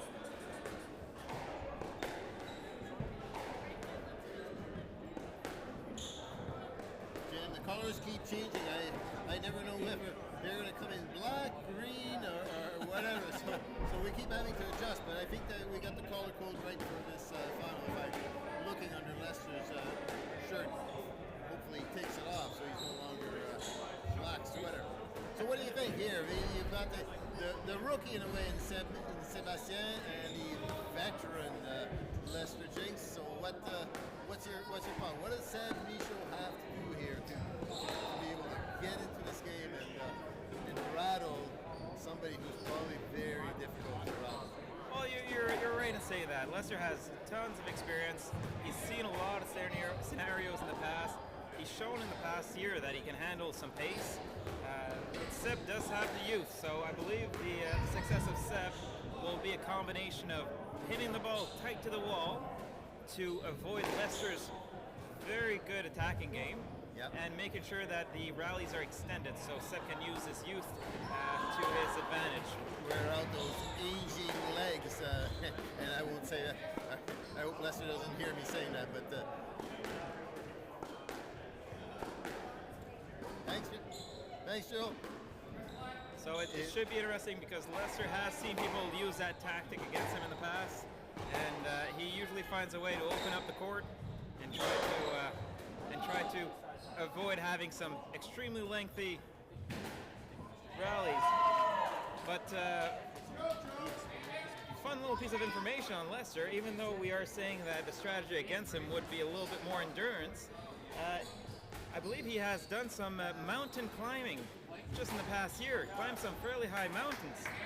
So he is doing his best to make this disadvantage against him an advantage. Exactly, mountain climbing certainly strengthens those legs, and often we're found that blood is, as you're climbing hard, the blood circulation is just short, so you're short of breath, so an excellent way of going. Right beside us, Jean-Michel is a veteran of this game of squash. John LeHoop, Jean-Michel Leclerc. Great to see you, John. Welcome. You're live on the air, by the way. We're doing a little live broadcast. No, we want you in this. So John LeHoop is in the house, as they say, and of course, everybody knows, especially across the country, Ridley Windows and Doors and the title sponsor of this event. And John LeHoops are synonymous. He is a founding partner. He is the president or CEO of a company and lives out here in New Brunswick. And we thank you, John, for that support and equally for your presence here today. Mark, our pleasure to be able to do it, and looking forward to the oysters. and also gracing us with your Jewel, who's also here with you. She came along under duress, I must say. Thanks, Sean. So JM is actually going to lead on this first game in announcing. I'm going to keep score, and feel free to jump in here if you see anything that you want to point out. We have a PI, Lester Jinx, and that's Lester, the jester, yes. John relates to them as jesters.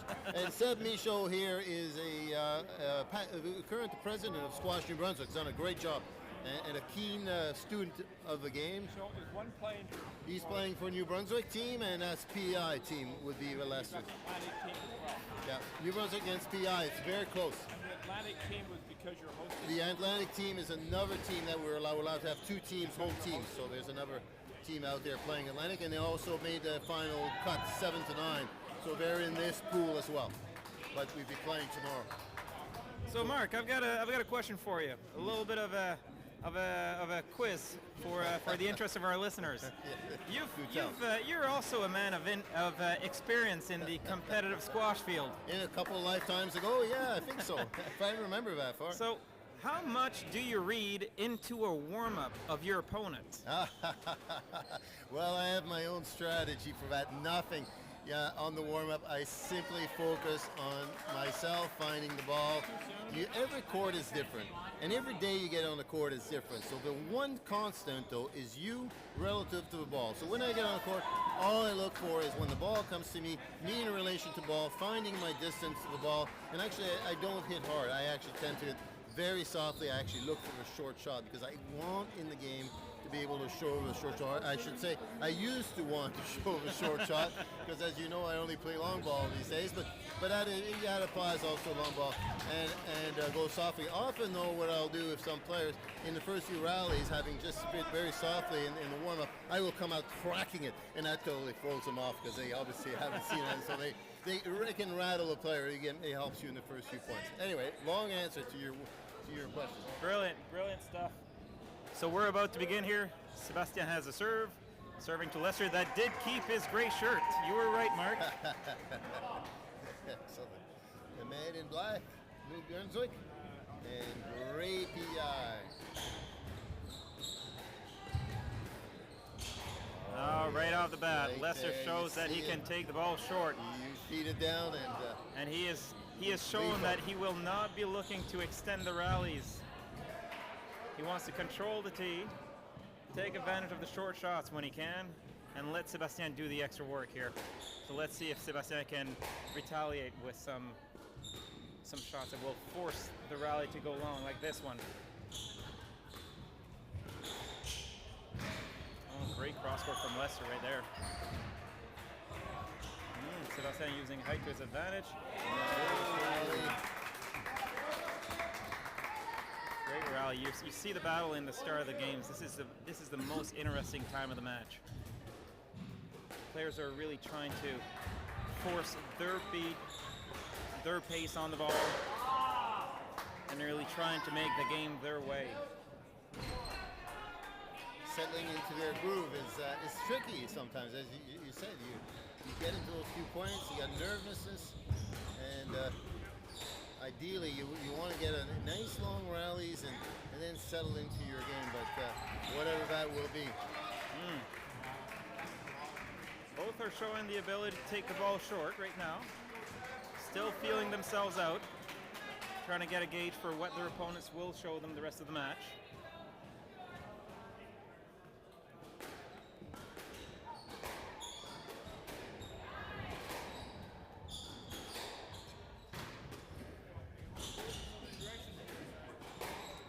There we go. There's one of those rallies you were talking about. Trying to establish your length and trying to get a feel for the court. That's not a shot that Lester would normally hit 10 on, but a little bit uncharacteristic on that one. He that little extra step he did on it was surprising. Actually, it's not like him to do that. He's usually very cleanly deliberate.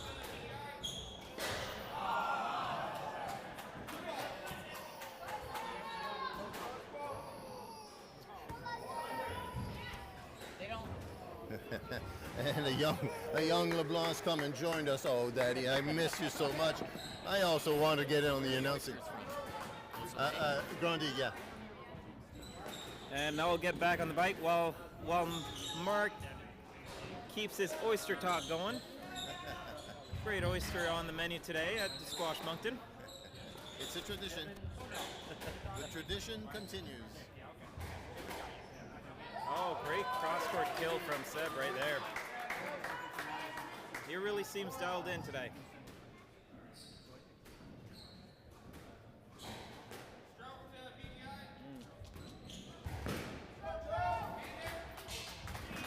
Seb is trying to really utilize height on his serves. I think he's wary of Lester's attacking shot, which would be a wise strategy.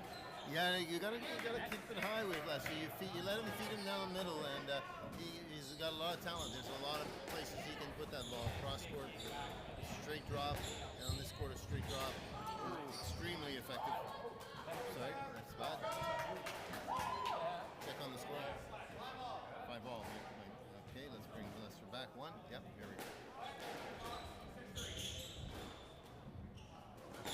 Yeah, that cross court shows it down, shows the drop shot, brings the player in, and the last second reverses cross court. Yep.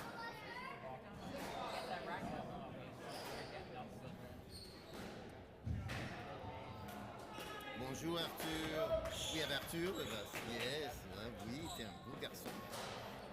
Future squash star, right here. Mark called it. Before he hit one, he called it.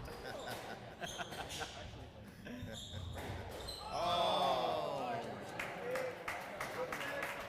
Neck and neck, still at the midway point of the game. And these two players are still looking like they're trying to find an edge on the other one.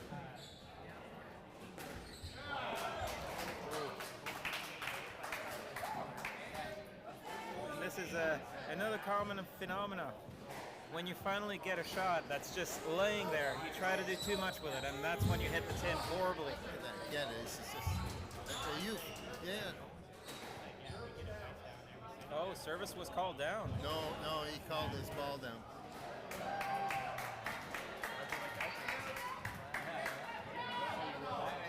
Seven all.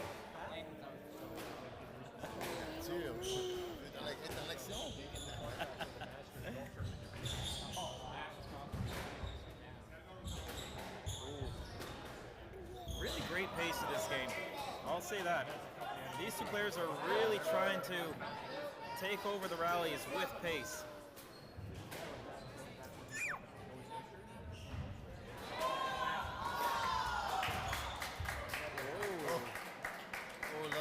Lucky cross court, and that was going nowhere. Just 9-7. rolled on the neck. So a lucky point here for Seb. Take a 2-point lead. Oh, and Lester says, not so fast, young man. Exactly. Exactly.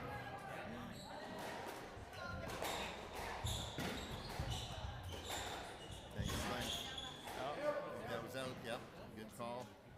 All right, it's going to be game ball for 10-8. Seb. Let's see if he can persevere and play out the point. Not be impatient. These youngsters, they can be impatient sometimes. I think that will do it. Good control of a team. Well played by Seb. This will be interesting to see how these two players adapt for the next game. You got Seb that decided not to go for the endurance game, trying to instead outpace Lester. And you're seeing Lester that wants to go toe-to-toe with Seb. So let's see what happens, what modifications these two players make for the next game. Yeah. The key, the one thing I noticed with Lester, and you know, none of us are getting younger, is on his forehand drop. We saw 3 of them. Each one had the drop and needed to do a little extra movement, and both movements caused him to put it in the tin.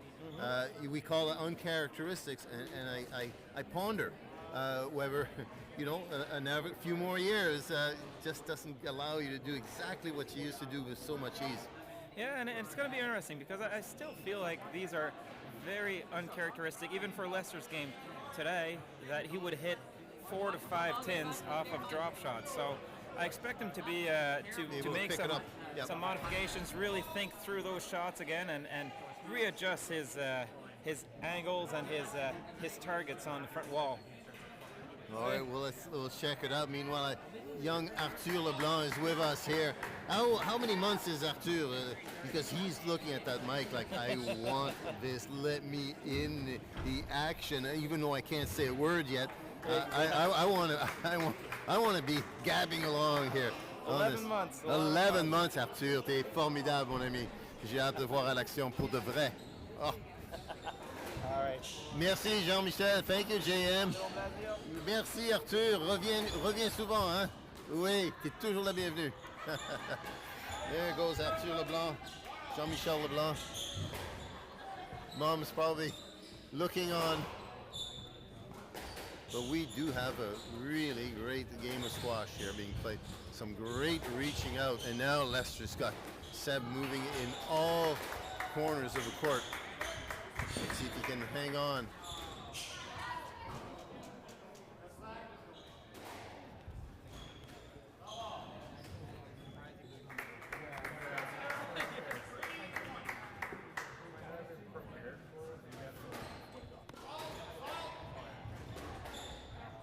That will definitely be a stroke. That will be a stroke, so here we go. Great return by Seb on the wall. It's got the hook. Oh no, not the place to play it. And that ball sort of had a half nick, so point to Jinx. Leicester.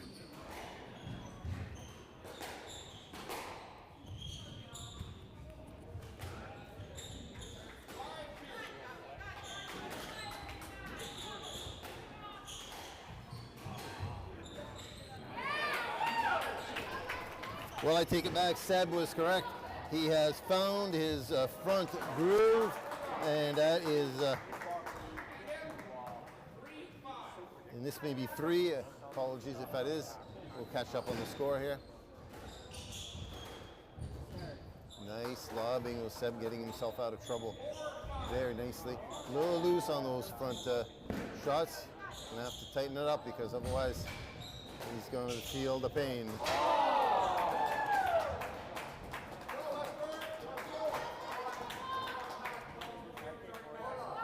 It is 4 love, so right there, Leicester taking a commanding lead in the second game. And again, the drop, but a little too loose.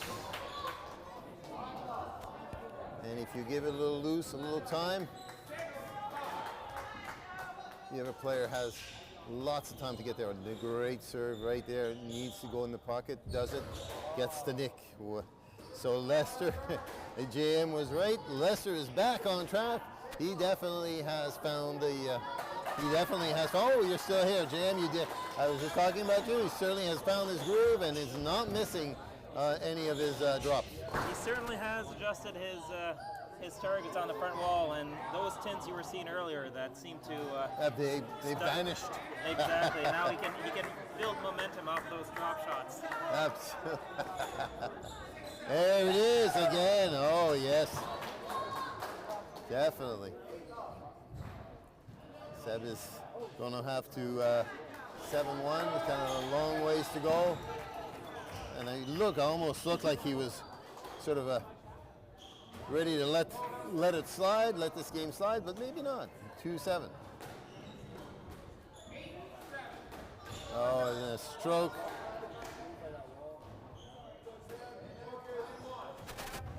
So it's Seb who's a little lost his concentration and quality of the shots that was there at the beginning. Some amazing reach and gets has been lost. And that lob, perfect drop in the corner. You think this were his home courts. Well, he is definitely showing his experience here. That was a beautiful, beautiful, beautiful lob. Not much you can do. Just watch it. And again, lets it ring around. I think I missed a point. So there we go, first game. Second game over to Leicester, 1-1. And Leicester is definitely back. Yep. He did well in the first game, but John is commentating that a little more unforced errors, and we certainly are seeing that he really had to hustle in that first game and made some wonderful gets and response to the gets.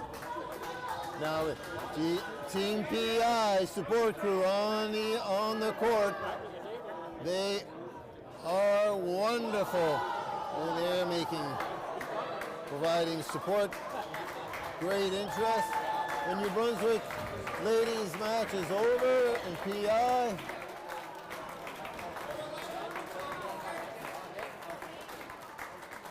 Chris, who won that? PI? New Brunswick. Oh, that was another New Brunswick, number 3-2. Another New Brunswick win on the ladies' sides. And pardon me? 4 games. Whoa. A great win. So the ladies are pulling up their ends. The gentlemen did so far. You Mackay had the first win. John, come on over and join me over here. Well, John, you've been around this game for a few years, haven't you? When did you actually start playing the game of squash? When did squash and you meet? I'm thinking in the mid-70s. Mid-70s. Lifetime ago. Well, that's a few little 50 years, half a century ago. That's right. Isn't it? Where did you play first? Cricket club in Toronto. You played right there at the That's where I cricket started club. playing, yeah. You started playing. Good Yeah. for you. But that was when we were playing hardball singles. Hardball times. And you would remember that. Oh, wouldn't you? yeah, absolutely. We all sure. grew up on the In hardball. fact, I think the cricket club had hardball courts until probably 25 years ago. And what a great club that is, isn't it? It The is Toronto cricket, a tremendous hub of cricket and curling club. squash, and certainly in Toronto, and I'd like to say nationally as well. Oh, absolutely. They produce some very high caliber squash players out of that club. Yeah, who would be the if you had to think of it, two names, two or three names. I would think Jamie Bentley. Yes, certainly Jamie Bentley. One, That's Gordie Anderson. Gordie Anderson absolutely dominated the hardball, and nobody could serve harder than Gordie. Hardball scared the bejesus out of everybody when he lined up. Yeah. Oh yeah, those and these players are still around. Gordie is in Buffalo and still hanging in there. And still playing some hardball doubles. I not certainly would have been in New York last weekend playing in the Century doubles. Century doubles. Right. That's a whole lot of things. All right, let's bring it back here on the court.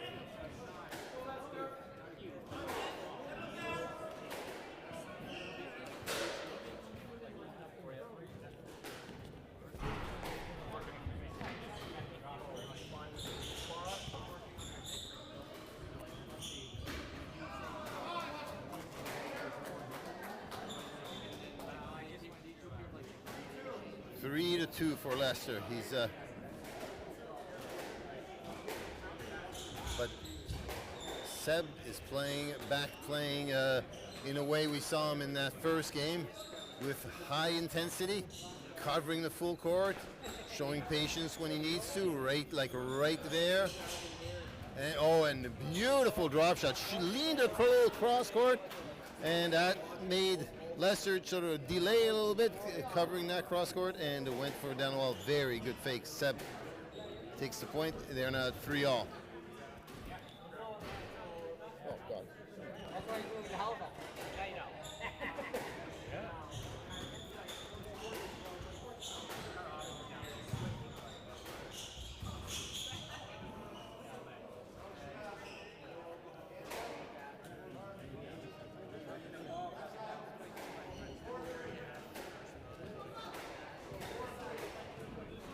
And that was a stroke.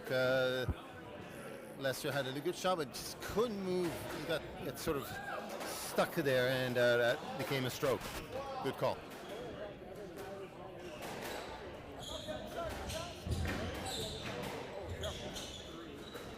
Oh, showing the experience and the quality of shot. This is what Master Squash can bring. Some shots that you go, oh, can't believe he even thought of it.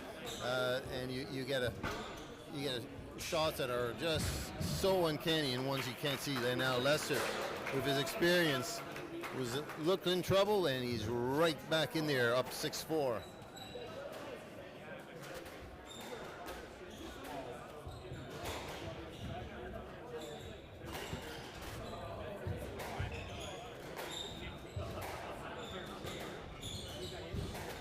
Nice cross court. He reached back. That puts Leicester very much on the defensive. No, that'll probably be a let. Yep. Play it over. 6-4. But he had to work for it. So he used up quite a bit of energy. Let's see whether we. Nice slow blows.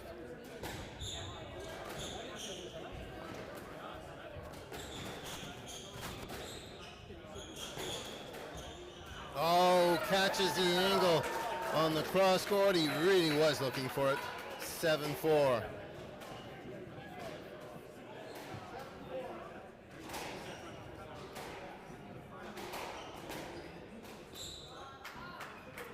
And it, variety served, hard and low. Catches Seb. Not expecting it there, and an unforced error.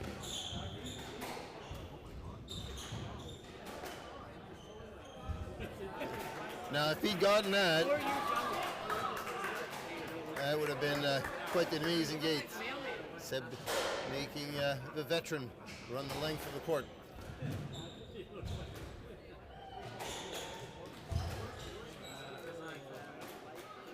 9-5.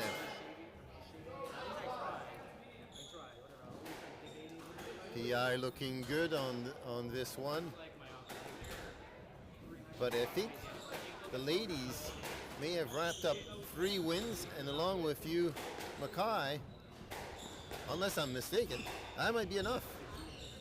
Is that correct? I am. 7 games, right? Pardon me? Isn't there only 7 games? 7 matches, yeah. Yeah, and we have 4 already. So these matches are now for the honor. And Leicester 2 points away from sealing a win over the New Brunswick Squash New Brunswick president. And a keener in this game squad. Very, very keen. Loves the game, always wanting to learn more, always asking questions, and put on a great performance in the second game, but not enough. 2-1 for Leicester Jinx.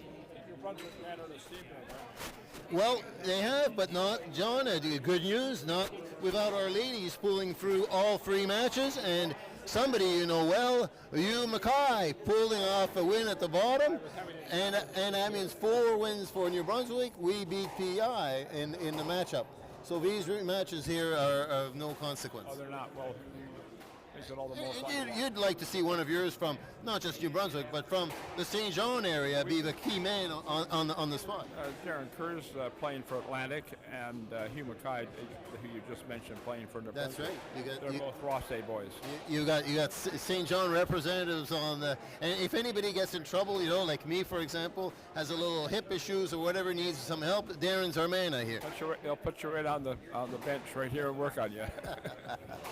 Yeah, maybe not here, but orthopedic surgeon and from St. John. So great to have him, and great to have him on the court as well. And we will see him under Team Atlantic tomorrow, and they will be facing off both against PEI and again against New Brunswick. So we'll leave. It could be the battle of the New Brunswick Atlantic. Who's ranked 1 and 2 right now after this far in the matches? In this grouping, in the standings. So the top 3 teams in the standings are playing over on the far side. That's Quebec is playing BC, I believe, and or Alberta, and BC is the other playing. And they're playing the first series of matches now.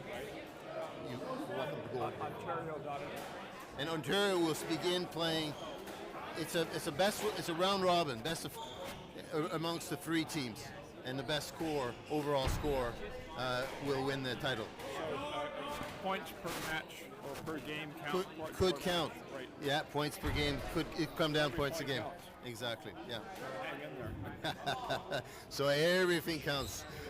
Don't leave. Here we go. Leicester has a 2-1 lead over Seb Michaud, who starts off nice and crisply, but not far enough.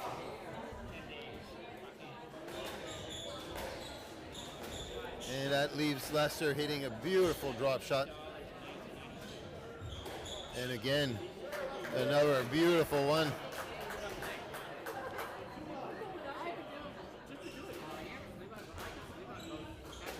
And once again, I again underestimated Leicester and you should never underestimate such a veteran. Oh, he knew he might not get a lead, so hustle, try and,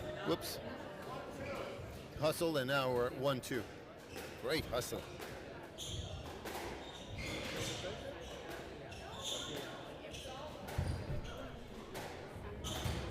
And just holds that ball, brings up the player because he showed the drop, maybe the boast, and down the wall is your winner. Yes, sir.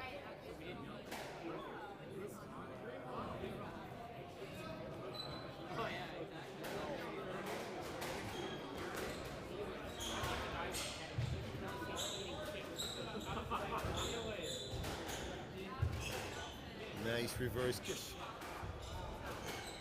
Leicester getting turned around, but he is really, oh yes, the effort to do that after having run all the way up there is to be admired. and he puts all that last moment effort because it is worthwhile. You put the effort, you win the point. You don't put it, you're setting up for the next.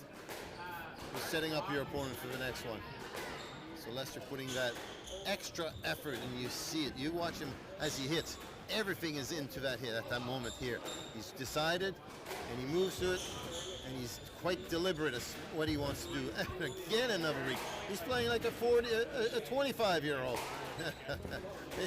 Yeah, he knows nobody. That's the only way you're going to get a point against him is nick it outright. Well, I hope the Jinx families and offsprings are watching, because their dad is putting on a display of athleticism as well as a display of quality. Oh, what a get! At the whole court, you are so... Oh, no, he gave him a stroke. Well, you know what? If it was me, I'd say, no, you had the right to play the ball. He was out of your way. No let, but that would be me. That would have been severe. I think that ball may have a trouble. Oh, beautiful play. Like a veteran. As opposed to coming up and smashing it, just putting the racket on, clicking to the other side. Well, I'm certainly impressed with Seb Michaud's play here. And I hope he'll be as pleased, and independent of the outcome, with what he's able to do.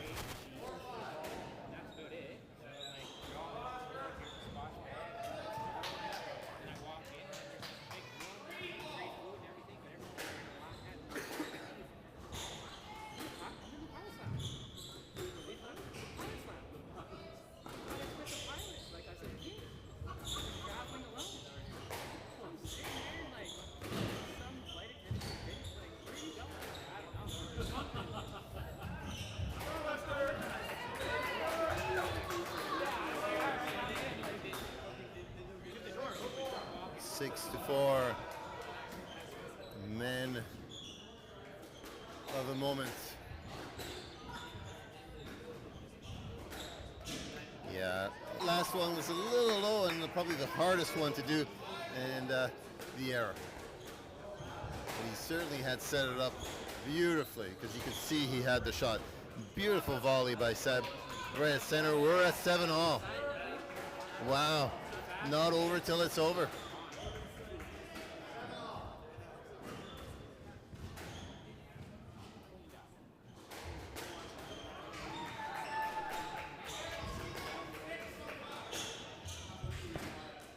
That's outside. 8-7 for the veteran.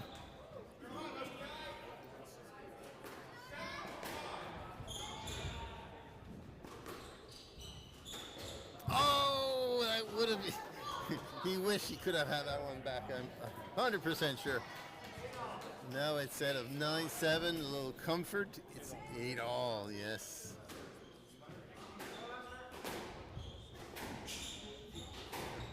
Oh, floats it in.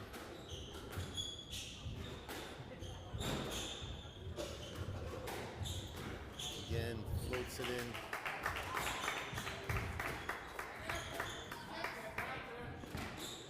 Nice retrieve. But has Lester on the defensive. But you gotta work. You gotta be able to do more than that. Nice patience, both players. Lovely. Oh no!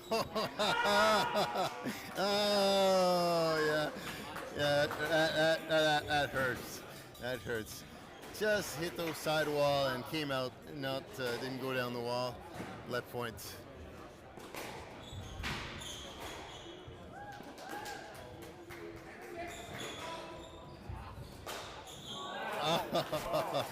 Then the ball got stuck. Went up, played it, and you have to readjust entirely your thinking where the ball is, and didn't do that. It was a 10, unforced error.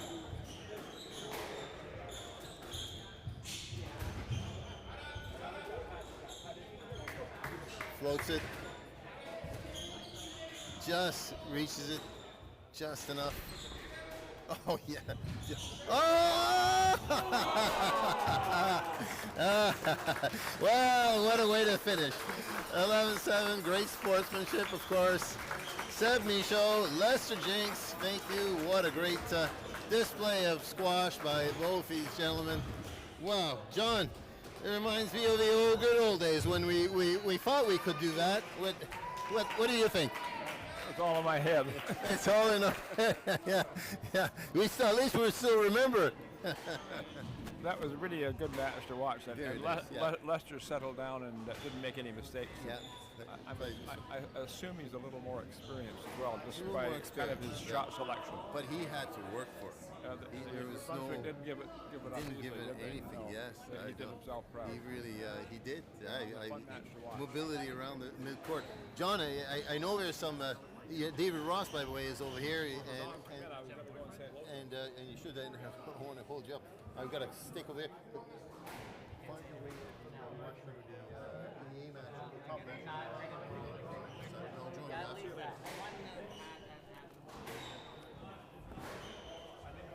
All right. Personal pleasure having John LaHoop here, and of course, they are the title sponsor of this event under Ridley Windows and Doors, so thank you to them and all of their employees, staff. You see them in Ontario, you go down that 401 just past Toronto, and there they are on full display, one of their posts. So you want to.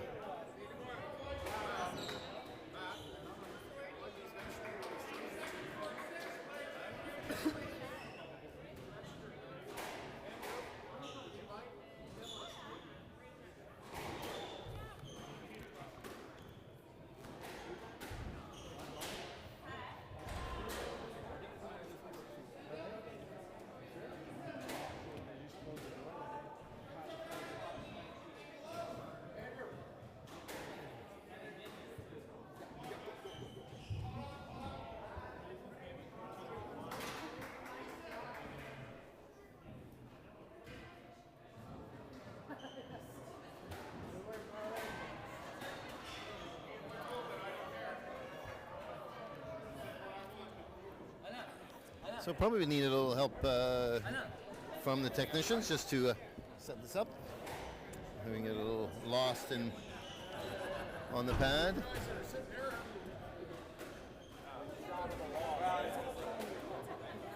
Everyone moving over for the big number ones player.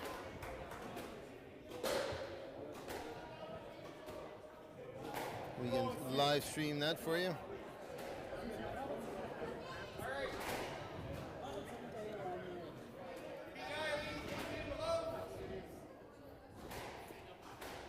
I need some help over at the live streaming, please. Lost the scoreboard. All right, I'll call out the score, but right now it'll stay at, we don't even have the names on there, but.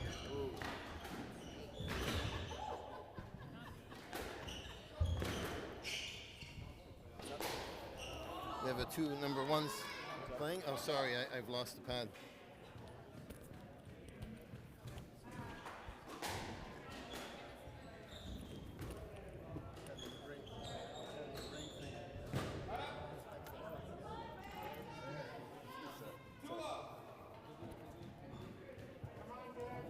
Okay, thank you.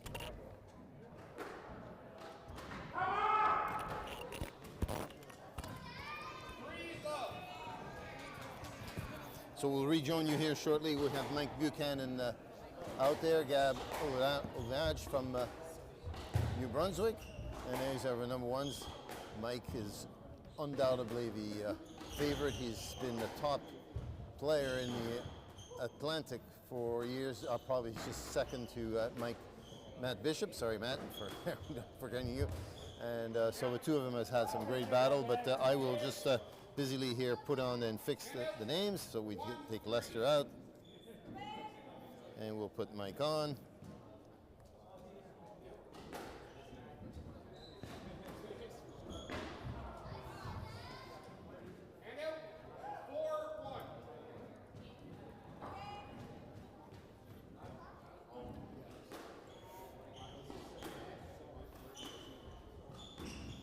All quite the right color, but let's see if we can fix that up. Box 5-1.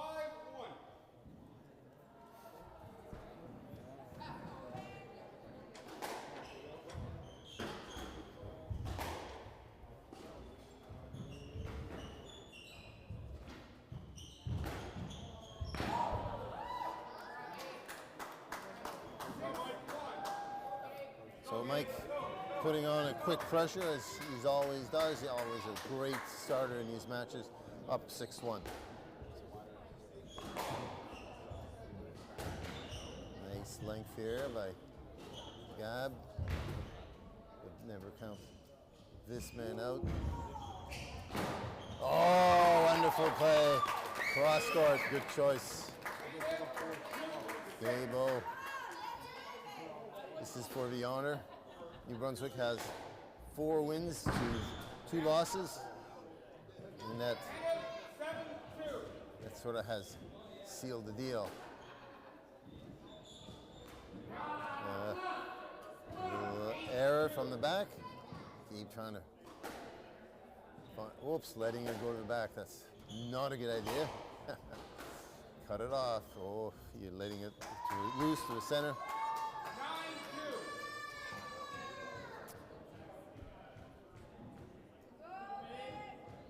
You were busy?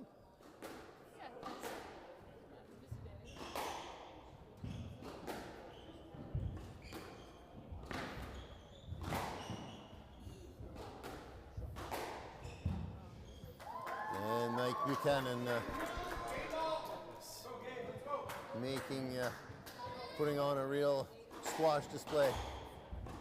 Taking it over, and I think we'll see what Gab can bring back to the next one. And right there, off, we're done. We move on. It's business.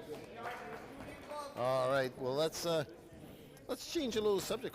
During this tournament, offering full service, well, of sort, tournament, and Julia Cook with Max Health.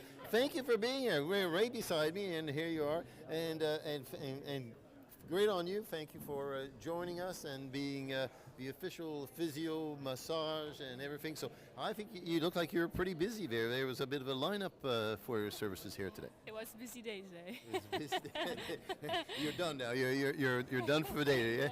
Yeah, I'm done for the day. Too late. Even the announcer can't get an appointment for us today. Is that right? Maybe tomorrow. Maybe tomorrow. Yeah, no kidding. I think some of the players need it more. Anything serious that came at you? Where you had no names naturally, but anybody have any serious, or just mainly trying to find the relief for the next matches? Yeah, no serious injuries, just some relief between games, and looking forward to tomorrow. Yeah, excellent. That's what we want to hear.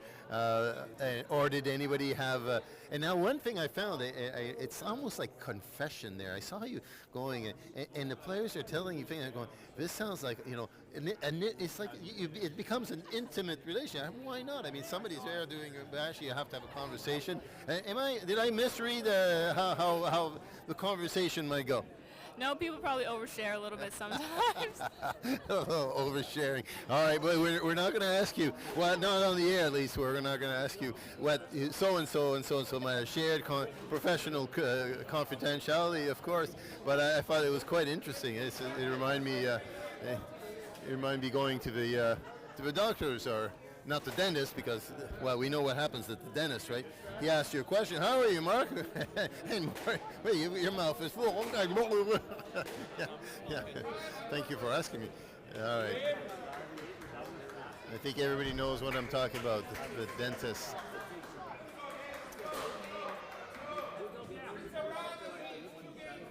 And Julia Cook at Max Health here in Moncton. What a great service. Has fantastic physios there, and she's a massage therapist specialist. And for the players, she will be here tomorrow again. So great to be able to offer that service. So first ball, whoops, should refocus.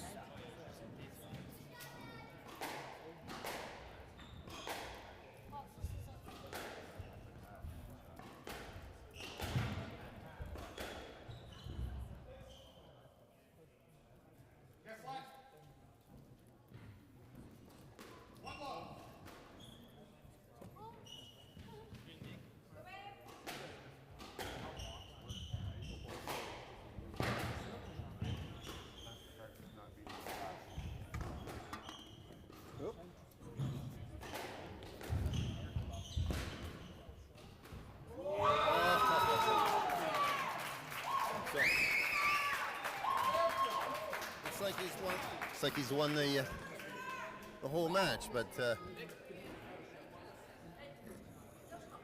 it reflects on what kind of pressure he's under. Unrelenting. Playing Mac.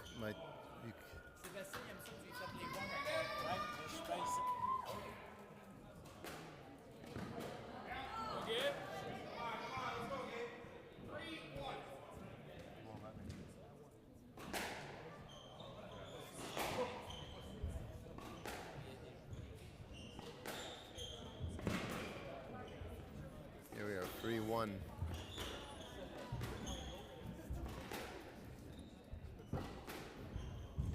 Shot.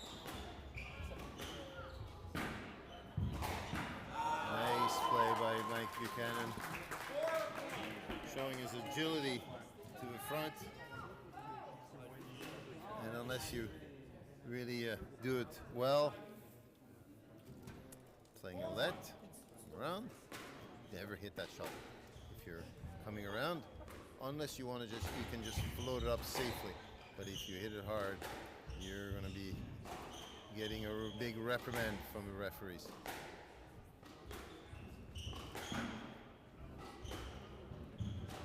Mike working him. And if you get, trying to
Bye.